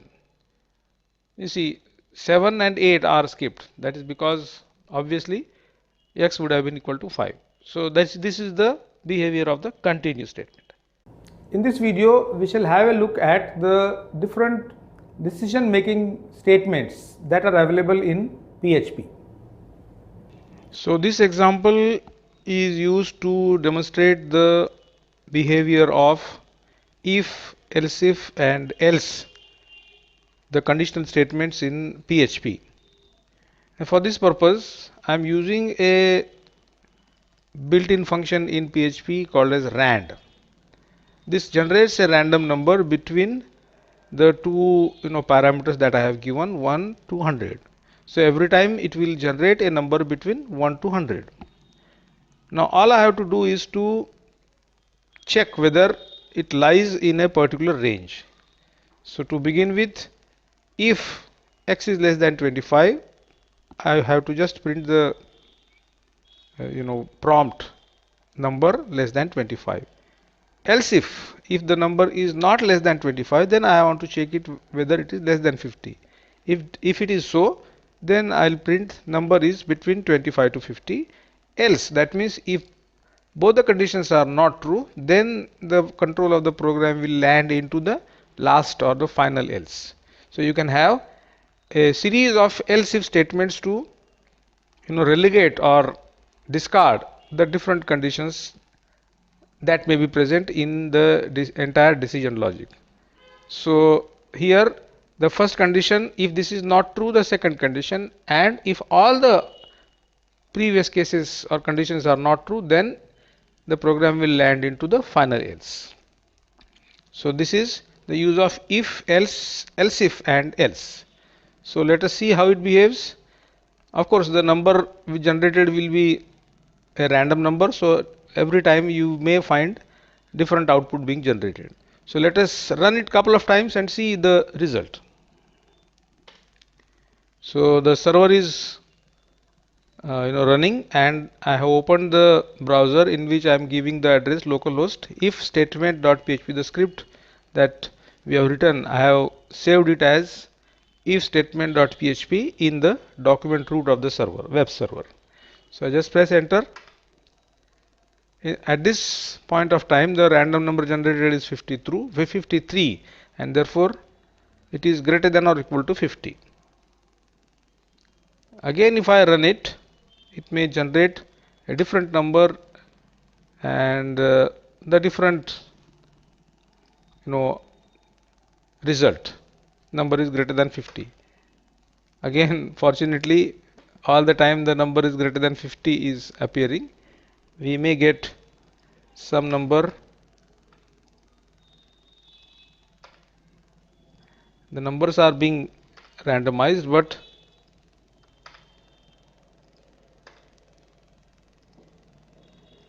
I wonder, yeah, so this is random number 5, number is less than 25. So the randomization also is taking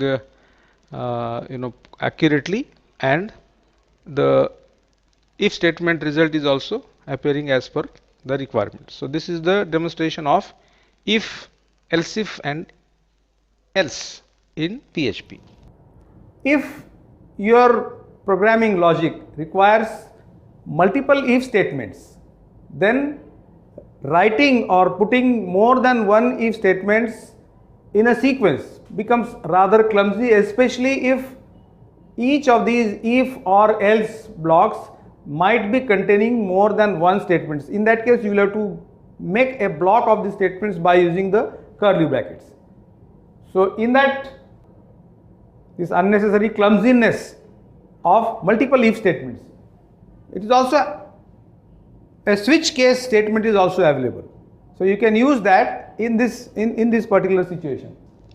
So in this example, I will show you the use of switch case, another conditional statement in PHP, where the different cases or different possibilities of a switching variable are processed. Right. So therefore, for this example, I am also using the rand function, and the rand function is used 3 times to generate 3 random numbers. First 2 random numbers are between 1 to 10. These are going to be used as the operands for the addition, multiplication, subtraction and division operations. Which operation is to be done will be decided by the third random number between 1 to 4. So these 3 random numbers x, y, z will be printed as they are generated. Now since my addition, subtraction, multiplication, division operations are going to be decided by the value of the z variable, I am using switch z.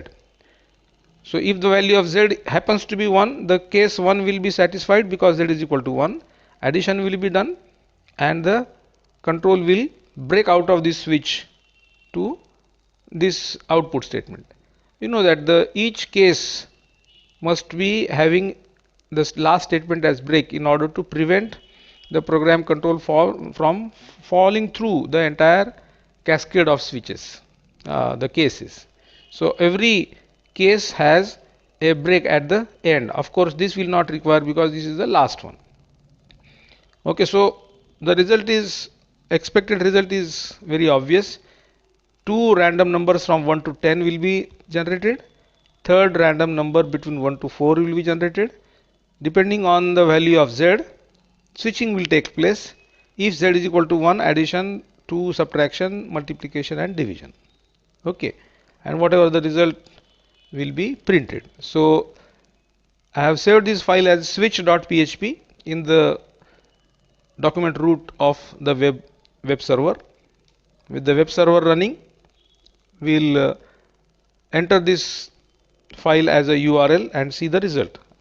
We'll of course run it couple of times to see the different randomization of the results. Okay. So I have entered the URL as localhost switch.php and enter numbers 94, operation code is 3, result is 36. Again executed, numbers 8, 6, operation code 2, result is 2. So it is fairly accurately 4, 5, result is 0.8, that being the division. 7, 10, again the division is 0.7. So 110 addition, result is 11. So that's how the output is going to come as a result of the switch case functionality of our conditional statements in PHP. In this video, I will explain to you the use of while loop in a PHP program. So let us now see the execution of while loop as it is used in PHP. So in this code I have two while loops in action. This is one and this is another. So in first case, the initial value of a variable that is controlling the loop is I equal to 0, and I want to execute these two statements. What are these two statements? Increment the value of I and print it out, so long as the value of I is less than 10. So what do you expect starting from I is equal to 1? The number is 1, 2, 3, 4, 5, 6, 7, 8, 9, 10. That is the expected output of this loop. Okay. In the second example, again I am using the rand function to generate a random number between 1 to 10, and that is the value of x, and the loop is expected to keep on repeating till x is not equal to 5.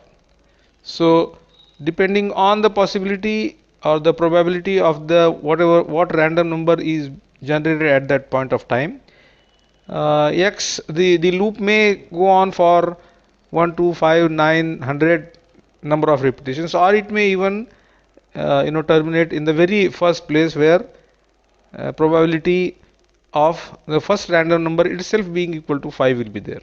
So the output will be unpredictable, so to say, because it involves a random number, and so long as the random number is not equal to 5, this loop is going to run.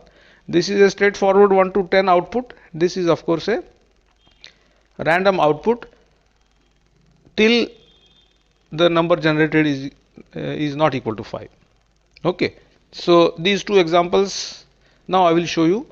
I have saved this file as while.php. I will start the server, open the browser, give the URL of this, right? Okay, so now the server is running. In the browser I am giving localhost while.php. Just press enter. This is the output of the first while loop, which generates numbers from 1 to 10.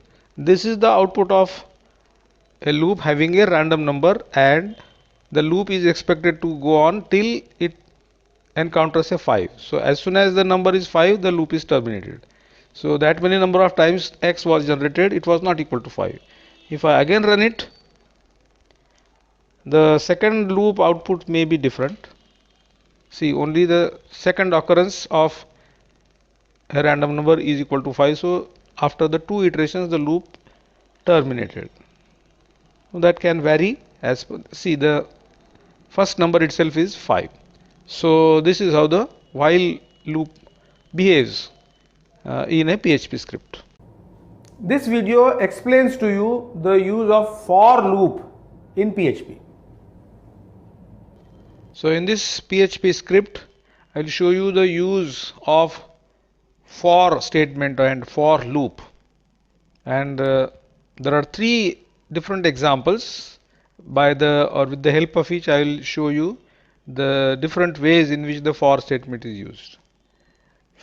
But the syntax of for loop is like this. It takes 3 parameters.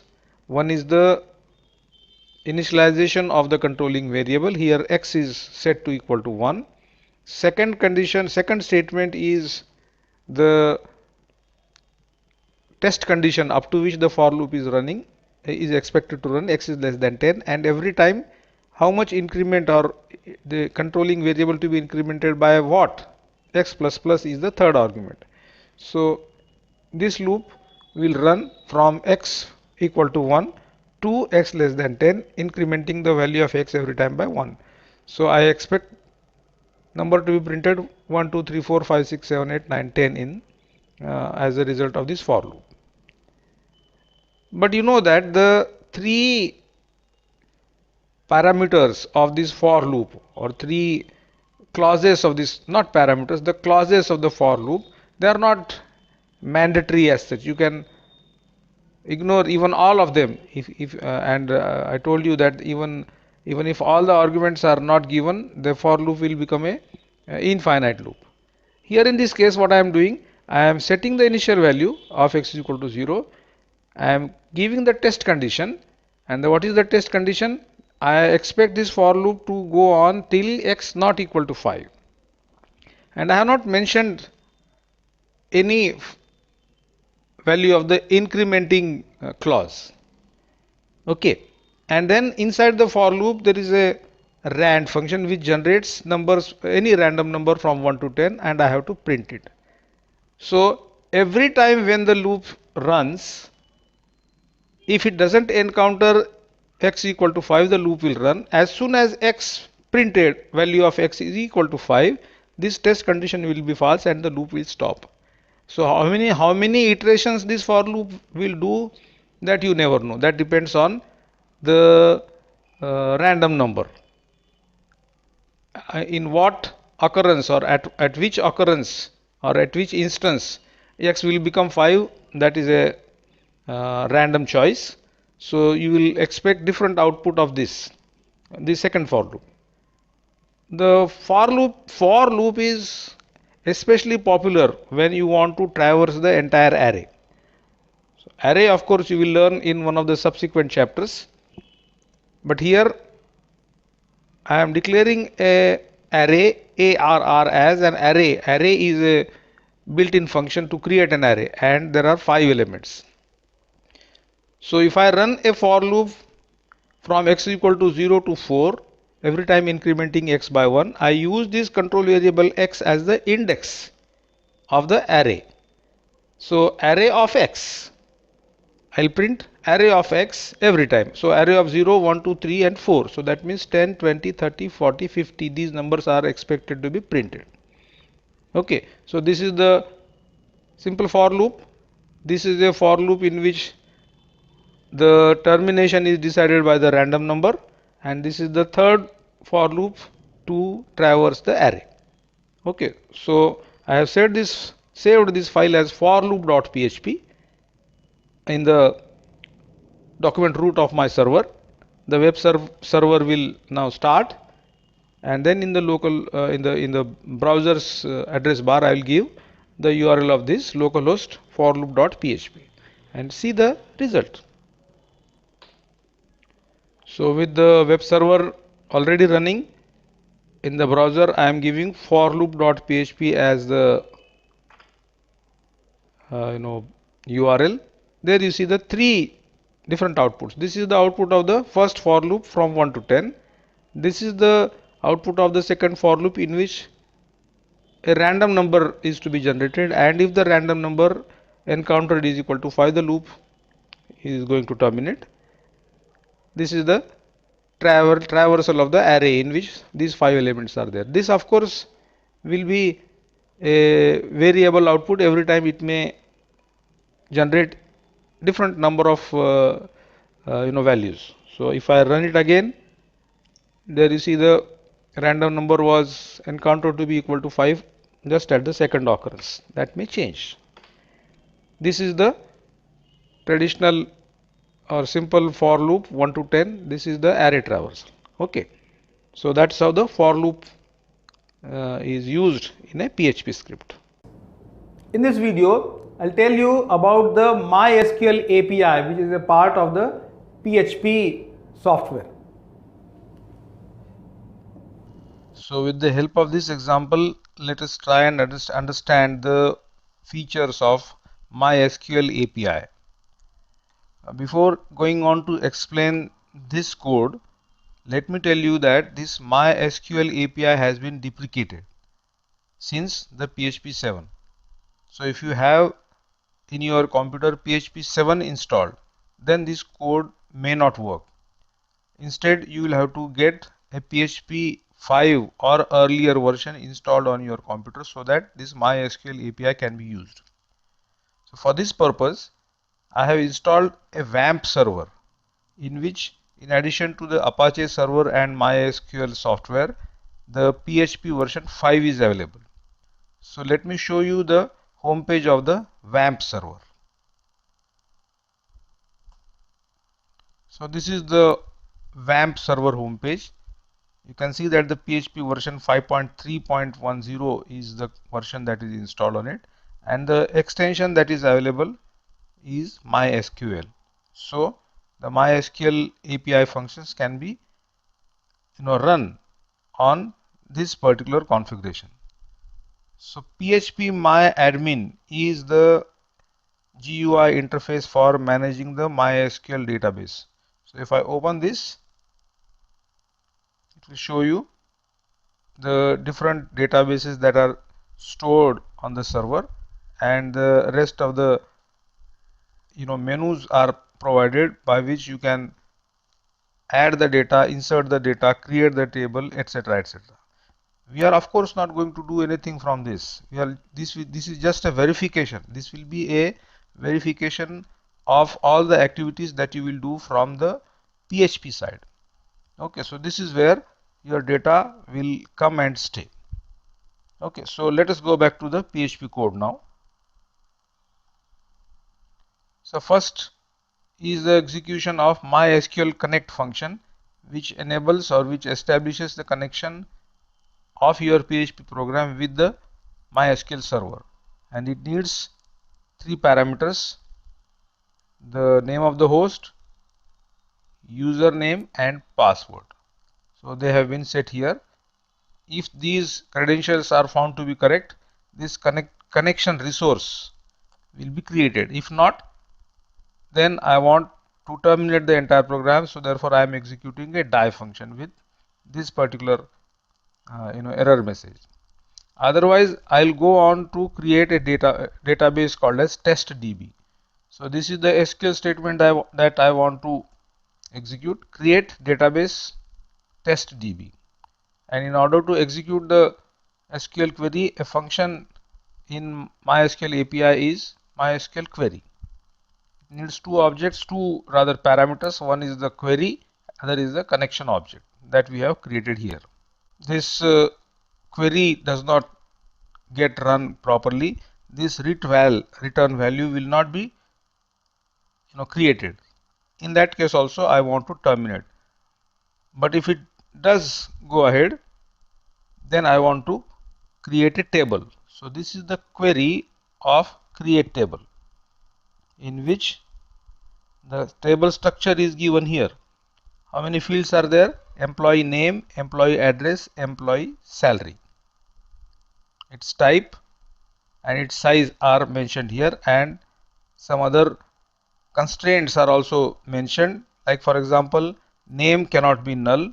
In fact, all of them are not specified to be not null. And in addition to that, a fourth field is also present, employee ID, which is an integer, which is not null, and it is auto increment also.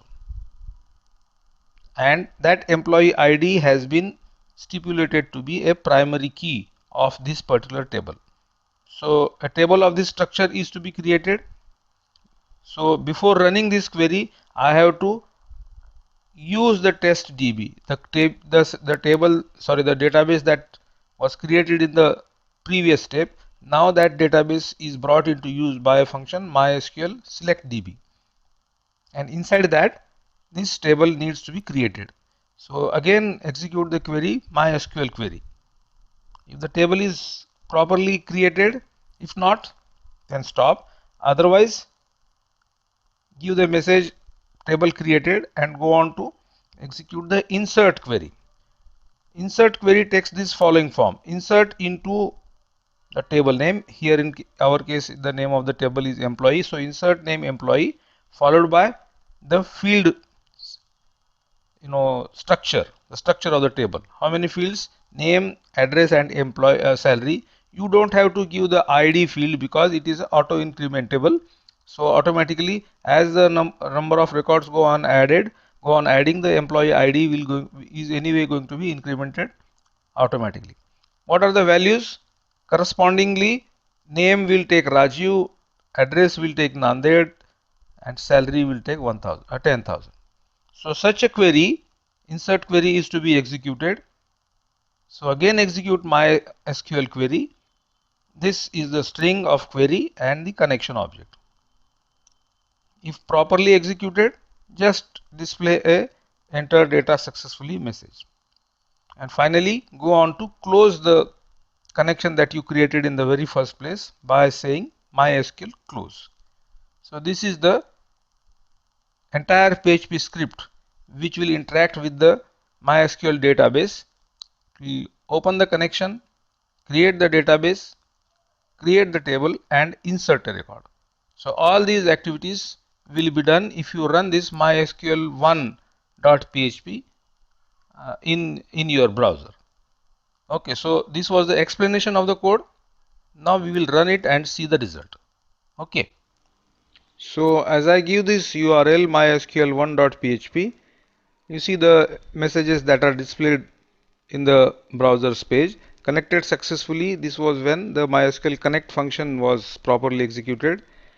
Test DB was created. Table employee was created, and one record was successfully entered or inserted inside the table. So this was the operation that was done. But we will have to verify this by going actually into our PHP myadmin, see that the database, the table, and the record is created. So for that purpose, this is our myadmin. I have to refresh this so that the test DB newly created database is visible here. Open this. There is a table called as employee which was just created. Click on this. This was a record that was added into the table by our PHP script. So this confirms that all the MySQL functions, MySQL API functions that we used in our PHP script have worked properly. Okay, so this was our first exercise. So this second example shows you how you can insert a record into a MySQL table by entering the data into an HTML form. So this script, if you open it in a browser, mysql2.php is the name that I have given. If you open it in a browser, for the first time, it will open a form. So I will show you the HTML form code here.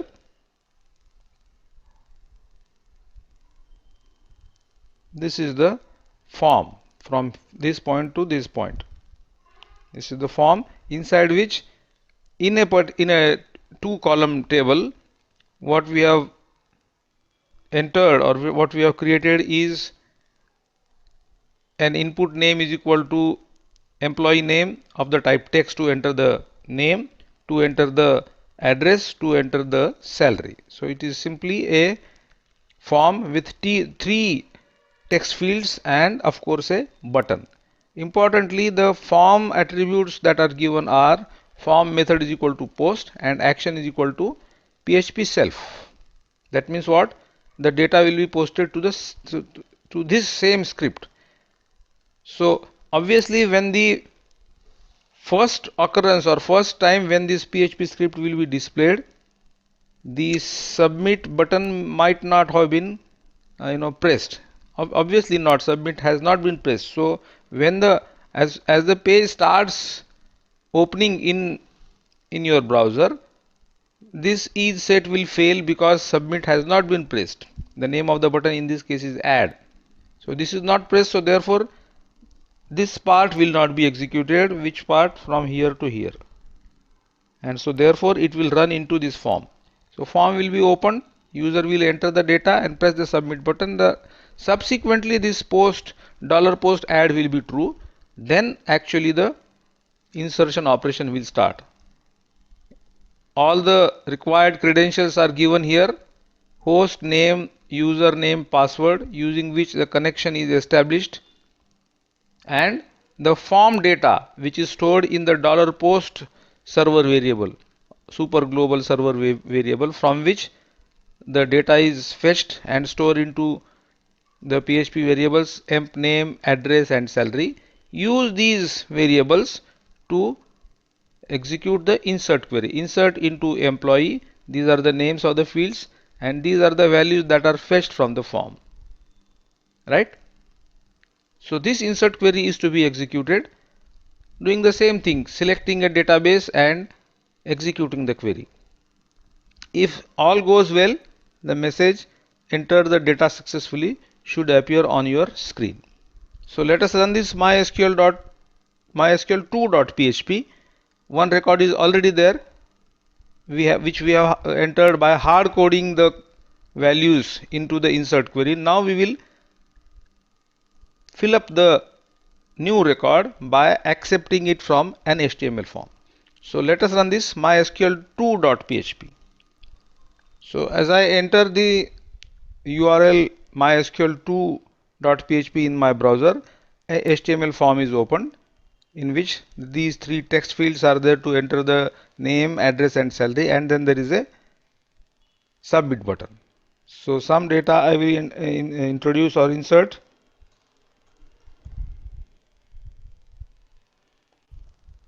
Something like this,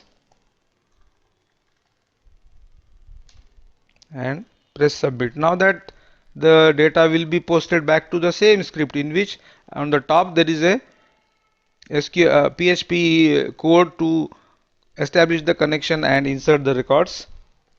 So that will be executed and the data will be successfully entered. So again go back to our PHP myadmin and see whether the newly inserted record does appear in it or not. So I have to refresh this and again open employee. There you go, the two records are now visible. So interactively by taking the user from the input, you can add the data into a backend MySQL table. That's how this script will allow you to do that. Okay. The third example in this continuation is regarding the reading of the data from a table using a select query and using the MySQL API functions.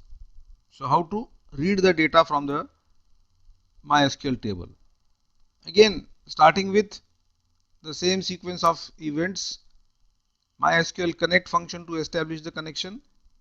Select the database you want to process, the test DB. What is the query to be executed? Simple, select star from employee. In order to execute query, the function is MySQL query. Because now this is a select query, the return value of this MySQL query function will be a result set. So this result variable is the result set. Using the MySQL API functions like MySQL number of rows, will give me how many records are there in the table, and MySQL number fields will give me how many fields are there in my select query. Okay, so I will run a nested for loop situation where the upper loop or outer loop will run from 0 to the number of fields. In our case, there are 3 fields, right? Name, address, and salary. And the inner loop is as many number of rows. Right now, in our example, we inserted 2 records, so number of rows is 2. So each time when a row is fetched from the result set, the row will be an associative array, and using the index of the fields as the index of that associative array, row of j will give me jth field from in the table. So when j is equal to 0, it will give me name, address, and city. All these 3 fields will be put into 3 cells of 1 row. You see that I have started a table by echo table border is equal to 1. In the first row, all the field names have been displayed into 1 row. So you start a row, then add a td tag, insert or put the field name. The first field name j will be the loop which will control the value of the field name. So result j will be 0, result 0. The 0th field will be there, 1 and 2. So likewise, name, address, and salary, these field names will be the column names of my table. And these 2 nested for loops will fetch 1 row at a time and display the contents of each table in that row in separate td tags. So that's how the table will be formed. So if I run this script now, what I should see on my browser, a table showing the records divided into rows and columns. So let us run this and see what happens. So the MySQL 3.php is opened in the browser, and you can see the first row of the table is all the field names, ID, name, address, and salary, and each row is subsequently displayed according to their field names. So that is how the data is extracted from the table and displayed on the browser with the help of the MySQL functions. In this video, we will learn a very important feature of object-oriented programming, which is called as inheritance. This example shows how you can establish inheritance between 2 PHP classes. In this PHP script, there are 2 classes that are defined. One is student and the other is engineering student, ENGG. Because this class, the design of this second class is going to be based upon the student class. You establish the association between these two by using the keyword extends. So the syntax is class engineering student extends students, class ENGG extends student. So as an effect, what will happen? The resources of the student class, which will be called as the parent class, they will be made available to the child class or the inherited class. So what are the resources in the parent class? That means the student class. So here I have declared 3 data members or member variables, name, age, and marks, and they have been declared as protected. The access specifier is protected. As a result, what happens? All the protected members will become the protected members of the derived class or the inherited class. Okay. It has only one function, which is incidentally a constructor. Okay. So what happens? Whenever the object is created, the constructor is called automatically. That is the definition of constructor. So when the object is declared, whenever the object is declared, you will pass certain parameters to the constructor. So in PHP there are two array functions. Remember that we have used these two functions earlier. This is function number of arguments, how many arguments that have been sent to this constructor, to this function, and then there is a function get arguments. So this is the number of arguments, and this is an array. Function get arguments is the array in which all the arguments are stored. So if the constructor is going to receive 3 arguments, the value of n will be 3. Okay, and the subscripts of the function get arguments array will be 0, 1, 2. So respectively, what I am going to do, the 0th subscript or the value at the 0th index of this function get argument will be stored in name, value at the index number 1 to age, and value at index number 2 is to be stored to marks. These are the 3 variables. 3 values received by the constructor will be assigned to name, age, and marks, or rather the data members of the calling object. Fine.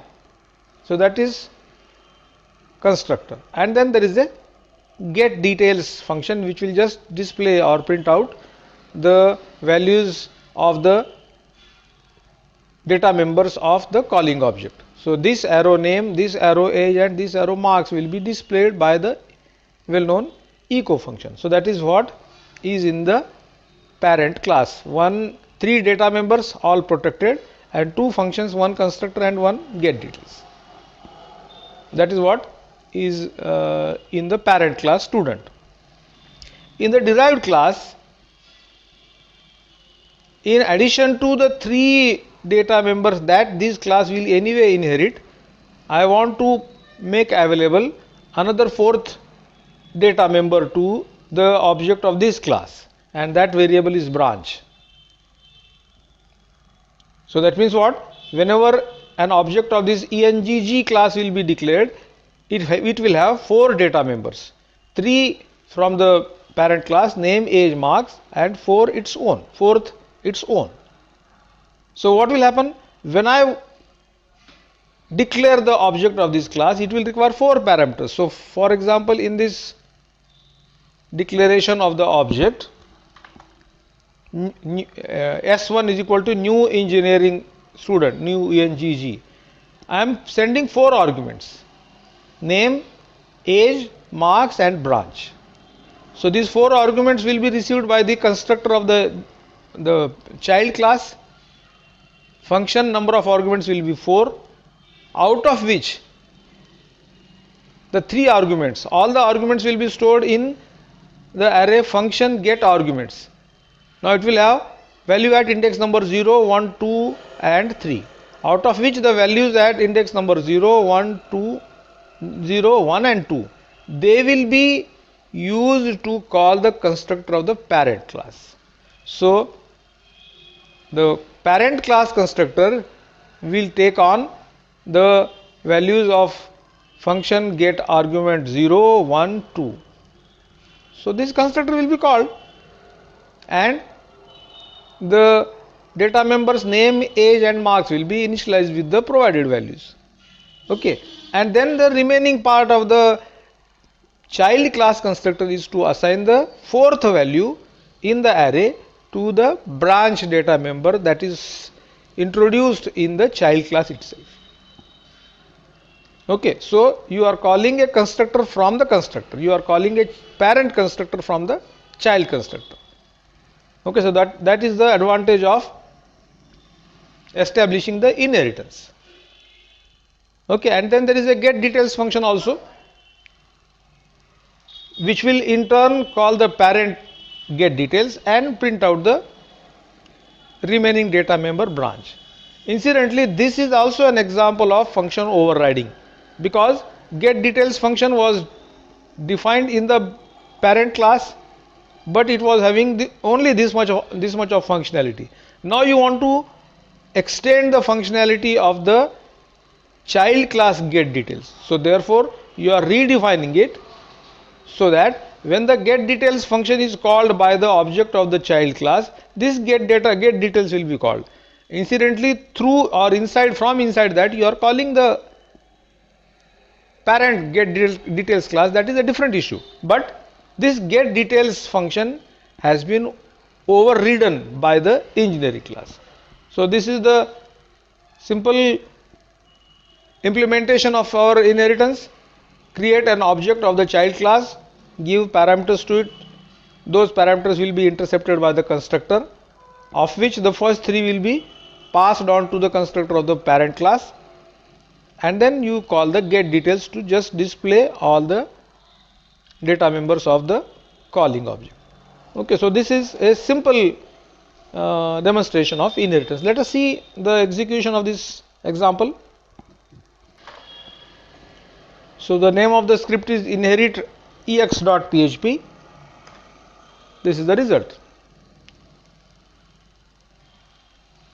Name, age and marks, and the branch is CSC. That's how the result is displayed. Okay. So this is the example of inheritance. In this video, let us get acquainted with the idea of class and object and how it is created or how it is used in PHP language.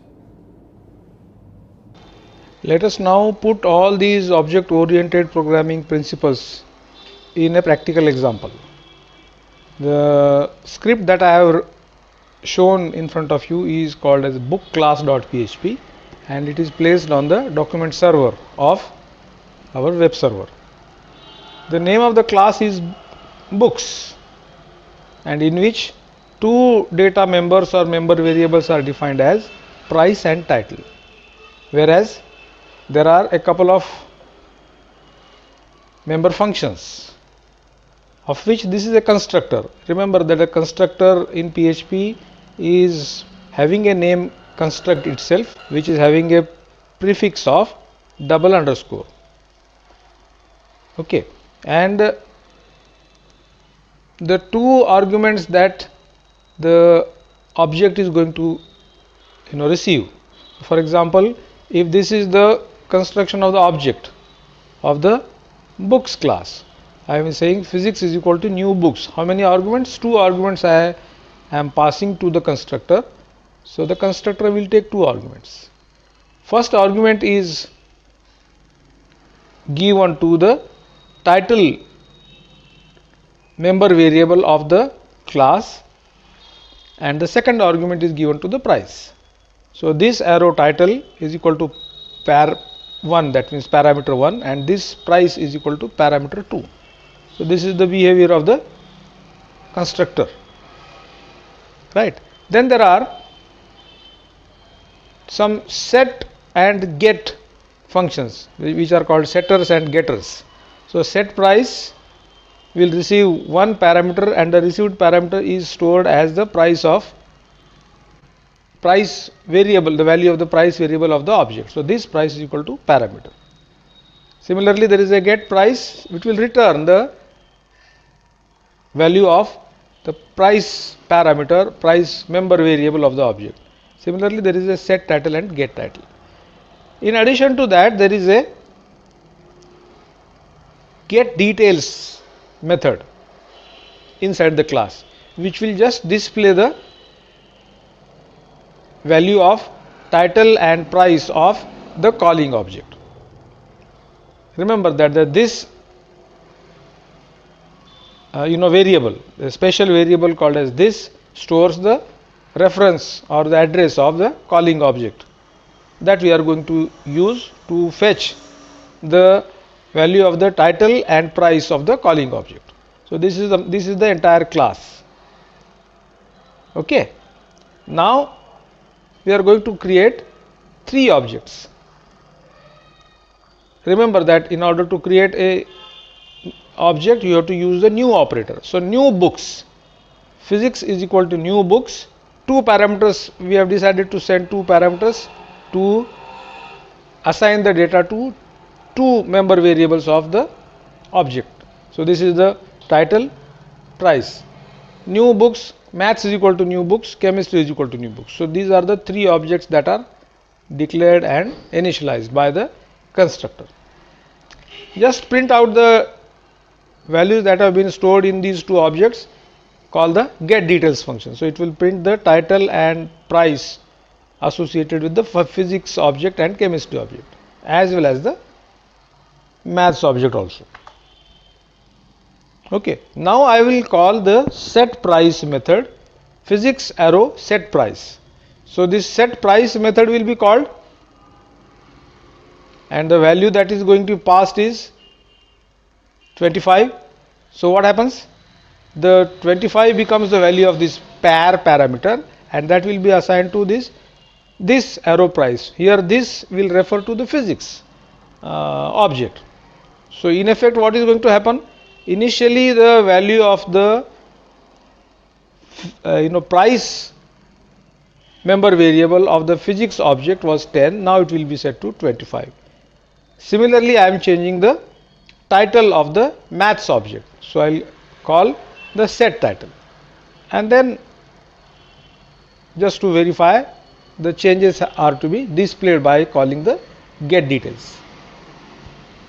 Then what I am doing is, there is a get price method I showed you, which will return the price of the calling object. So I am returning the price parameter of first object, second object and third object, and I am adding it into a variable total, and then I am printing it out.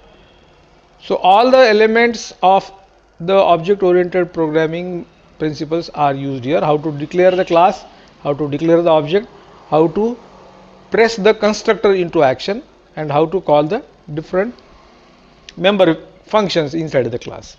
So let us run this script bookclass.php and see what are the different results that they will be generated. Okay, this is the output. 3 objects were declared. For each object the constructor was called into picture, and the values are, the object is initialized. Then we go on to change the price of object named as physics by calling the set price, and then you call the set title. Whatever changes have been done, they have been displayed in these 2 outputs, and then finally you call the get price for each object, and the get price returns the price, which is an integer, and then you perform the addition, which will give you the total cost. So that is the demonstration of the class and object as used in a PHP language. In this video, another new feature of PHP 7 I will introduce to you, called anonymous class. So this is the example of an anonymous class in PHP 7. So in order to create an anonymous class, actually the anonymous class is the one which doesn't have a user defined name. So you can directly create an object of a unnamed or anonymous class. So this is the object of that anonymous class, equal to new. New is the operator which will create a new object, class. This new class will create an unnamed sort of class, and in front of which this is 10, I want to pass on the value to its constructor. Okay, so inside the class I have one data member or variable, member variable called as x. So private $x is my instance variable or member variable, in which in the same class this is a constructor.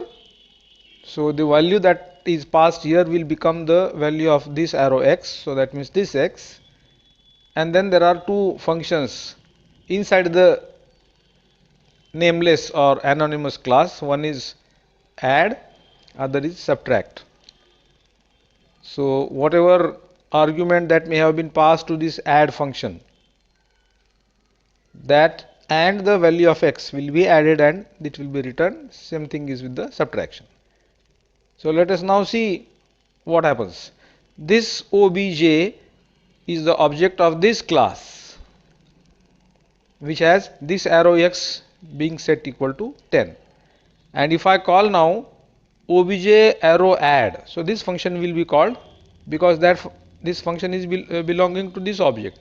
and the value that is passed to that function is 20.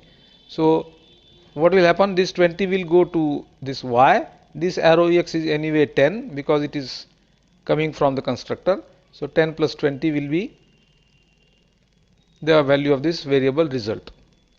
Similarly, if I call this add arrow or obj arrow sub or subtract, so this function will be called, this 5 will become the value of y, this arrow x is instance at the time of instance creation, the value of x has been set to 10, so 10 minus 5 will be the value of this result.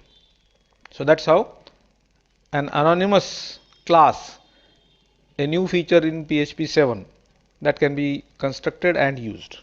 So let us run this and see the result. So this is the URL anonymous anonymous.php in my browser. Result is addition is equal to 30, subtraction is equal to 5. Addition is, the first result is the call to the inner function add inside the anonymous class, and sub, that is for subtraction. In this video, we shall see the concept of cookies in a PHP web application. So here now I will demonstrate the way in which a cookie is set and cookie is retrieved in PHP. Actually, I will show you three different codes. One is the HTML form, second is the PHP script which will set the cookie, and the third is the PHP script which will read back the cookies. So starting with the HTML form, the name of the HTML page is cookieform.html. All it has is a simple form in which two text elements are there, and the method is post. The form data is sent by using the post method to a PHP script called as setCookie.php. When you press the submit button, the data will be directed towards the setCookie.php. So what is there in the setCookie.php? This is that PHP script. So all we are doing is fetching the form data by using the $_post associative array. Remember that the HTML elements were having the names as name and age. So these are the keys, the values associated are retrieved and stored in the two variables name and age. So use those variables to set the cookie. The syntax of set cookie function is set cookie, the name of the cookie and the value. Okay, the name of the cookie and value. Here you are setting the time interval, the URL and the other parameters as explained in the earlier discussion. So those two cookies will be set. It will just give a message cookies are set, and then it will give you an hyperlink. If you click that, this getCookie.php will be opened. That is having a code to read back the cookies. So this is the getCookie.php.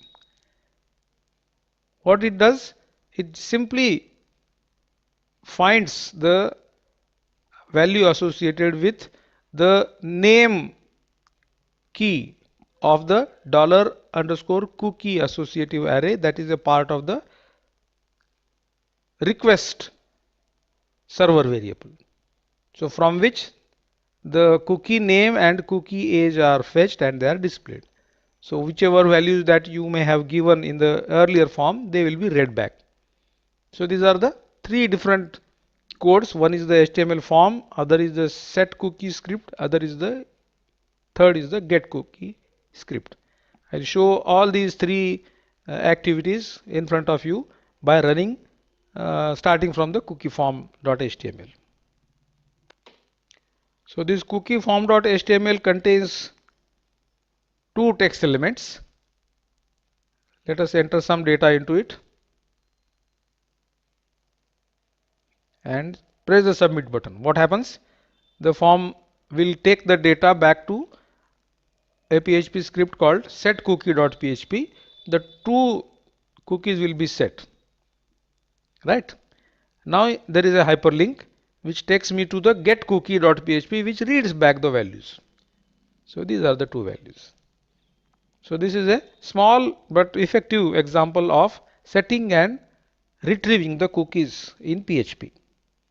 In this video, I'll tell you about the file input output operations and how they are done in PHP language.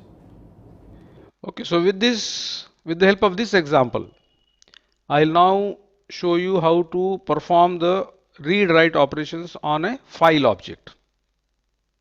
Actually, I'm going to show you two different PHP scripts, one for writing the data into a file and another for reading it from the file. So first, the write operation. I have to use the function called as fopen, which is a inbuilt or predefined function in PHP. It takes two arguments, the name of the file to be opened and the mode. Here in this case, I am using the W mode because I want to create a new file. The name of the file is new file.txt. If at all this file opening operation is not successful, I want to quit the program by giving the message error in opening a new file because of any reason. Okay, then the fwrite is a function which writes the data into the file. This file is a variable which refers to the file pointer of the open file. So fwrite function takes two arguments, the pointer to the file that is opened and the data to be written into. I am initializing this str variable with this string. Incidentally, if you remember, this is a here doc syntax of creating a multi-line string. So fwrite function will write this string into the file, the name of the file being new file.txt. After completion of the writing operation, I would close the file and display a message, file created successfully. So if I execute this file and go back to my document root folder of the server, then I should see a new file.txt created there. Okay, so let us try running and look for that new file.txt if it is created or not. So I am giving this URL file write.php. I should get a message, file created successfully. So let us go into the document root folder and whether that file is created and whether it contains the data that we had written in our script. This is the PHP script for reading back the data in the new file.txt. So fopen function is again used to open the file in the read mode. R is for read mode. Again, this error checking mechanism I am using. If the file is unable to be opened, display an error message and exit. If it is successfully opened, then what I want to do, read one line at a time and display it.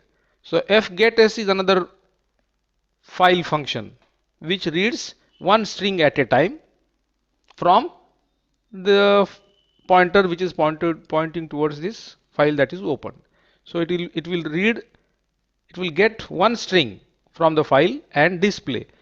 Likewise, I want to keep on doing this till I reach the end of file. So feof is a function which detects the end of file. So while not fof file, that means what? Till the time there is data or there are lines in the file, keep on reading and displaying. As soon as the end of file is encountered, this loop will terminate, file will be closed. So if we run this, we should get back the data that was written. This is first line, second line, third line, etc. Read back from it and displayed on the browser. So let us try this also. So I am entering the URL as file read.php and if I enter it, this was the data in it. This is the first line, second line, third line. So this is how you read back the contents of the file using the fopen in R mode. Fopen in W mode will write, fopen in R mode will read back. Okay, so this is the example of reading writing operation in PHP. In this video, we shall see how error handling activities are performed in a PHP application. So this program is a demonstration of the die function in PHP. Die function, whenever it is encountered, the program will be terminated at that point only. The rest of the program will not be executed. And the die function optionally takes a string argument, which is the message to be displayed and conveyed to the user the reason of the program being terminated. So for example, here die in the bracket in front of die, I am writing file not found. So if the die function will be executed, it will display the file not found message and then it will terminate. In this program, I am using a function called as file exists. This is a library or built-in function in PHP which tests whether this file name test.txt is present in the current path or not. If it is not present, that means not file exists will be true. If it is true, then the die function will be executed. It will display file not found message and the rest of the program will not be executed. If on the other hand, if this file is present, then this not file exists will not be true. So the else part will be executed. The given file will be opened using the fopen function. Message displayed will be opened file successfully. If at all there are any more statements, those will be executed in the sequence. So that's how the die function will be used, depending on whether the given file is present or not. The file will be either opened successfully or the die function will execute and the termination of the program will take place. So let us run this script and test for ourselves. This program is saved in the document root of the server. If at all there is a test.txt file in that folder, it will be opened. Otherwise, file not found message will be displayed by the die function. Okay, so let us see. So I am now entering this die.php URL. The file is not found, obviously, because the test.txt is not present in that htdocs folder. Okay, so let me now change, do the certain changes in the program and give the file name which is some file name which is already present. So if I give that file name, then instead of file not found, I should get a file opened message. Okay, so let me go to that script, change the test.txt to something which is present. Okay, so I have changed it to new file.txt. The file is already present in the document root. So after doing these changes, let us go back to the browser and execute this and see that the message. So I'll just refresh this page and the message will be opened file successfully. That is because the new file.txt is indeed present in the given folder. So that is how the die function can be effectively used to handle the errors. Instead of the unilateral die function, you can also define a custom error handler. So let us now see how a custom error handler function can be used in a PHP script. To set a particular user defined function as an error handler, you have to use a function called as set error handler. This is the name of the function, handle error, which will be eventually handling the error if at all it is created or it creeps up into the program. So this error handler function has been defined to accept two arguments. One is the error error number, and error string. Right. So if at all in the rest of the program any error occurs, then this handle error function will be executed, and it will receive two arguments, the error number and the description of the error called as error string. So if whenever this function is executed, it will print this error number followed by the variable value of the variable error error and error string. Additionally, it will execute or rather echo the message terminating the PHP script, and the program execution we anyway want the program to be terminated there, so you use the die. Okay, so this is the handler function defined, this one, and it has been set or designated to handle the error situation. Now in the rest of the code, what I am trying to do is I am trying to open fopen is the function which opens a file in the read mode. If it is successful, then the success message will be displayed. If it is not there at all, then obviously PHP is going to throw an error, and we have already said that a particular function is going to handle the errors. So the control of the program will be directly handed over to this function. It will print the error message and stop. And at the top of the script, we have used a function called as error reporting. That error reporting function will decide what type of errors will be reported. So we have seen that there are different error levels.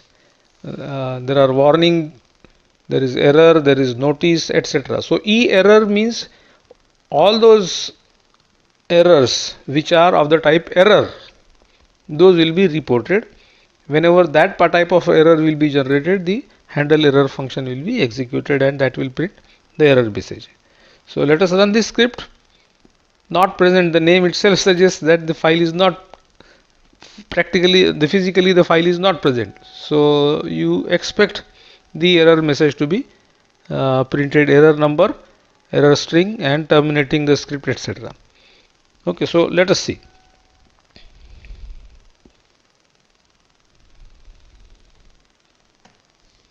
So custom error.php is the name of the script.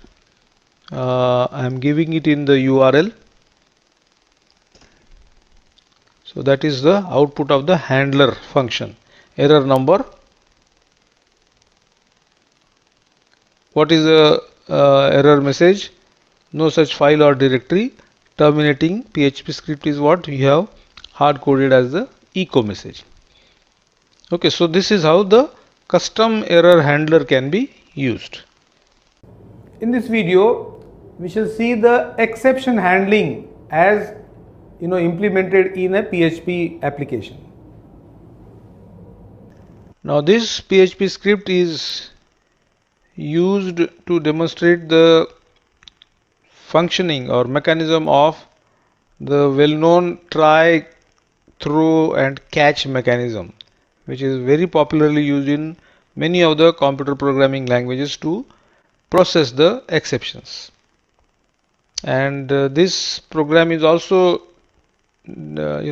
demonstrating a very commonly you commonly come across this type of exception, which is called as a division by zero exception, and it occurs whenever you try to divide a number by 0. So even though mathematically speaking a number divided by 0 is infinity, it is not possible to express or represent an infinity in a computer with a finite memory. So let us create such a situation where this division by 0 error will exception will occur or generate, and how to process that. So I am going to run this program in the console mode. because I want the user to enter the two numbers. Even if at all the denominator is 0, then it will throw an exception. That exception will be directed towards the catch block. It will display the error message. What is the error message? Division by 0 is the error message. This statement will accept a number from the standard input, another number also from the standard input by using the fscanf function. Now this statement is the one which is likely to have an exception. So before the program bumps into this statement, I want to throw an exception if y is equal to 0. So if what I am saying, if y equal to 0, throw. That means the control of the program will be diverted from the regular sequence. Instead of letting the program to go to this, I want the program to be diverted, or the control to be taken out from here to here. So this exception, the object of this exception will be processed by this catch block. Exception E is the exception object, and the associated error message is called as the get message. So the get message here we are passing on is division by 0. So you expect the division by 0 message to be printed. So it's a very simple example. Let me open the command window now and run the program from there. So the command window is in front of you, and I am executing this script exept1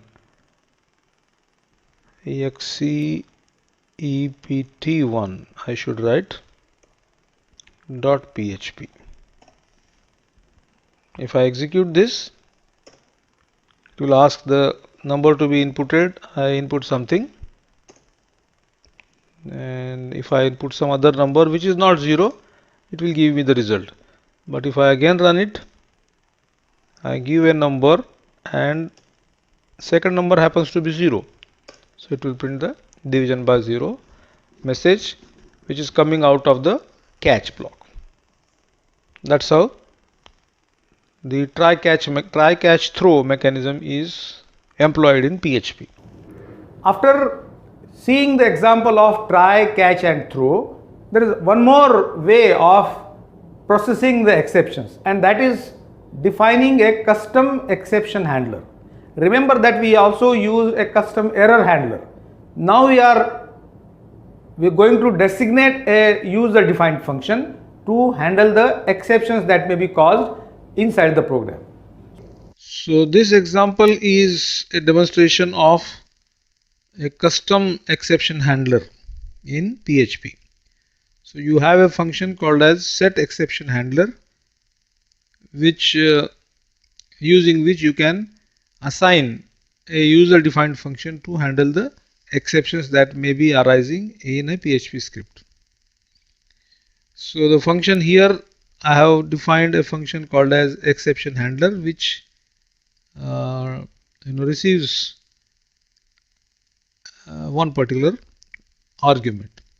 If this function is executed, the message that will be displayed is uncaught exception and the error message that is associated with the exception object, right? And this function I want to assign as my customized or custom exception handler. So whenever in the rest of the program any exception occurs, instead of the regular catch block which is normally used to handle or process the exception, instead of that, this exception handler function is going to be executed, doing all the activity of handling the exception, right? So this is the mechanism that should be in place. Rest of the program is very simple. Two values are to be input stored in x and y. If y happens to be equal to 0, the program throws a exception, a new exception, that means an object of the exception class. This is the argument division by 0 that will be given on to this, the get message. So as soon as the exception is generated, this set exception handler will be activated. The control will be transferred to this function and the message will be printed as uncaught exception division by 0.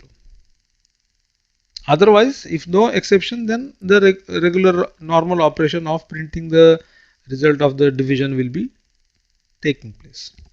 So let's go back to the command window and execute this function. So the command window is in front of you. From the command line, I am executing this custom execp.php like this. First number, some number, second number, the regular operation of division will take place. But if I give some number but I give the denominator as 0, then the exception object will be thrown, that will be processed by this exception handler, custom exception handler that we have designated. Will print this error message, this exception message. So that is how the custom exception handler can be assigned or can be put into service by the set exception handler function. In this video, we shall see the get and post methods, as the value of the method is equal to attribute in our form. What difference does it make? The method is get. So the data sent to the server side PHP script is sent using the get method. So as a result, what happens? The entire form data is the key and value pairs of the form element and its value. They are concatenated together and they are attached to the PHP script that you are going to call. Here, which PHP script is being called? Get method. So the form data will be sent to the server as get method.php, and in continuation with the name of that, all the key value pairs like name is equal to whatever name you will enter, age is equal to whatever age you will enter, will be attached to the URL, and that URL will be processed by the server. PHP side script will be processed like that. The URL will contain the name of the script, and appended to it is the query string, which contains the key and value of each form element that you will enter when you press the submit button.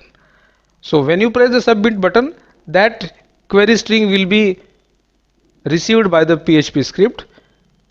That will happen second time, because when the get method.php, this is the name of the PHP script that will be opened by the browser. First time this get variable will get $_get submit. First time the submit button is not going to be pressed, so therefore this will not be executed. But when it will be pressed, submit button will be pressed, the same script will be processed by the PHP server. Now the submit button is pressed, so therefore this if statement will be processed, and from the get associative array, the values associated with the get name and get age will be echoed back to the browser. So more or less the same thing that happened with the post method. Only difference is that when the get method is used, the form data is appended to the PHP script that is mentioned in the action equal to attribute. Okay, so we will see that particular URL is how it is created. We will run this example and I will show you the exact query string that is displayed in the address bar of the browser. Okay, so I open this get method.php in my browser. The form is appearing with two text elements, name and age. I now enter some data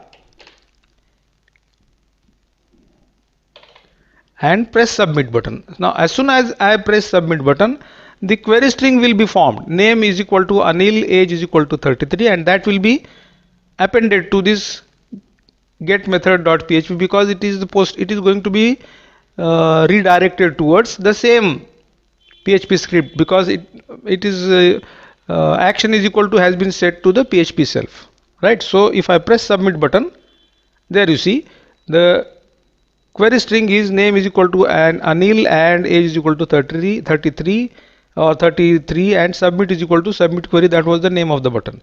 So this is the entire query string that is attached, from which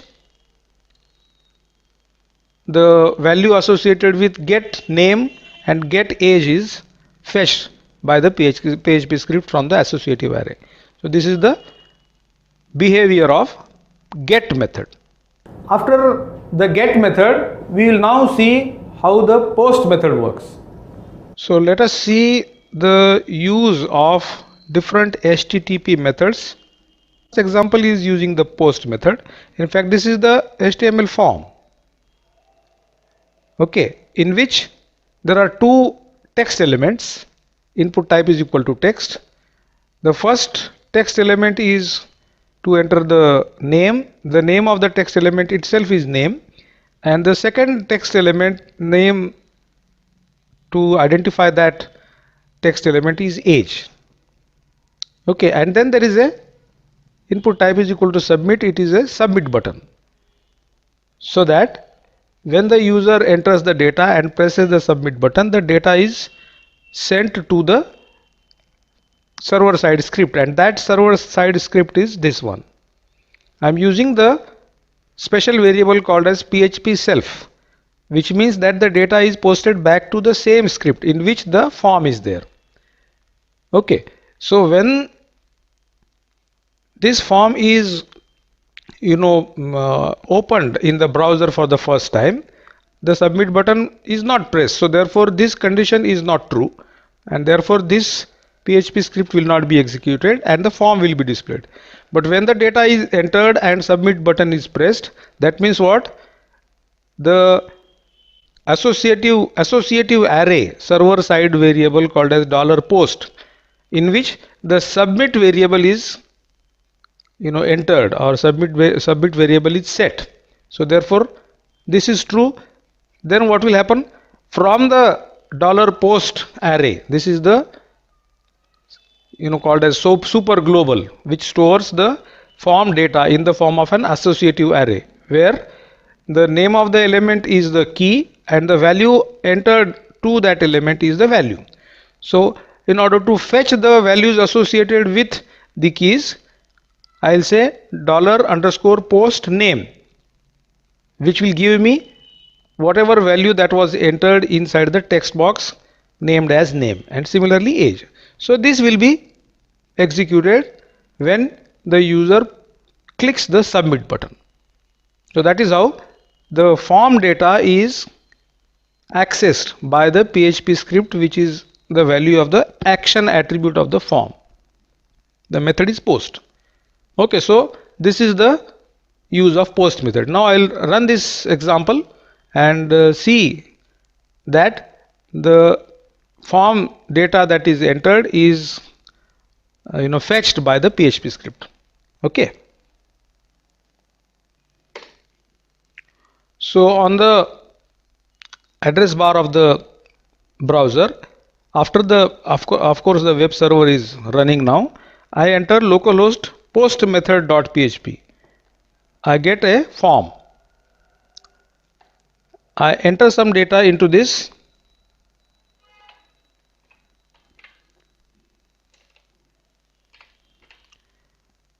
and some age. If I press submit button, then what is going to happen? The action attribute is redirected towards the same post method.php because of the PHP self variable. This data will be sent as the data in the post $post associative array, and from which the key and value, using the key, the values are fetched and they are E code back to the browser. So this is the output. So this is how the form data is sent to the PHP script by using the post method. The use of post and get method we have seen. There is another way of using or processing the form data on the server side, that is by using the $_request variable. That is another super global that is maintained by the server. Another way of processing the form data on the server side script is using the request associative array. As you know, the request server variable or request associative array can be used to get the form data or obtain the form data that is sent by the get method as well as the post method. So it really doesn't matter whether method is equal to get or method is equal to post is used. Of course, it will have an effect on the query string that will be generated. But then, as far as the fetching of the data from the form is concerned, all you have to do is use the associative array called as request. So request name will give me whatever the user has entered in the first text element, and request age will give me whatever the user has entered in the age text element. After the submit button is pressed, first when this request method.php is displayed by the browser on the first time, obviously because the button has not been yet pressed, so this condition will fail. This will not be echoed. Instead, the form will be displayed. After entering the data, if you press submit button, because the data is going to be posted to the same page again, because I am using PHP self as the action attribute of the form. Second time around, this condition will be true, and therefore these two lines will be echoed. Welcome, the value of the name element in the form and age element in the form will be displayed, and this will not be displayed second time because it is exiting from the if condition. Okay, so more or less the same thing that happened in the post or get method. The same thing, same data can be fetched using the request variable also, that we shall see now. So for first time I am running this example with the method is equal to get. Okay, so the request method.php is opened in the browser, localhost request method.php. The same form is created. I will now enter some data and submit. Remember that the method is used as get, so therefore the query string will be a concatenation of the key value pairs, right? Now I will change the method to post and reopen the form. You see that the query string doesn't appear in the URL. So I have changed the method is equal to post now, and the same form is opened.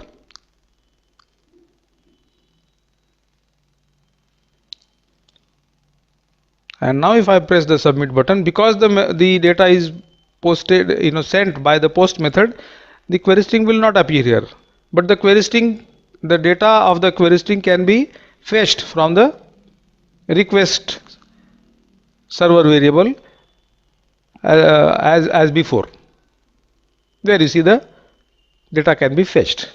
So these are the three different ways in which the form data can be processed by the server side PHP script using post method, get method or request variable, right? In this video, let us have a look at another new PHP 7 feature called CSPRNG. What is this CSPRNG? Stands for cryptographically secure pseudo random number generator. So this program uses two new functions that are introduced by PHP 7, and the purpose of these two functions is to generate random numbers which are secure for cryptography. So cryptographically secure pseudo random number generators. These are the two functions. One is random bytes and another is random int. So the random bytes function generates a sequence of bytes randomly up to 5 number of bytes. Okay, and that string of 5 bytes is stored in this variable. If I print it, those bytes will be displayed, but not all of those bytes may have a printable representation. So what you have to do is to convert the sequence of bytes by the binary to hex function, so that a certain legible representation of all those bytes will be displayed. And the second function is random int. This is the minimum value and maximum value in between which a random integer number will be generated, and its value will be stored in this variable that you can print it out.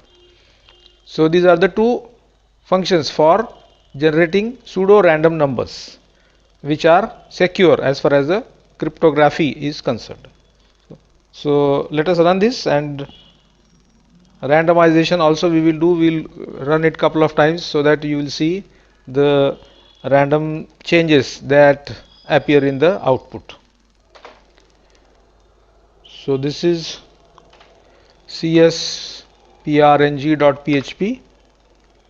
This is the sequence of bytes, and this is its hexadecimal representation, and this is of course the number from between 0 to 999. If I rerun it again, the random sequence of bytes and numbers is visible. Okay, so that is how these two functions can be used, right? In this video, let us see what is one of the new important features that have been added into PHP 7 called as scalar type declarations. This example shows you how to use the scalar type declarations in a PHP 7 function. Scalar type declaration is a new feature that is added to PHP in its PHP 7 version. So using this feature, you can actually declare the data type of the formal arguments to a particular function. For example, here I have declared a function called as average, which is designed to calculate the average of two arguments that are sent to it by the calling environment. So the first argument will become x, second value will become y, and it will calculate the average and return. But I want to ensure that these two arguments are integer. So therefore, to prefix the two arguments, I have used integer int $x and int $y. So that will ensure that the two variables or two arguments that this x and y receive, they will be integer. So also I also have specified what is the return type of the return value of the function. So that is defined by this int, which is given after the name of the function. Give a colon and specify the return type, and then the body of the function will be written. Okay, so these are the scalar type declarations of the arguments, and this is the scalar type declaration of the return value. So the execution is simple. Just call the average function, giving the two values. They will be picked up by x and y, and then the value will be returned, the average will be returned. So this is fairly straightforward, as it was in case of the PHP 5. So let me just execute this function and verify it. Okay, so I'm just starting the program by giving the URL in the browser, scalar type.php, average is equal to 15. So this is as per expectation. What we shall see is how the PHP program will behave if the data types are not integer. So for example, out of these 10, 20, 120 if I make as a string, then what happens? So here what I have done, I have given the two arguments to this average function, as one is 10 integer, the other is 20, it is not 20. So when this function is executed, how does the scalar type declaration have an effect on the actual execution? Now this scalar type declaration is implemented in two ways. One is called as the coercive mode and the other is called as the strict mode. So the coercion means what? This 20 will be automatically converted into a corresponding integer value by the PHP engine. So therefore, even if the string, this is a string, inverted comma means it is a string, but because it contains a digit characters, 20 will be converted into 20, they will be given to the y variable, and the result will be the return value which is equal to 15, as was the case earlier. So even if I make it as within inverted commas 20, I am going to get the same result. Let us see. So even after changing the second argument to string, the same result is displayed. So that is called as a coercive mode of scalar type declaration. In order to enforce the strict adherence to the data types of the arguments in the function and the values that are sent to it, you have to start your PHP script by this statement: declare strict types is equal to 1. So which means that now the PHP interpreter or PHP engine will see to it that the data types of the formal arguments and the data types of the formal arguments are same. If they are not same, then it will raise an exception. Okay, so now that the scalar type is equal to 1 has been declared, and then if I try to send 10 and within inverted commas 20, then the automatic conversion of 20 to y, string 20 to integer y, will not take place, and therefore you expect, when you execute this program, you expect a certain error or exception to generate on your browser. So let us see. So I am executing the same script. Now you see there is a fatal error, uncaught type error. Argument to pass to the average function must be of the type integer, but you have given string. So it is now enforcing a strict type similarity because of the declare strict types is equal to 1 statement at the beginning. Okay, so if I again go back to the code and change that inverted comma 202 back to 20, now the program will behave properly. Change it to normal 20 instead of the string 20 and re-execute the script. You should get average is equal to 15.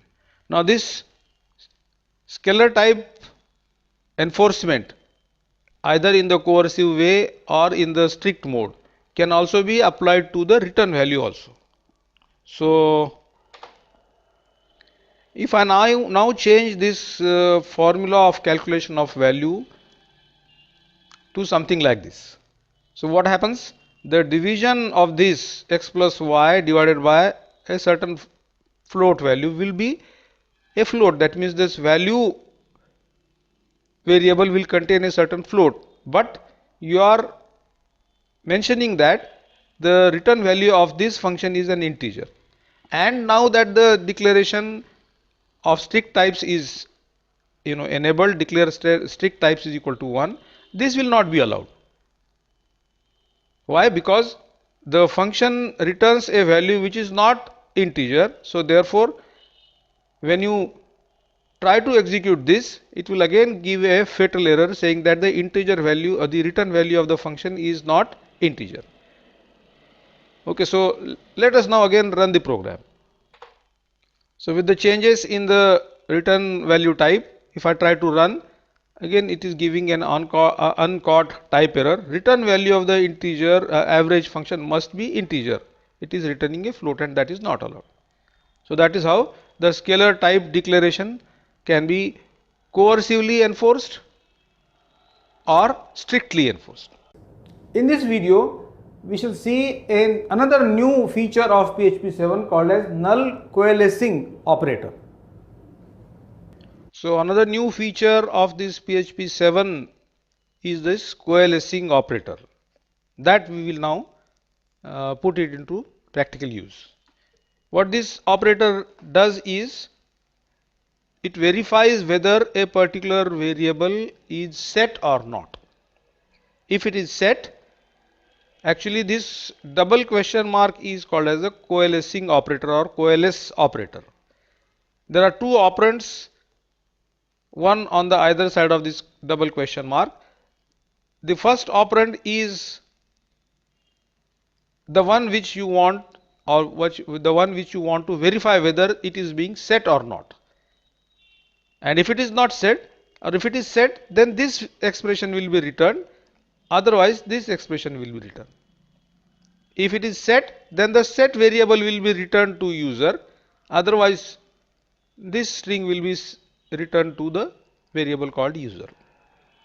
Actually, this is a sort of a replacement for the ternary operator that you usually see in most of the programming languages, where a certain expression which will return either true or false. After this expression, this question mark is used, and after the question mark, two operands are given separated by the column. If this logical expression is true, the first operand is returned, otherwise the second operator is returned. Now this ternary operator, specifically if you want to verify whether a certain variable has been set or not, for that you use this coalescing operator. So this is the variable that you want to see whether it is set before calling this script. If set, then that set variable itself will be the value of the variable called user. If not, then this string will be the value of the user. Okay, so if I call this script coalesce.php directly in the browser, there is no question of this script being called by a certain client side HTML script which may be containing a form, etc. So there is no question of this user variable being set. If it is not set, then it will display the not passed as the value of user, and it will be displaying username not passed. So also the output of the ternary operator. But if I create a form and in which a form element named as user is there, and then there is a action parameter or action attribute of that form set to this coalesce.php, then obviously what will happen? This user form element will be set. So $get user will be having a certain value which will be provided by the form. So therefore this will be true. So therefore user will be equal to the name of the user that you may have entered in the form. So you will get the output as username is equal to XYZ, say for example. Okay, so this behavior of coalescing operator now we shall see by running this example. I will open the browser. First I will call this script directly, and then I will call this script through a certain HTML form. Okay. So here this PHP script is opened, and as soon as I execute, username not passed. This is the output of the coalescing operator, and this is the equivalent output of the ternary operator. Okay, now what I will do, I will open a form like this. Okay, and this text box is named as user.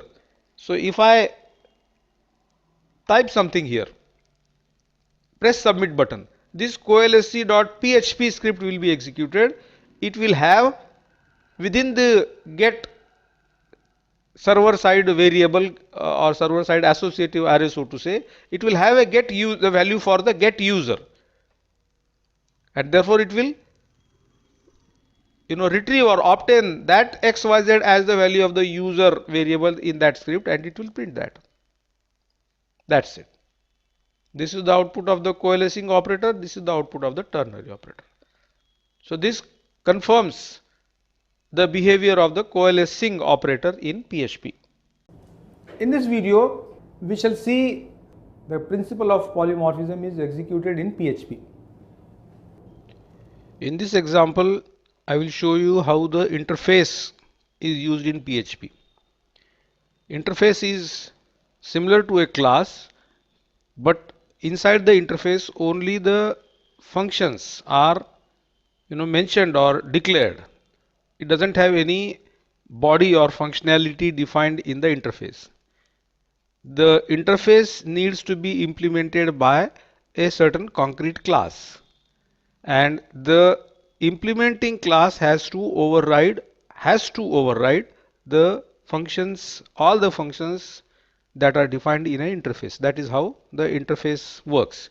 So in this example, I have declared an interface called as button, and in which I have declared one function which is public function clicked. Now any class which is implementing this button interface has to give a overridden explanation or definition for this clicked function. So here there are two classes. One is my button and other is your button. Both are implementing the interface called as button. So the statement would be class my button implements button. So as soon as this my button class is used to implement the button, the responsibility of the my button class is to give the definition to the method or function inside the interface. So clicked method has been defined. What is the definition or what is the functionality of this clicked function inside my button? It will just print out a message my button clicked. So also there is a your button class which also implements button. So therefore it also has to define the functionality of the clicked function which is in the button interface. So what does it do? It prints out another different message, your button is clicked. Okay. So now in order to use the functionality, create an object of my button class and your button class. B1 is equal to new my button, B2 is equal to new your button. If both the objects are used to call the clicked function, what this will do? The implemented function will be executed. The base interface has a clicked function which will be or which has been implemented by the my button as this function. So b1 dot click, b1 arrow clicked will print my button clicked, and so also b2 arrow clicked should print the your button clicked message. So that's how the interface works in case of the PHP. Another use of interface in PHP is to give a sort of multiple inheritance scenario, because multiple inheritance, deriving or inheriting a class from more than one classes is not allowed. So the way around is to use the interface and implementing them. You can implement as many number of interfaces as you want, but you can extend only one class. So there the interface has a very important role. As far as this program is concerned, this will print B1 clicked should print my button clicked, B2 clicked should print your button clicked. So let us see the output of this program. So in the browser, I am giving the URL as localhost interface.php. I should see the two echo messages. My button clicked.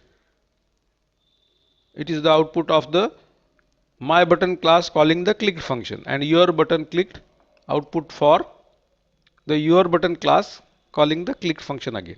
So that's how the interface is implemented by the derived classes. Okay. With the help of this example, we shall learn to use an abstract class in a PHP program. What is an abstract class? It is a class which is only used to inherit a class from it. It can be used only as a parent class.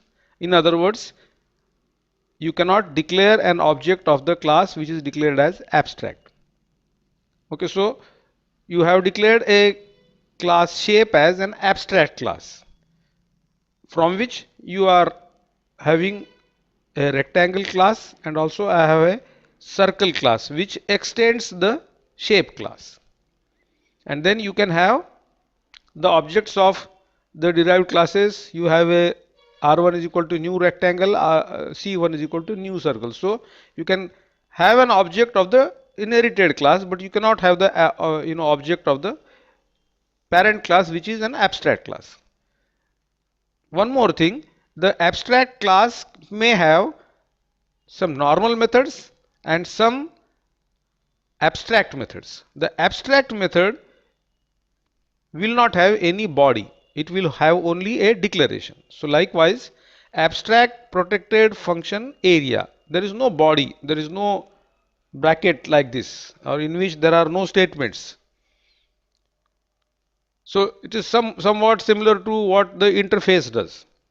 Okay, but when the abstract class is used as a parent class for extension, then now the abstract method that has been declared in the abstract class must be implemented in the inherited class. So here the rectangle class is extending the abstract shape.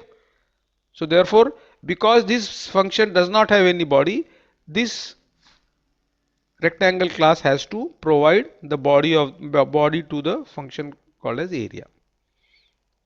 So in addition to this overridden implementation of area function, rectangle class is designed to have two member variables L and B. These two member variables will be initialized by the constructor, and they will be used to calculate the area. On the similar lines, there is a circle class also, which also extends the shape. So therefore, the circle class also has the responsibility to override the abstract function in the abstract class. What it is doing? It is just calculating the pi r square of the radius that is given.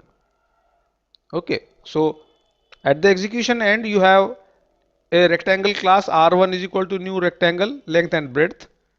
The constructor will initialize the object, call the area function. What happens? The area abstraction or abstracted area is present in the abstract class, but its overridden version is present in the rectangle class. That will be executed. It will calculate the area 10 into 20. That will be the result of area of rectangle.